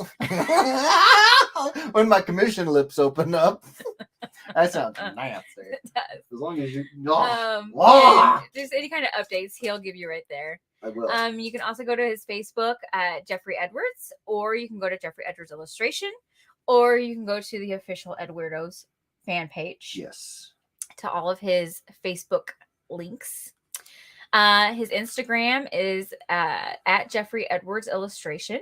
He posts photos on his Instagram, photos that you will never see on his streams. They're all new commissions that you've never seen before. That's right. They're all fresh off the oven, the Dutch oven. He also has a Twitter. It is at JE capital J capital JE658. Yes. Again, get posted pictures there. Yes. If I survive. He has a YouTube channel. It is also Jeffrey Edwards Illustration. Please like, subscribe, and hit the bell for notifications. After tonight, if you do not subscribe, I don't know what more I can do. I've survived. All right? I survived. I need one of those t-shirts like they had, I survived, this tornado or whatnot. I survived Kim. Oh. And Ruckus. Oh, God. The combination was the worst part. I could taste the kibble. It's Alpo. Robert Sterling says, let's do a GoFundMe for the Dutch oven. Let's not. Can the Dutch oven be a reward on the Kickstarter? If you guys want me to do it, the Dutch oven on camera for the Kickstarter. Oh God, I'll do it. Oh. Will Schilling sings, I got 5 on it. James then says the common list. Rick says Kim jokes for the night, or the way she tracks her victims. What's invisible and smells like carrots? A bunny fart. Nice. Misty says smell-o-vision. That's what I'm doing. Michael Palmer says bless you, Kim. No. Zahef says I'm laughing so hard I can't breathe, and neither can Jeff. No. LOL. I tried to say the comment. I tried to yell it, and James says, oh, naughty. Oh. Joshua Sanders, Kim, give us some original art of you giving Jeff his Dutch oven. Nice. James Dunn says new commissions or any kind of commissions. Chris Mitchell, the stream is getting dangerously close to Wednesday night status. I know, right? Robert Stone says, yeah, I thought so too. James Dunn says, cough, commissionless cough. Oh. The Hef says, good luck on getting Jeff's first scratch and sniff cover. I'm so Chris sorry Mitchell to says whoever gets this. He apparently does commissions for people he likes, and none of us qualify. Who said that? Chris. No, be clear. Just because I don't like you doesn't mean that I don't like everyone else. I love, everyone else. Rick Lawrence says, what Ruckus says to Jeff, I didn't fart. My butt likes you so much, I blew a kiss. Oh, we got to figure out a different way to express that feeling, bud, because that is atrocious. Michael Palmer says, speaking of Instagram photos, those Joe covers were as awesome as it gets. You outdid yourself, brother. Go ahead and retire. Oh. Well, I'm just glad you liked it. I had a blast on those, man. I had a blast. Misty says, I think it's a plot to raise the value on the eBay book. Art is worth more when the art is gone. Dead. Yes. Kimberly's like, oh, we got this. We got this whole plan. James Dunn says, that's fair. Robert Stein says, you said you'll do it. Okay, done. Must be a tear. I will do it. Oh, you sick people. That's you. Oh, man. But I'm gonna have to get. That means I'm gonna have to get sick again. I don't want to get sick again. You just have to get gassy and give him Alpo. We'll all hang out in bed. He didn't have just Alpo. He had Purina. Isn't that Alpo's brand? Is Purina? I don't know. I don't think so. I don't know. So. Oh gosh. It's definitely not worth arguing about. Just don't give it to him anymore. I know. It like crazy. I know. He has to have I it. know. Sorry.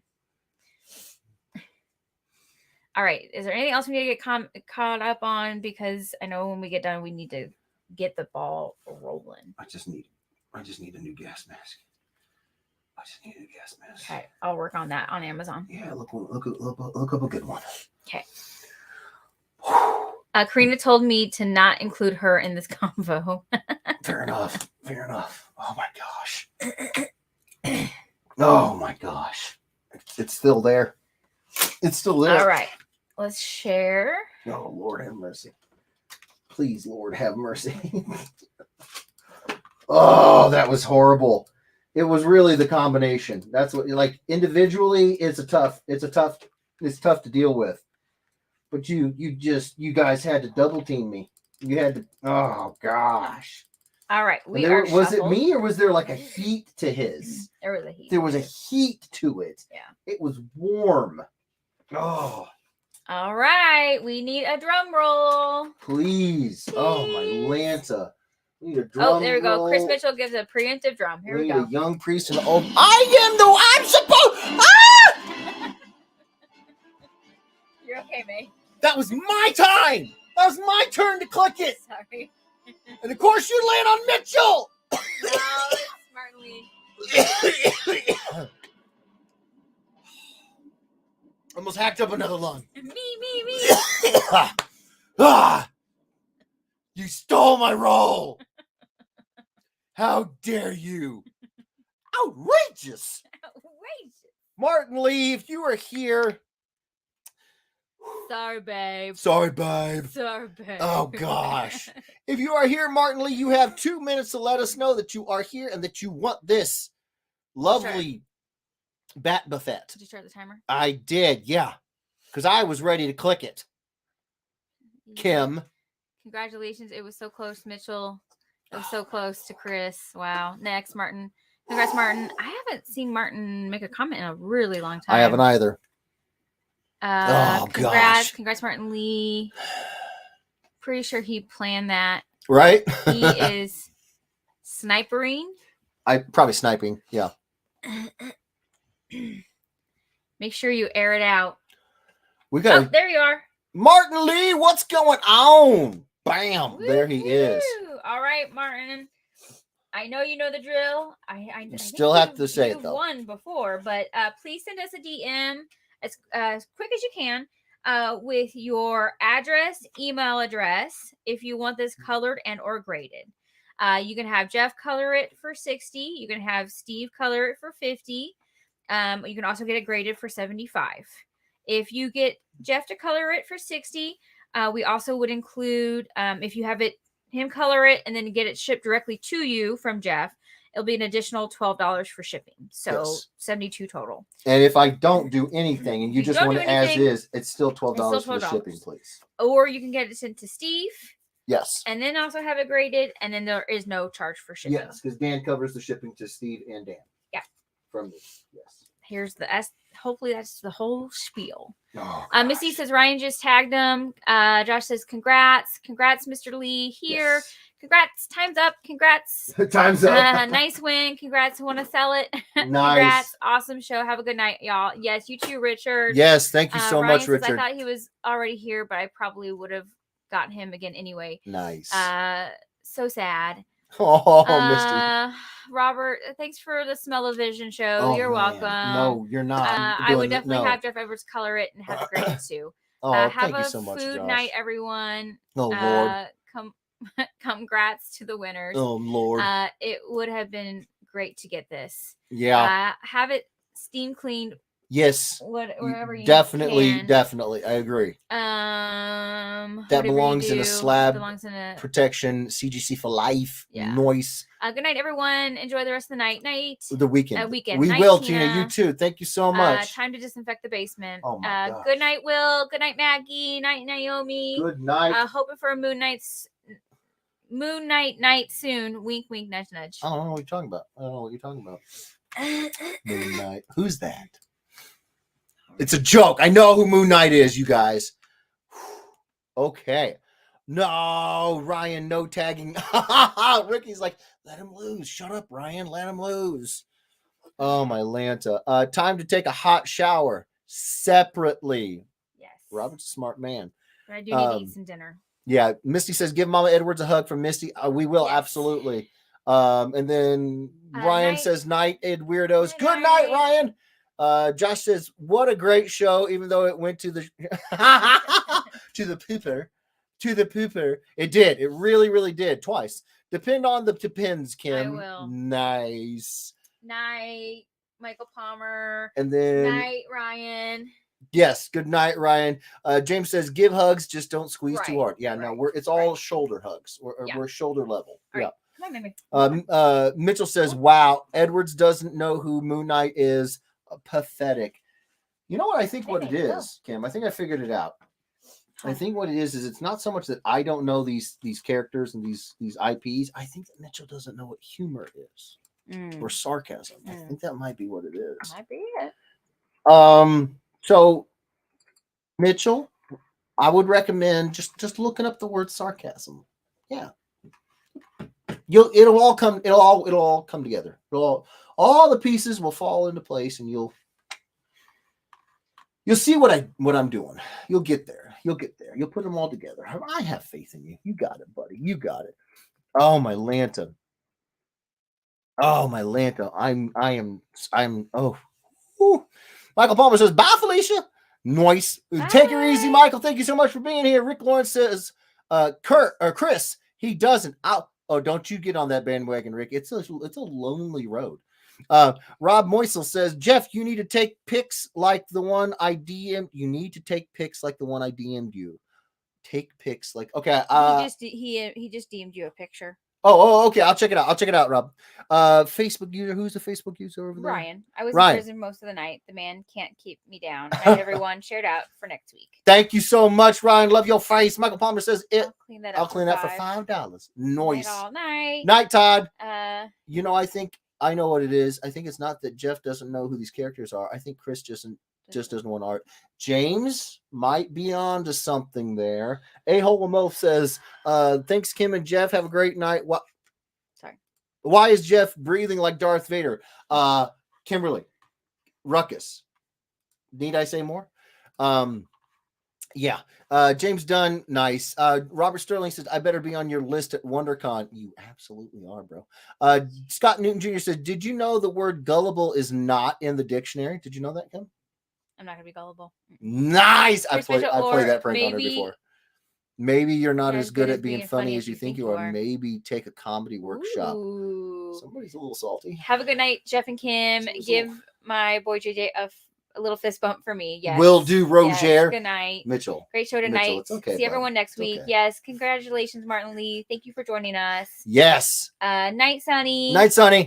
We love you all, Kim and Jeff. Thank you all for everything you guys do. Thank you all for being a part of our family. Love you guys. Yes. Blessed to be a part of it. Blessed to have all of you guys here. Thank you so much. Scott Newton Jr. says, but where would he take it? To Target? That's silly. Take a workshop. Mm-hmm. No. Scott gets it. Rick Lawrence says, he goes, hey, a cool mashup would be Moon Knight Poe D. I think I've heard that already. Yeah. I agree. I love that idea. Robert Sterling says, there's a whole episode of poop on The Boys Diabolical. Nice. James Dunn says, have a stinky night, Ed Weirdos. I think in this house, all the Ed Weirdos don't have a choice. All right, you guys, I hate to cut and run quick, but Kimberly's got that look in her eye like round 3 is about to happen, and I am leaving this area, like the county. So I gotta run. No, we got baby dude. We gotta get up there. Smell you later, Ed Weirdos. That's right. Night, everyone. Robert Sterling says, might inspire Kim for a solid. And it's true. Michael Palmer says, I'll tag this episode in the Scat Lovers pages I can find. Gosh. Nice. Give the boy a hug for us. We absolutely will, Josh. Misty says, click. All right, we're getting out of here. Thank you so much for spending 4 hours and 42 minutes with us. We love you guys. You could be doing anything with you Saturday, and you're here with us. And although I can't breathe, it means the world. Love your faces. We're going to do this again Saturday night. Every Saturday, 4 o'clock Central Standard Time. We're doing the Mash-terpiece Theater. Love you guys. Take care of yourselves. Take care of each other. And we're out of here. Night. Click. Bye-bye. Click.